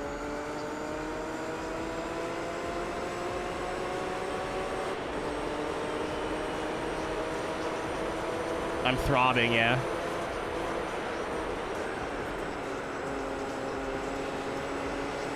I was gonna say, I can't believe we're over 60%, but we still have, like, all the long, annoying things left to do. Like, in terms of time, there's still, like, 100 hours of game left, minimum. Actually, more than that. There's almost 70... There's 72 hours in 3 races.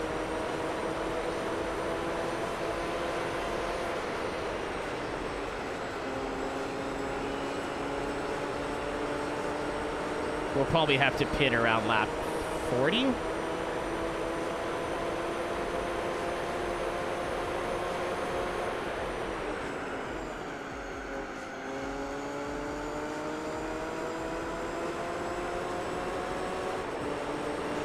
It's hard to say though. Once the tire goes yellow, then like it happens pretty quickly.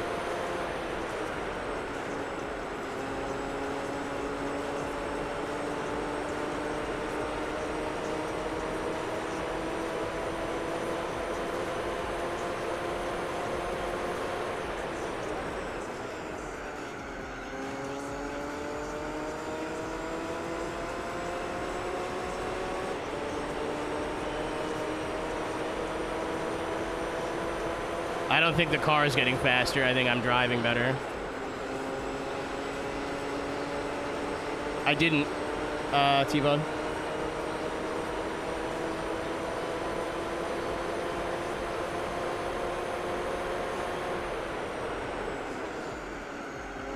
Yeah, I don't know if we can one-stop it. Because we're lap 28 here, and the right front is already, like... If it was still, like, the left front, I think we can make it to lap 50.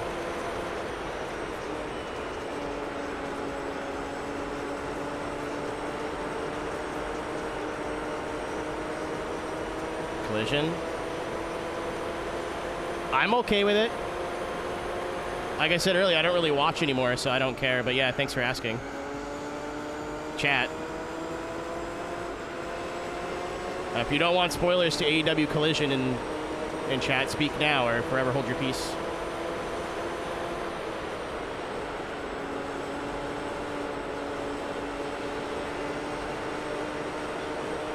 This would be a good race for the wheel, too. Just more subtle movement, probably save a lot more front tire, and easier to trail brake into the corner. Oh, that's not surprising. They got let go from the dub a while ago, didn't they?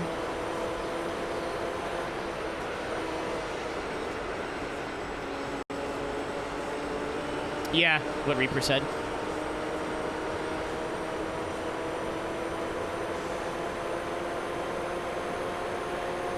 All right, we're starting to make some time back.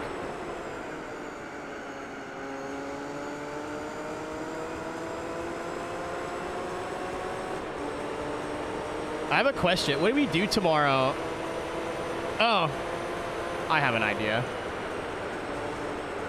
Normally we watch Joe in between top 32 and top 16 for Formula Drift. And we're not doing that. So I was like, what do we do tomorrow? I already have like 4 ideas as I said that. Ow, me arse. Like we could just chatting it. I could play Mecha. Golf. I could DJ. I think that's doable.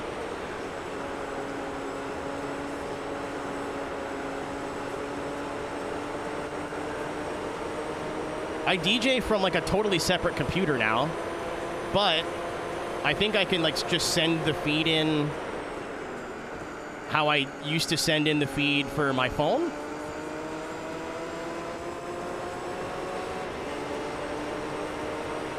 We'll come up with something. Depends how long the break is, too. If the break's like an hour, you know, versus if the break's like 2.5 or 3.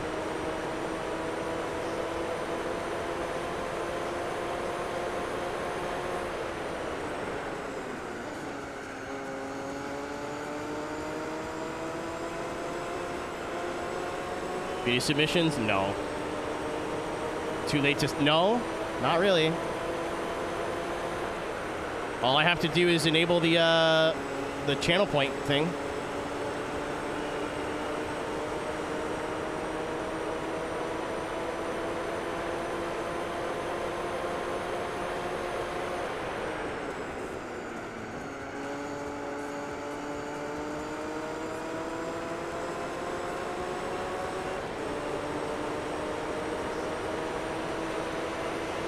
Car's getting harder to drive, but we're not really losing... Wow, why am I on the apron? It's like we're not really losing time. Is that the Sauber right there? No. That's the other Jag. So how the fuck did I make... What did he do? I made up 7 seconds in a lap.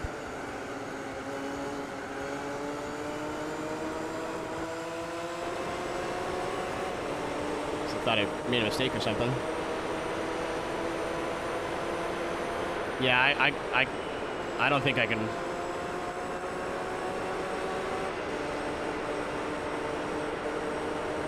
It's going to be really tough to one-stop this. Yeah, but it's only been 17 minutes, so...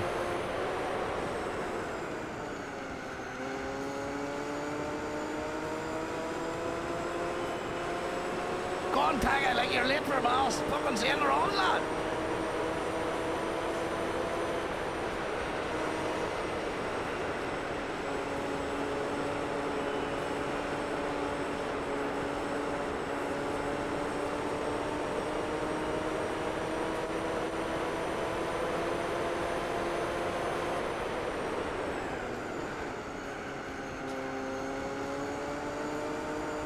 Yeah, the front's already becoming problematic.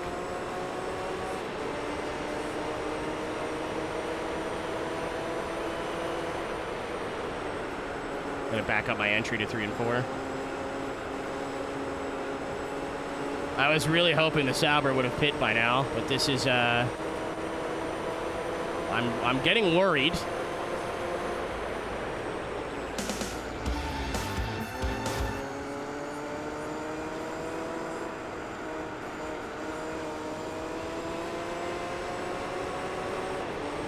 I mean, even then, Reaper, it's a straw man.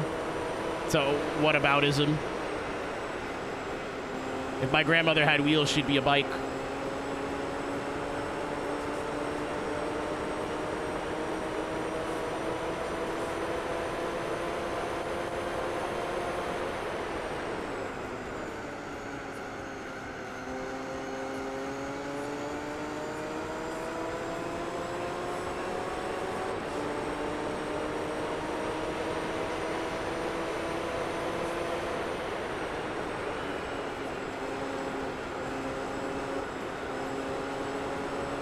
Also, I guess the argument is that, like, power went to their heads or whatever, and they didn't do that good of a job. Who's to say again?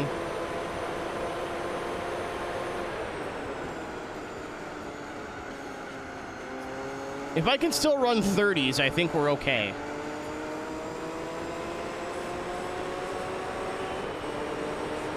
That was just me being a fuckhead. But yeah, I'm leaning towards quitting here pretty soon. Yeah, I gotta pit, like, soon.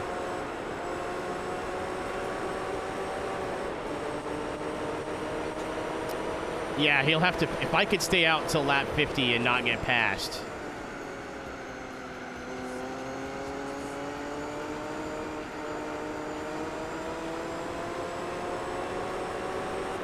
What's it on hards? I don't know what other tire I have.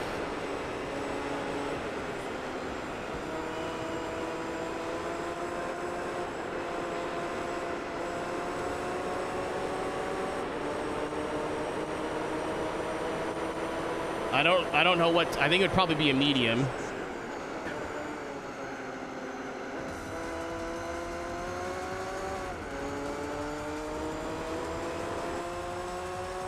Yeah, I need to make it to lap 50 while still being in the lead. If I get overtaken by the Sauber before lap 50, it's not worth it.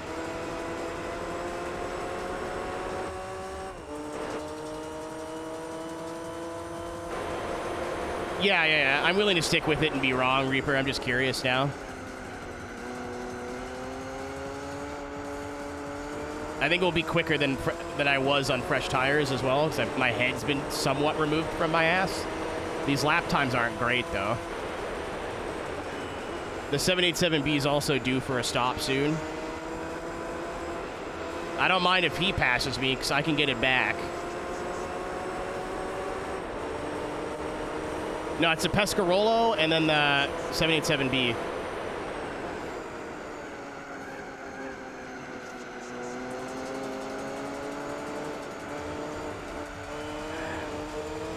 I may have to run the high line. Yeah, I don't mind if this guy passes me.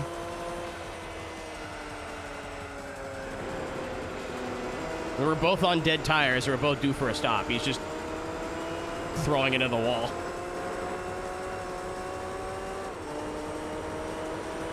Yeah, I'm willing to try to make this work. That's not what I wanted to do. Oh, yeah, right. Progressive banking doesn't really mean anything in Gran Turismo. My bad. Oh, I have one thing of fuel left. Papa I did not notice that. Yeah, I wasn't looking at fuel at all. All right, well, we're at 46. I'm going to stick with it. If I just lost 20 minutes of my life, it's not a big deal.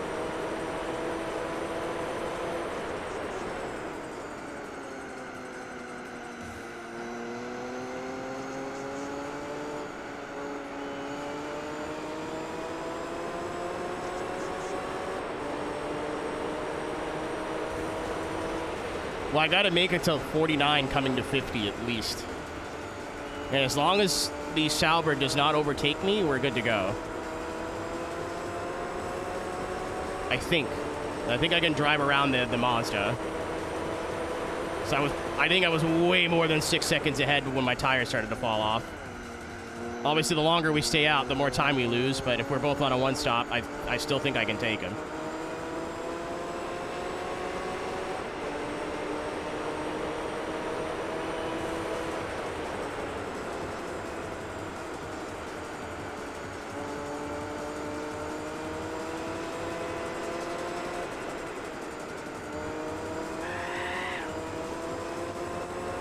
I don't think the 787B pit yet, though.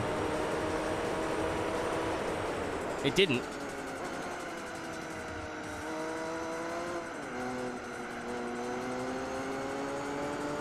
So if he pits again, it'll be at like lap 95.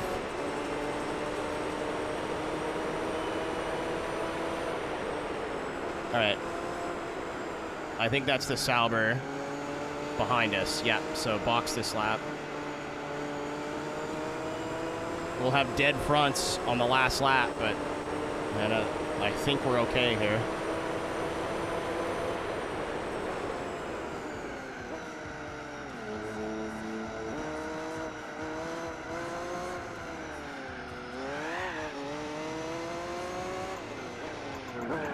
Yeah, I got some mediums.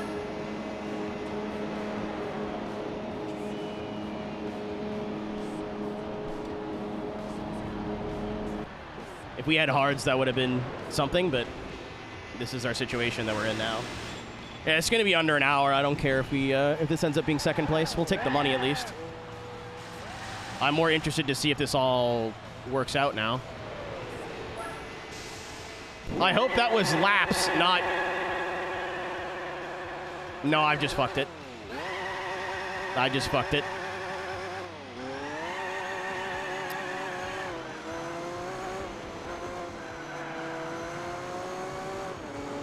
Yeah, I saw 50 whatever out of 80. I was like, oh, I don't need more than 50 laps.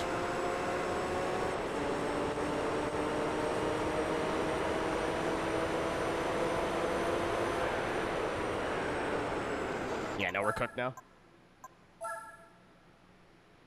Yeah, we're super cooked. I would have had to pit again for fuel. The only advantage I would have had was not pitting again. I don't think a harder tire is going to make that any better or worse because it was still dead on lap. We'd have to outpace the Sauber on the same strategy. Yep. I'm not adding power because I'm an adult. And I'm using this car because I picked it. So I guess we try hards then.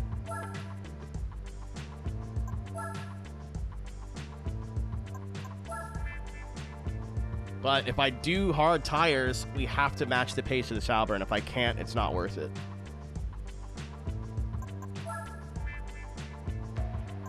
Or... Holy fuck! Holy shit! Well, it's not... like the wind!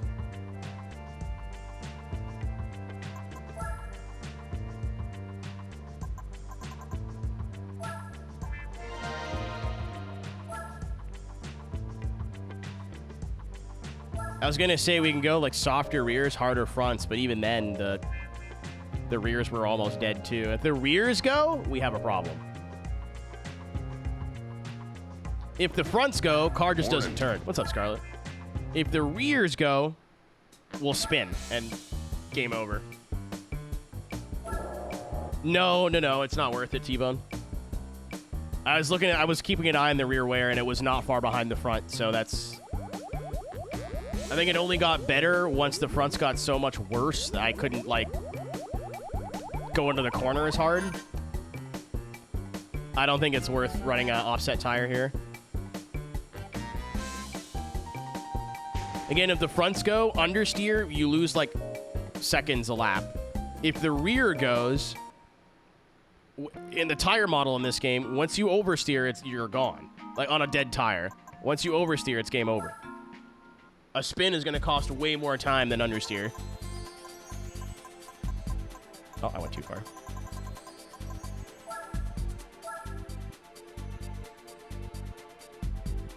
We're gonna re-roll. That's kind of annoying too. I want the same opponents. I guarantee you it's gonna be piss easy now. Like there will be no 787B and no Sauber.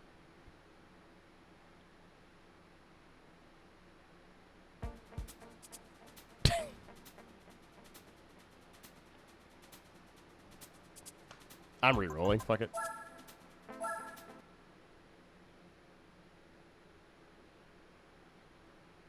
I want the Sauber at least.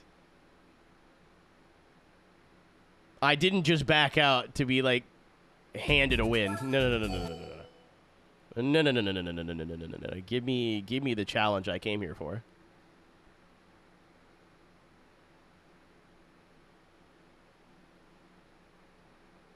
Yeah, I knew it. I knew it was gonna happen. You fuckers. Don't start with me now. I think so. Even then, like if the R8's close to the Pescarolo that was in the last race, we dusted them. They just don't have the straight line speed, and they're not even close.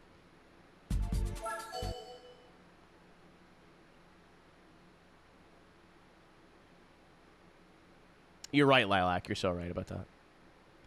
Oh, I'm sure. I have beef with the C9 specifically. Shoot me gun face. Minecraft. And the Gilet is here as well. What's up, Gilles? Hey, tabarnak, you're in the car. Everyone else show up. Car go quickly. Kakalis. Holy shit! Is that 5 big ones? Terminally normal. Patrick. Rick. Holy shit! Corey, I can't read the name. Mr. Cool. Uber Mouse, make sure you give Twisted a thank you. 6. Oh, wait, he's back. All right. There's no Mazda, but it's fine. The Minolta. I mean, there's an obvious answer. Holy shit! Although the basic configuration matches the loading on the front and rear, it is possible to change the balance intentionally to handle. Holy shit!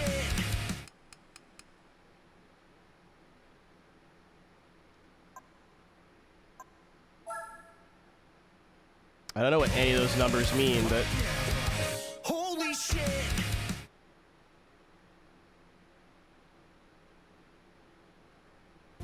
I'm alive. We finished all the German one makes tonight.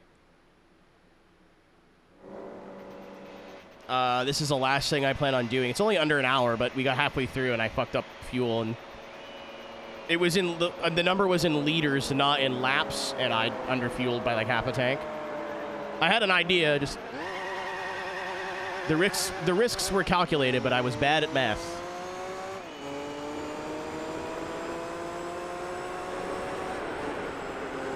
Oh, the brake changes. Oh.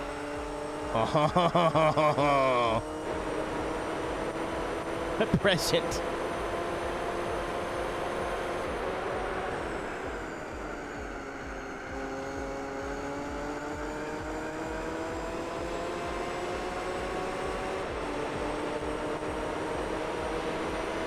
Run hard tires now. We're in a 2-stop.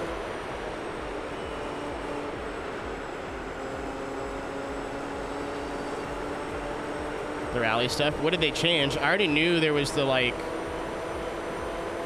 Oh, that's not new at all. The loop? That was already a thing in the before the update. I did it during the streamathon. You were here.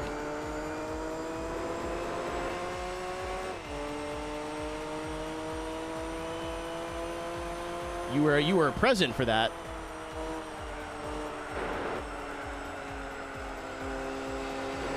Oh, him getting giga blocked is useful to my cause right now. Checks in the mail, boys.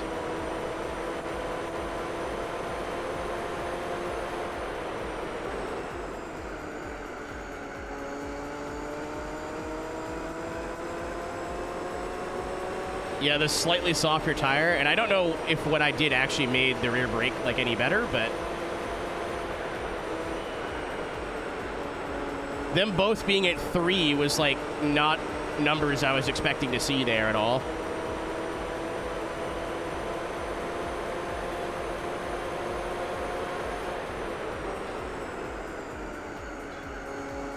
I thought it would be like a percentage. I don't know what the numbers meant, so I moved it up to 7, got scared, left it at that.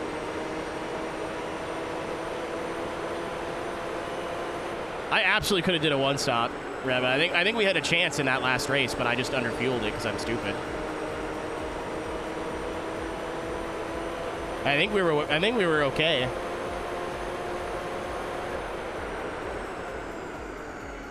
I'm not good when it comes to pit strategy. I'm a moron, but we were still ahead of the Sauber when I pit, which means if we pit again, which was scheduled to do it like lap 80, we were good to go.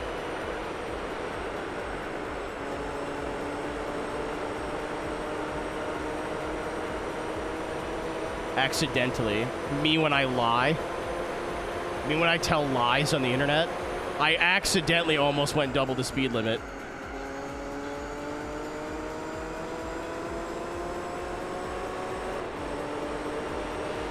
Me when I tell lies.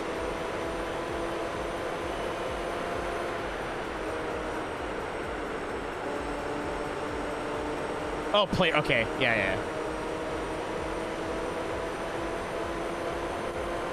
And then you said that, and I was like, well, I don't know, because the Mazda went almost like 50 laps, but I think it would have pit again at like 95.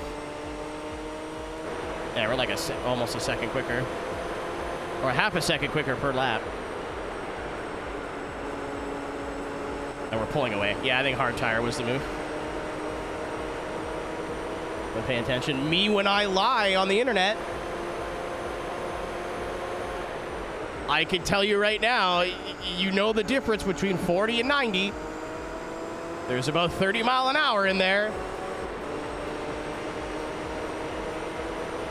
You could have just said that.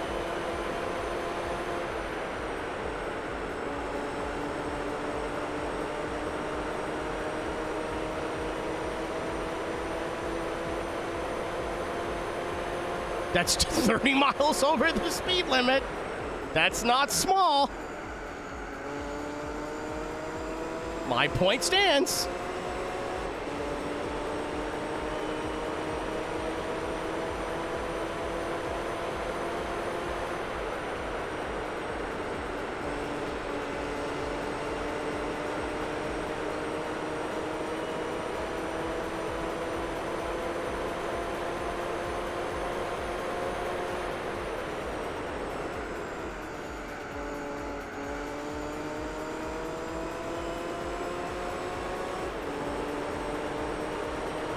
Saturn, it's the difference between 100 and like 150 kilometers an hour, roughly.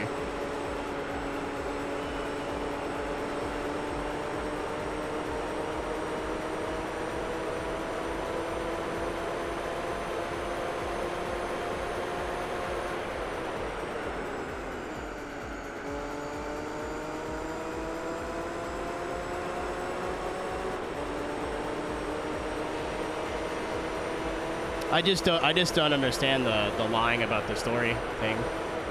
I guess I don't get that.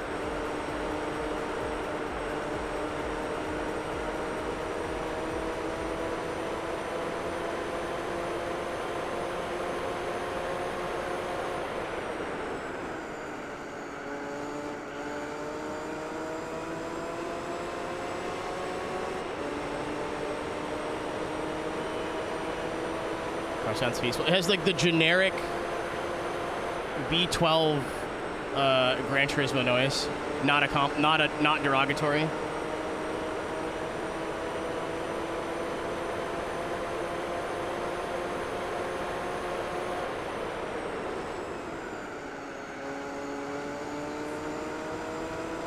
Tires are weighing evenly now too.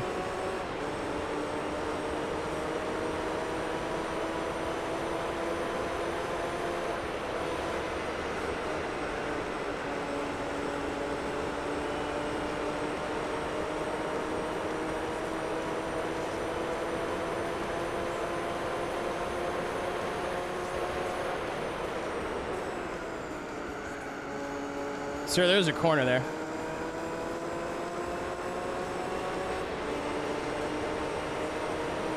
Best sounds to listen to? Oh.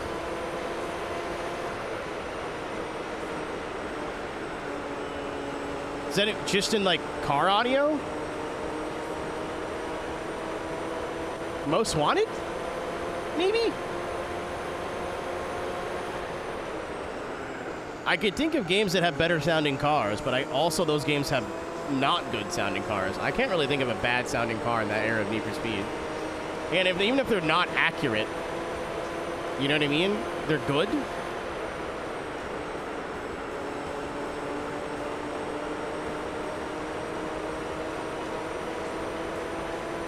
Yeah, my gun to my head, come up with an answer right now would be probably Most Wanted, but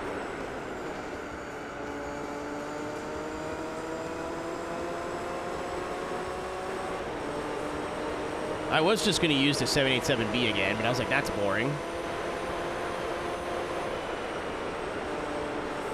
Where's the fun in that?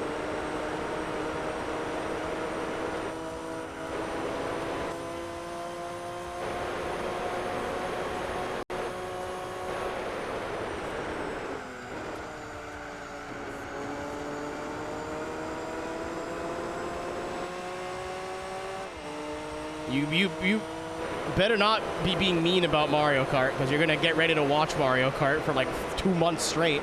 Oh, I won't take that long. I have to double check whether I said 100% or complete. But I think as long as there's no... no, I think I would have just did complete. In at least Mario Kart 8, the 100% is just like grinding cups until you get enough coins to unlock all the parts. Which is... I don't care. I will be getting all golds in all the races in every difficulty, and that's my 100%.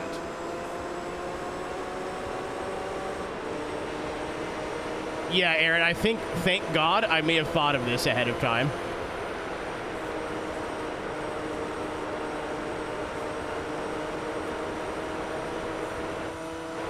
Oh, sorry. I tried to arc it. Yeah, again, thank the Lord, but I think I saw this coming. But I still want to get all golds, max points, I think, on every cup in every Mario Kart game.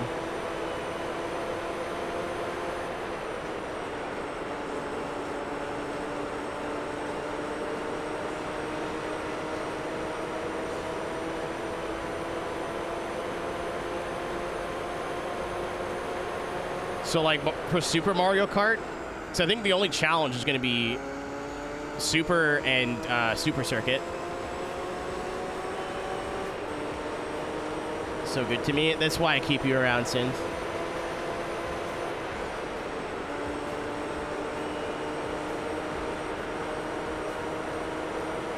I didn't know there was a correct answer.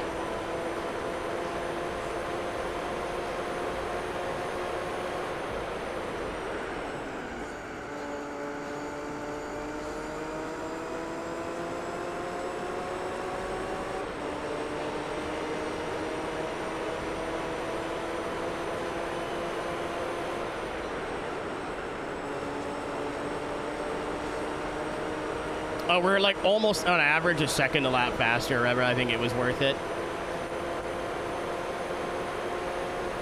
And we're pulling away from the C9, not matching. So if we can just pit like around the same time, it's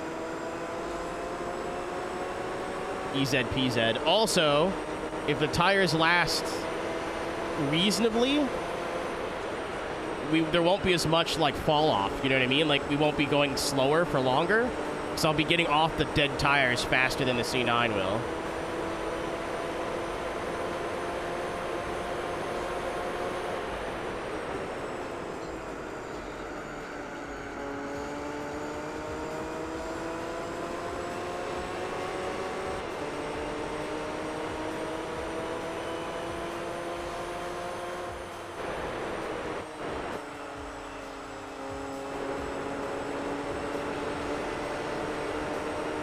Interesting line. Yeah, the right front's already like a little problematic. We're in 3-stop territory now, though, so we're okay. I'm gonna go until we're running 31s. And we have a 17-second lead. Car's still turning in for now.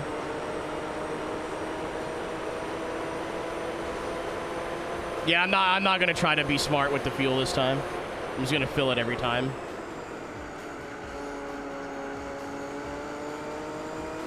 The newer games calculate it in laps, and I don't know why. I just for a second thought. I was like, why would I need a full tank? That's stupid. And I was like, wait a minute, you just used your whole fuel. Like the whole tank to get to lap 50.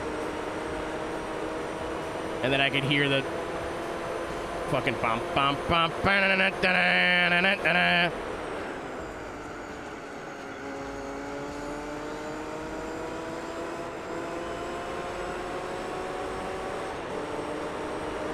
You're still good.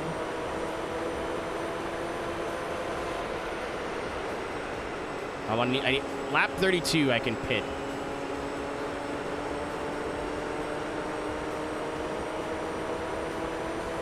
It's like, yeah. Risk calculated, math bad. It's still turning. It's turning way better. It's pushing on exit now more so than on entry. Still keeping him out at a reasonable gap. This right front's gonna go fast though.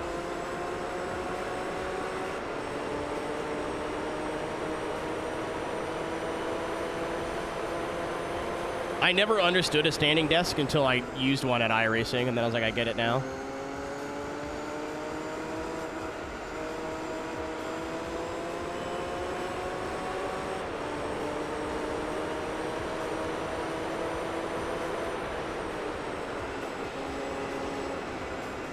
It's like, why the fuck would I want to stand up? And then I used it in stand-up mode, like, once. I was like,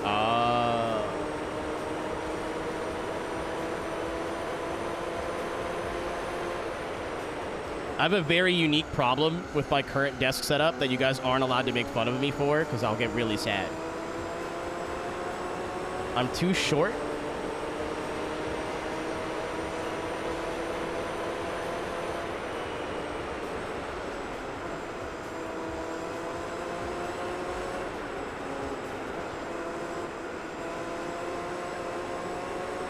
Stupid. Trade off chairs. Yeah, it sounds like something you can opt out of, though, thank God. But with how the reception's going to be, again, it's a rumor, but how the reception's been, I doubt they'll even do it. Pretty short myself. I'm between 5'4" and 5'6" somewhere.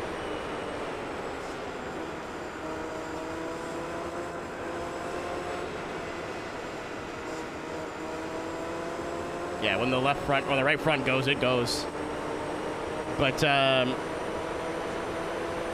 if I raise my chair anymore to like be at proper eye level with my monitor, especially since I got a bigger monitor,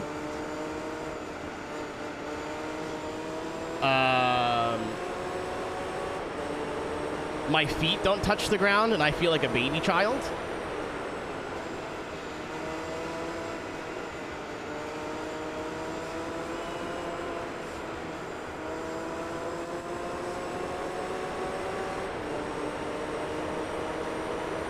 Losing more money.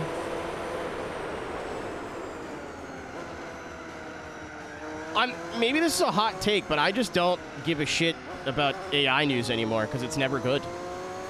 Either everything's on fire and they're gonna die, or everything's not on fire and the world is a wasteland. I've just mentally checked out from it, man.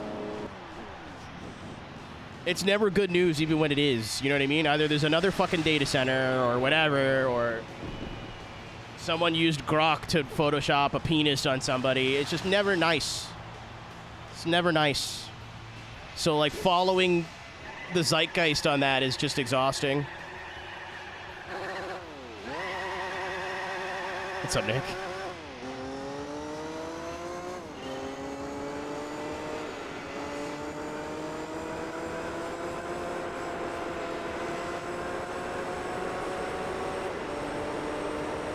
Gacked is crazy. I, too, am a J-Rock fan. I was not. I just went on anime forum boards in the 2000s. Turn the paddle sit. Because we can do that. I never thought of that. Interesting. So that way, that like the tires won't die at the end, and we'll have the gap. Interesting. Croco.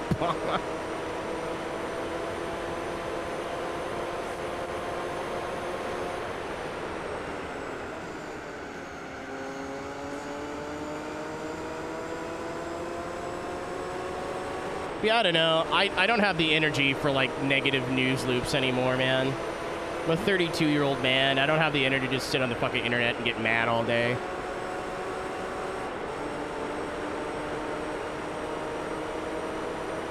I've said it before. What they want people to use AI for, no one actually wants to use AI for that. I think the average person who, like, is indifferent, you know what I mean? Just wants a better voice assistant on their phone. And, like, maybe you can delete the background of this image better. That's it. I think that's what most people want.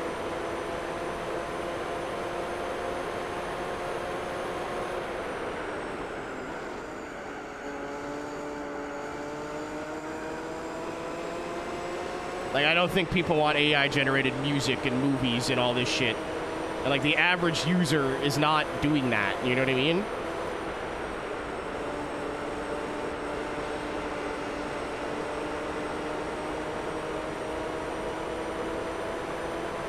So what they want people to do is not what they're doing.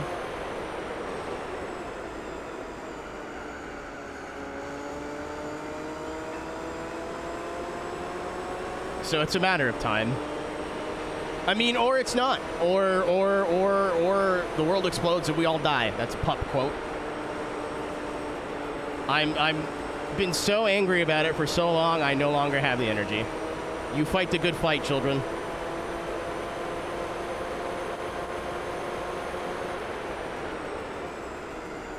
I can't be fucked anymore. I'm not gonna, like, be indifferent on how I feel about it. I've just chose to stop getting mad about it every day.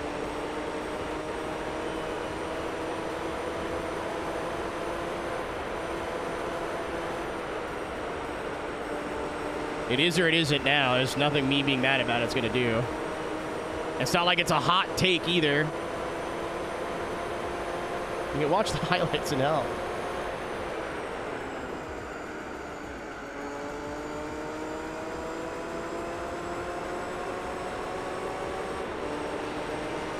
Oh, was it? Okay, Aaron.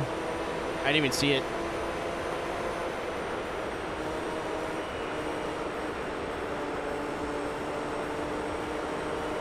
I don't know if I want to have leftovers or Red Baron tonight. Oh, I've got chicken I need to cook before it goes bad. I made 4 days of chow mein and still have 2 leftover chicken breasts. I might try to throw them in the freezer, but they're only in, like, a regular sandwich bag. So I don't know how good those freeze. So I didn't have any, like, freezer bags left over.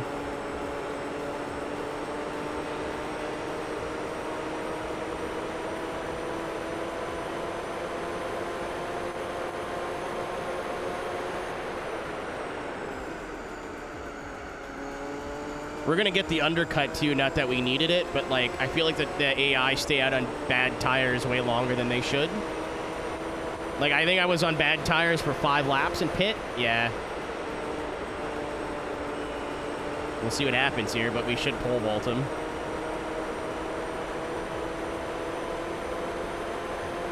Seconds. Yeah.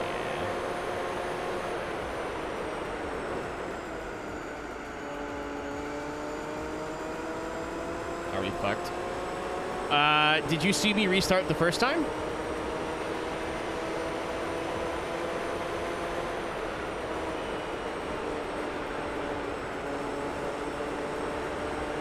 Because this is attempt 2, Mike, so.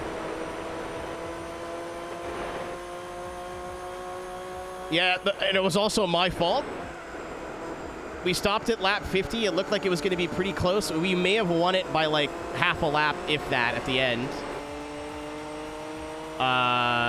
However, I misinterpreted what the 80 and the fuel number meant and underfueled by half a tank.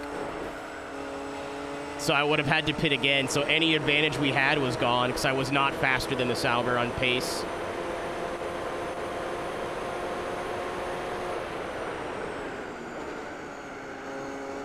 So instead of, you know, I just restarted. My fault. I think that was a winnable race, though. I figure as long as the Sauber didn't pass me by lap 50, we were good. So we would have won by like 4 seconds, but we would have won. I'm on hards doing a double two-stop this time.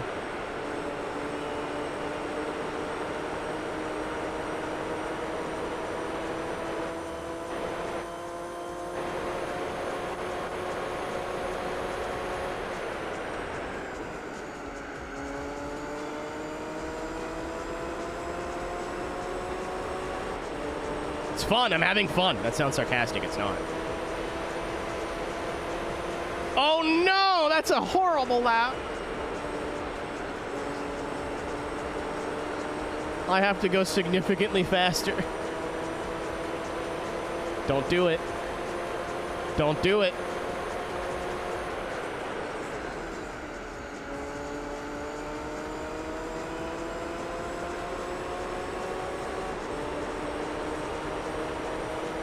No!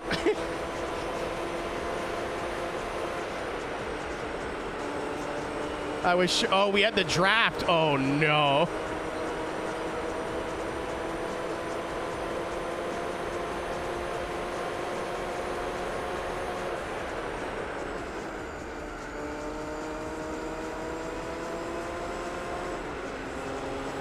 Piss in my ass.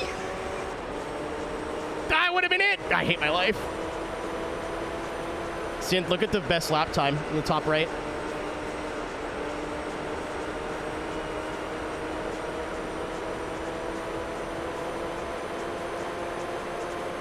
I hope not.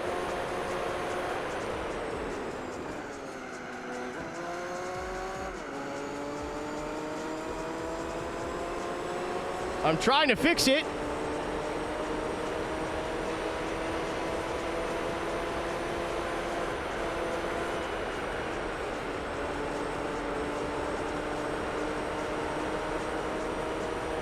I could have got on it way sooner.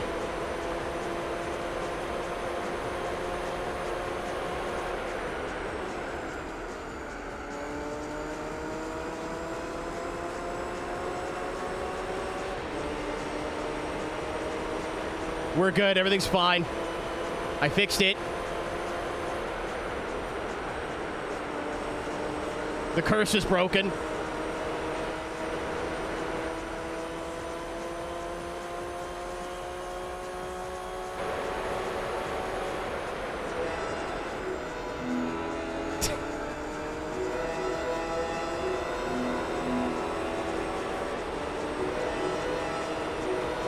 Even more.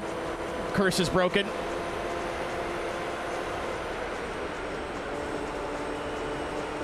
We've got a free pit stop now.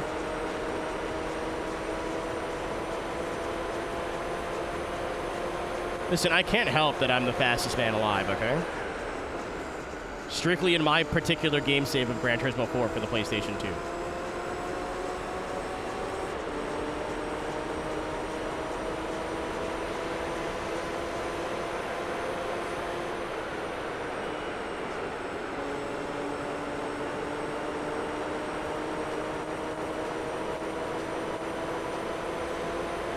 Sin the lie. It's not the only one. Jerking off.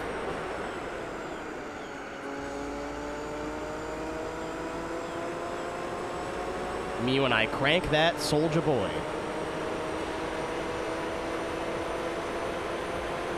Watch me crank that. Watch me roll. Watch me crank that soldier boy and Superman that hoe.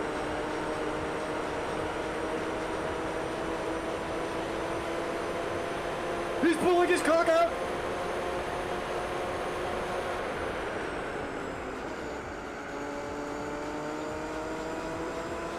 Sound redeem. Let's hear it. Not actually, but redoing Kung Fu.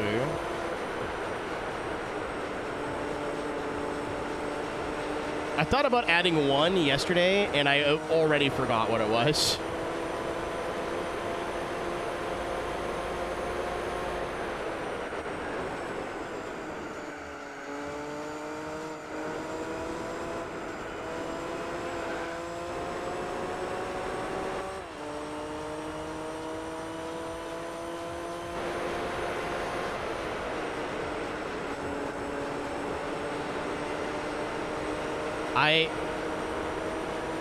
I totally forgot. I had an idea yesterday for one, and it's like, yeah, I should add that, and then it's not even like I have no frame of reference, and okay, whatever. Sometimes that's the way the cookie crumbles.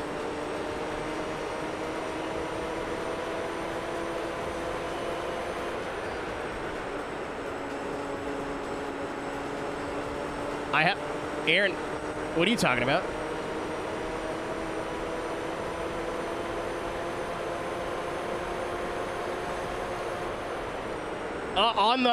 On the reel, I'm not adding more sound redeems unless we get rid of some. Oh, okay.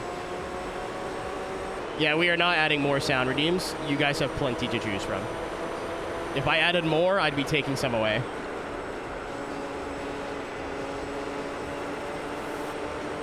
I've seen other streams with sound redeems. We by far have the most I've ever seen. No, dude! Tonight. That one? Yeah. That will be off by the end of the stream. Actually, what I'll do is I'll set it so you can only use it once per stream. So there's only one poop sock.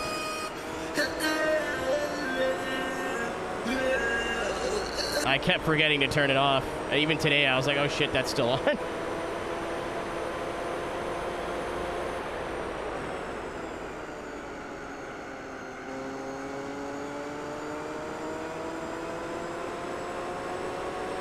Aaron, I don't know if you could set it to 2, but if I can, I will indeed set it to 2. That's funny. That's a good bit.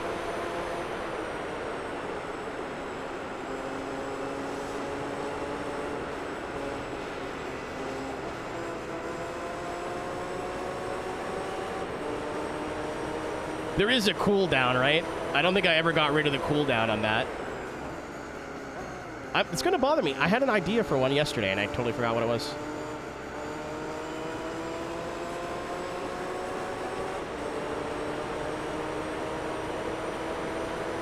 I made box for super arts.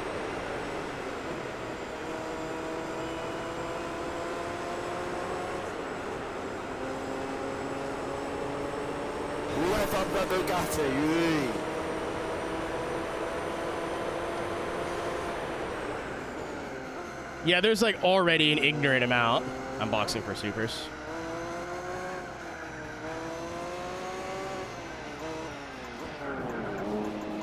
No. Okay.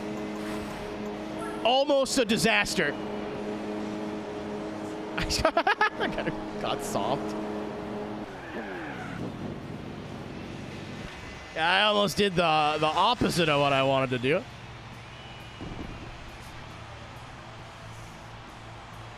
I'm filling the tank. I'm not trying to outsmart how much fuel it thinks I need.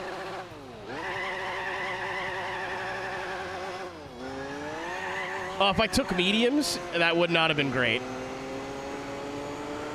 That would have been, we could have like suboptimal, but yeah, I think you're right. It wouldn't have ruined the whole race. But now we'll have good tires to the end. They might just start to die at the end.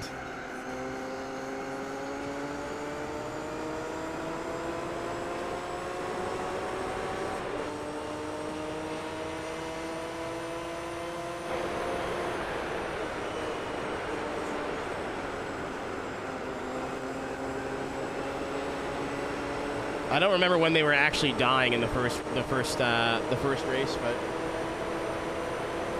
It felt like it was pretty, it was like lap 45-ish. It was getting unbearable.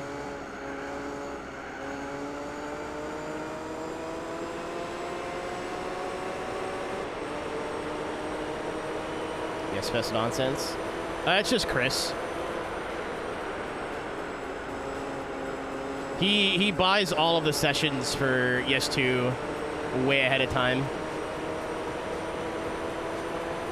I think he's got an idea for tomorrow. He like DMs me his ideas, but I'm like, I have plans Thursdays with the boys, and I'm not doing league racing on Saturday night. Sorry. I wish you all the best, but I will not be there. Good night, Saturn.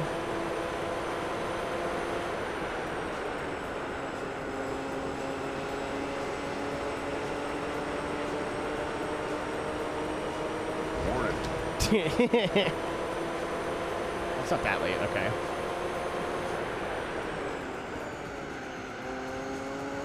And tomorrow, gross. I have to wake up early at 2.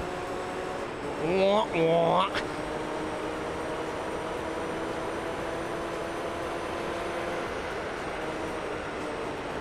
FD starts at 2:30 tomorrow, so I need to make sure I'm here by, like, wake up at, like, 1:45.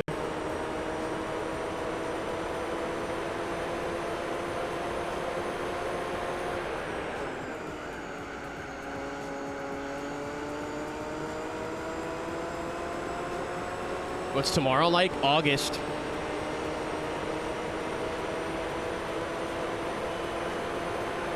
Must be nice to sleep well. I go to bed at like 7 or 8 in the morning. I never said I slept well.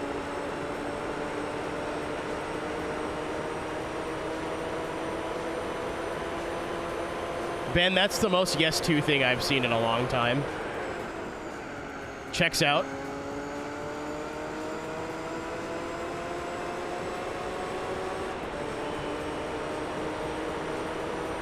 It's kind of insane it's August already. We're almost a year from when the Streamathon started. And it does not feel like it's been a year.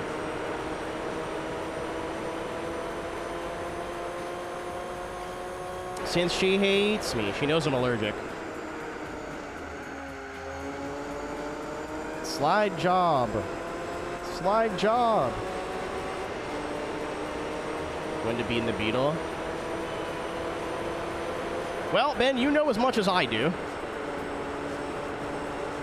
I know Chris is cooking something where, like, the cars will be easy, medium, and hard. Like old school arcade racers. And the lap times are about the same with what he's done. I don't think that's it, though. So I don't know. We might... I don't know.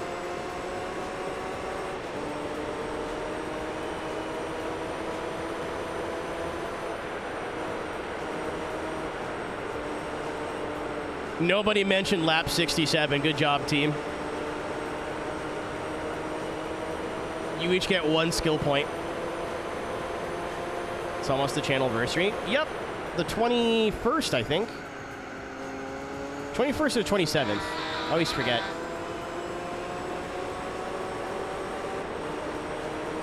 '23rd. So both of those were wrong.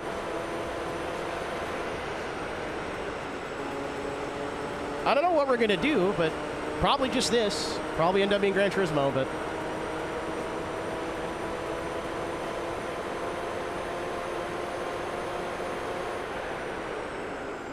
I still have the command, I think, for Yes 2. If you guys generally want, like, a goofy-ass league that does goofy-ass shit Thursdays and Saturdays.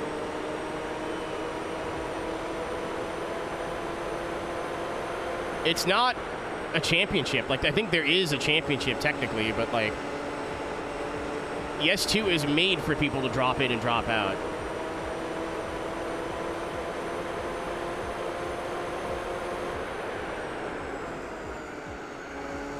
Yeah, this Streamathon's kind of stole, well, I say stole, it's paid for it actually.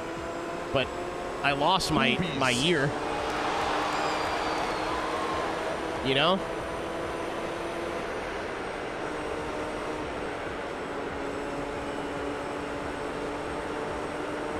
The days went by so fast, like it's almost fall already. That's not true. Not in 2026. We still have to the end of September. And some of October.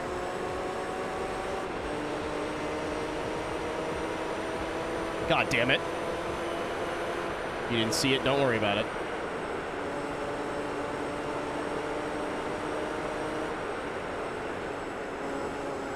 Oofda.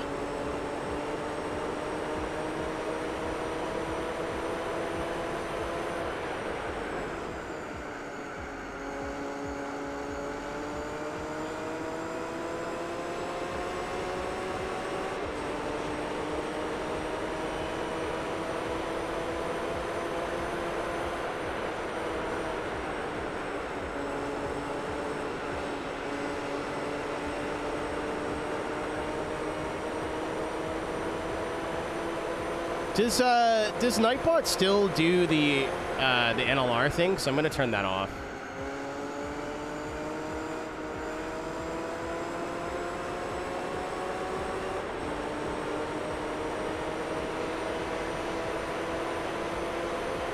No, it's not what I meant. Like on the timer. Like, does it still come up organically?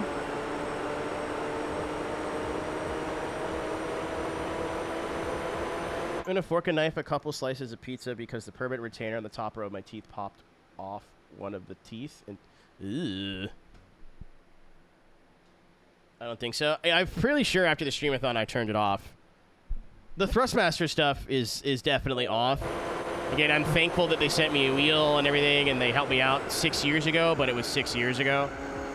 I don't think I owe them anything anymore, you know what I mean? And, NLR, I think, would have been better if I had a code when the partnership started. But I don't hear much from them anymore. There's, like, a newsletter that I get, but, like, there's no, like, individual one-on-ones anymore. Like, if I had to buy a new rig, I would spend my own money on an NLR rig, but I just don't want to be giving free publicity.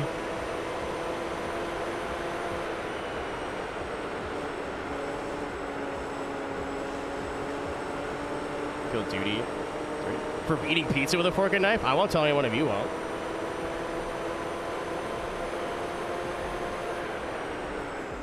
When I had my loose front tooth there for a couple months, I had to eat foods weird.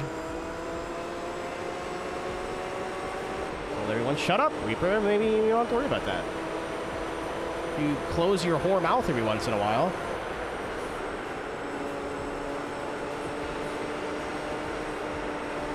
Oh, big wreck. Something happened.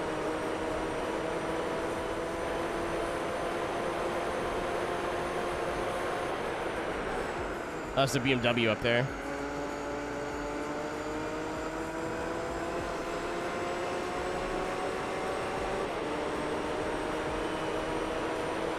I can't escape it.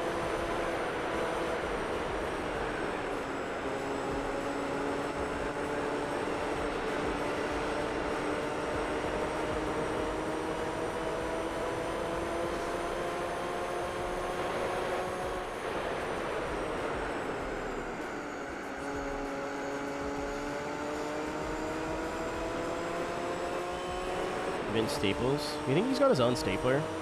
Much to think about.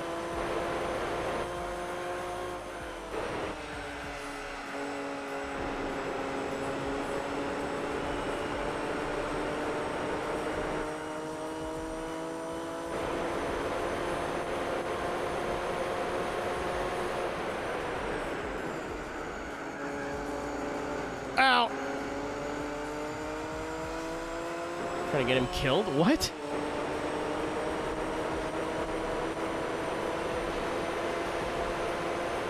I was going to work that into an Office Space reference, but maybe you've already made it. I don't think anyone died. He just burned the building down.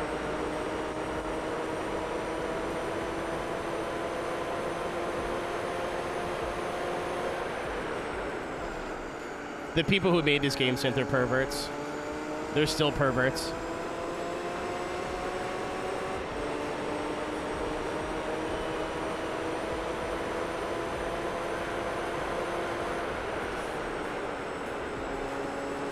The attention to detail. Like, I always used to think 4 felt very cold, but that's mostly just in presentation, like with the UI and the menus and the music.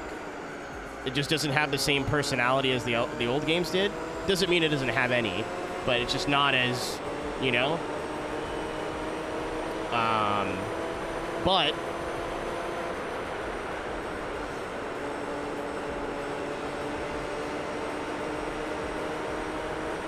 all those little pieces of attention to detail.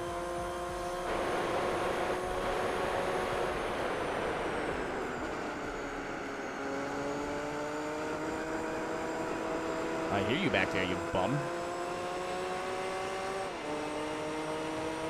Feels like you're in the zone. Oh, they did that with the Driven video game.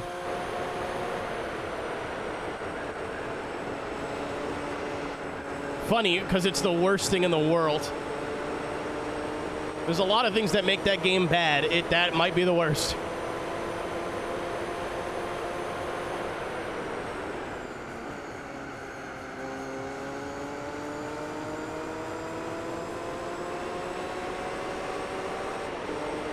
Yeah, unfortunately for me, it looks like the Driven video game isn't as hard as I thought. And it is actually playable, so I will be beating that game eventually, I'm sure.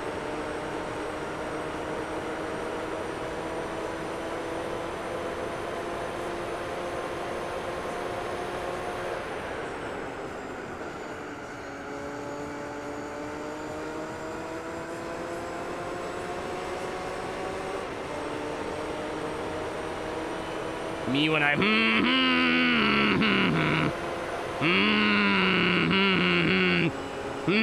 I do that when I frig. When I make frig, if I get in the zone, I start humming. Makes for an excellent blow, Jimmy, I think. Also, Jimmy Bly blow job. Coincidence? I think not. I think not. I think, therefore, I nut. Alright. As long as he doesn't catch me, I'll laugh. Up top, fuck you. You've lost the privilege. Eat a dick, old man.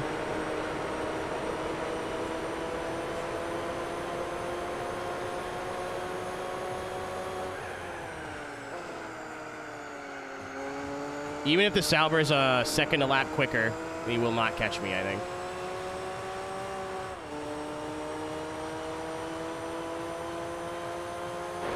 Yeah, he holds open mic. I'm going to start a new racing league that is the Joe Tanto racing experience, where if you don't overtake somebody while loudly humming on the microphone, you have to redress their position.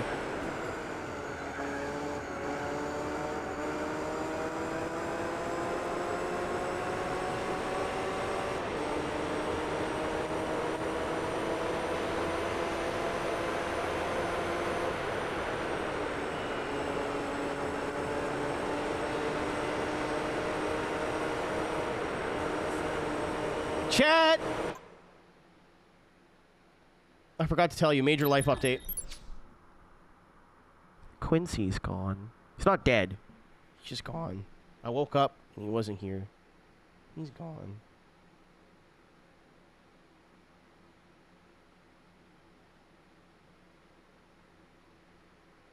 He was getting a haircut, and his owners were like, "Hey, we can come pick him up." And my roommate, who actually takes care of him, was like, "Oh, thank God, please." And I only found out yesterday. He'll be back in the winter, but I didn't even get to say goodbye.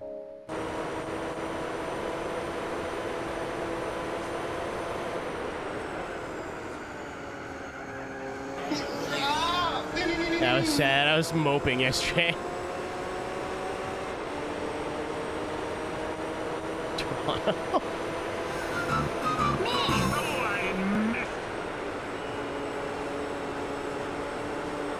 What did he say fuck me for?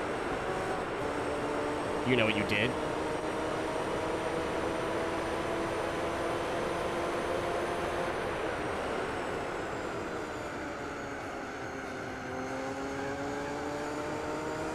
On the topic of food, I've been enlightened to chili flakes. I made chow mein the other day, which I haven't shut up about because it turned out really good, even though I fucked it up kind of. You know who sent me cooking tips, by the way, on Instagram? Fucking Alexi Noriaro. He's like, hey, if you overcrowd the pan, you're gonna kind of steam stuff instead of cook it. So if it's a bit soggy, just try like cooking it in batches next time. And I was like, yeah, I wanted to make a week's worth of food in one go. Little does he know I was on the shitter McToilet the entire time through the conversation. That was a really funny DM to get yesterday.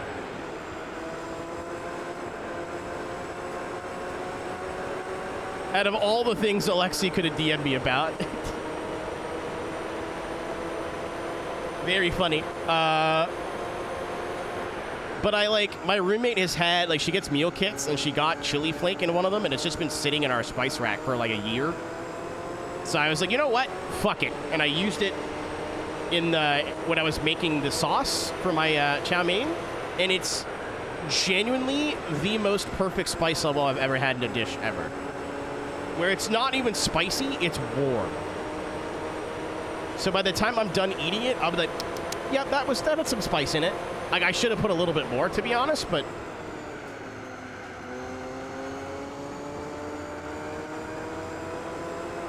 It's like barely, like a 2. Where am I? A couple beers?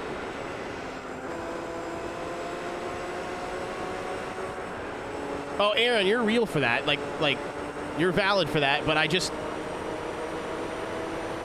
had the thought, as I had some last night. Obviously, I've got, like, multiple days of leftovers. And I didn't think I put enough chili flake in to taste it. Oh, I did. It was just enough, though. Any less, and I wouldn't have tasted it. Any more, it would have been spicier.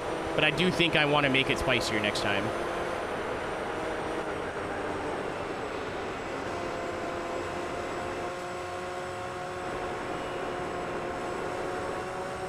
All right, my tires, my right front died a lot sooner. I guess I was going faster. I was running like low 29s.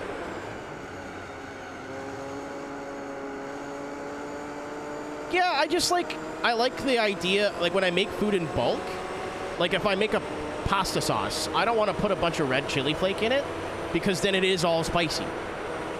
Even if it's a little, like maybe one day my stomach will be upset or like I just don't want that.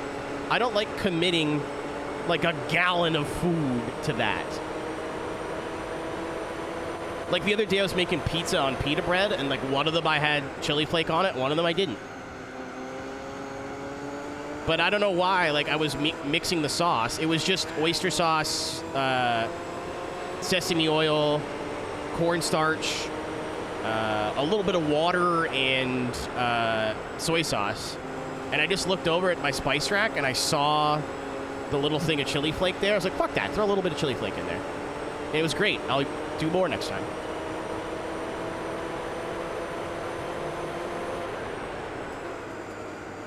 Sesame oil, that's how I feel too. Sausage amazing. Yeah, but it's like, it's a 50-50 of either it's delicious or soap.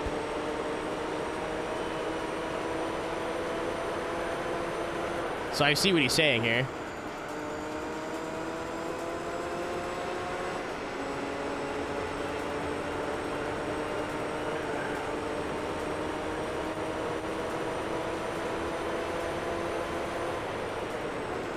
Hello, Thunder.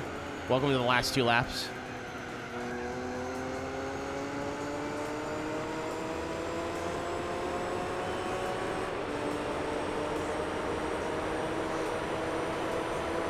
I could have stayed out a little bit longer on the hard.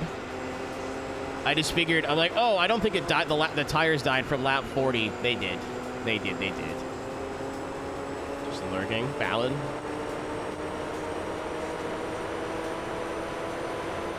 So I could have, like, got the total time down a little bit more, but we're fine.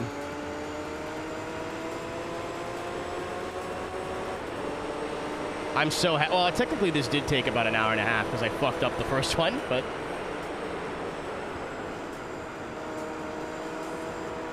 Oh, he only boxed once, by the way. Oh, no, I'm stupid. He boxed twice. It's That's why we're ahead.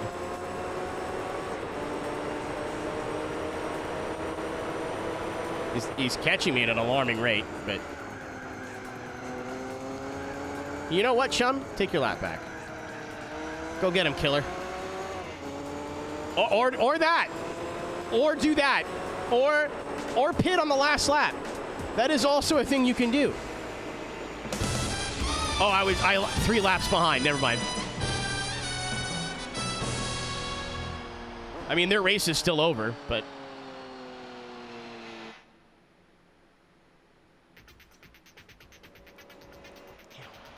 It was fun. If you're a I wasn't expecting a challenge there at all, full like any sort of like Aussie, this is strategy. what you'd have for breakfast, you fucking dog cunts. A fucking VB long neck at 20 to 8 in the fucking morning. Get that up, yeah. Thank you, Kami. Holy shit!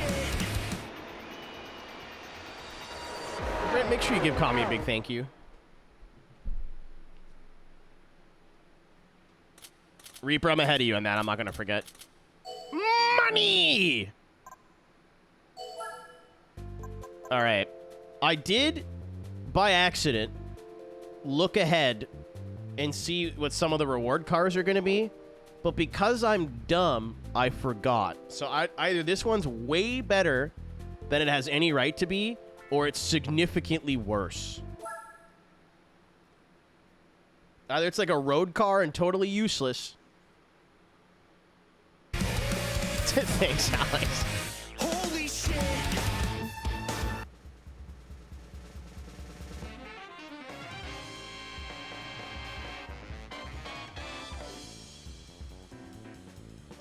Interesting.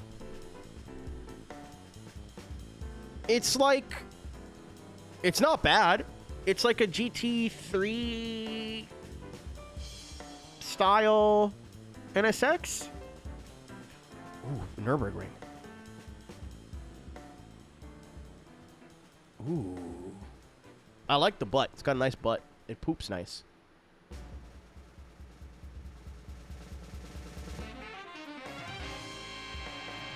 I've changed it all to Joe Hendry, yeah.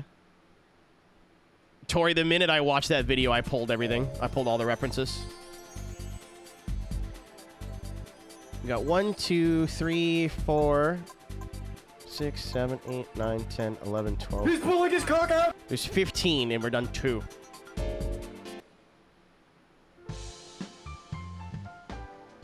Say his name and he appears. Unfortunate. 62 is a nice number, though. It feels like we're, like, well and truly on the end, like we're on the back half of the game now. Yeah, I guess this is GT 500 numbers. The body itself looks more GT3 than GT 500. Holy shit! Fair income? Of course. I love where it poops. Nice butt. Larger than I remember. I may have made the other Joe bigger. I don't give a shit, man. Don't overthink it. Yeah, LM prototype is just something they use, though. We could use this for something. I like it. It's like... Wait, hold on. Hold on.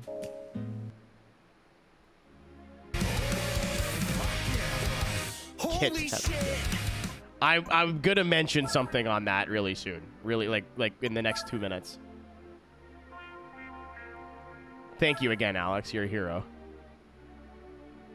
I just wanted to see one thing. They're pretty similar. I was like, I thought the actual GT500 cars would have way more aggressive body kits. No, it does. It's got the cut with the big rear diffuser. It looks like the front fenders are a lot more stuck out. Okay, so I'm not a crazy person. It's like, based on visuals alone, it looked like a GT300 or a GT3. This does look more aggressive.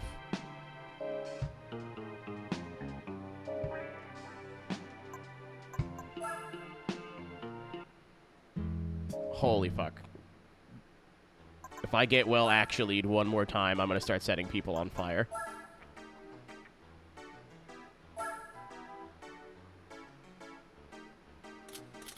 I was like, well, I better look at the one with the different front end, because if I don't, people are going to go, well, actually, that's not the correct because it's not the same one. It's technically a different model. Okay.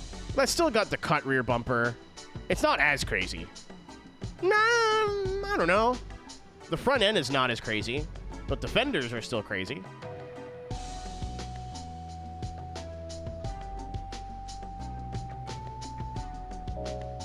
Good night, 13th. No rear diffuser. I think it's under there. It's just a shadow. Yeah. I was just trying to see, like it looked like a GT3 to me off rip. And then I looked at the power and went, I don't think that for the time period, that's correct.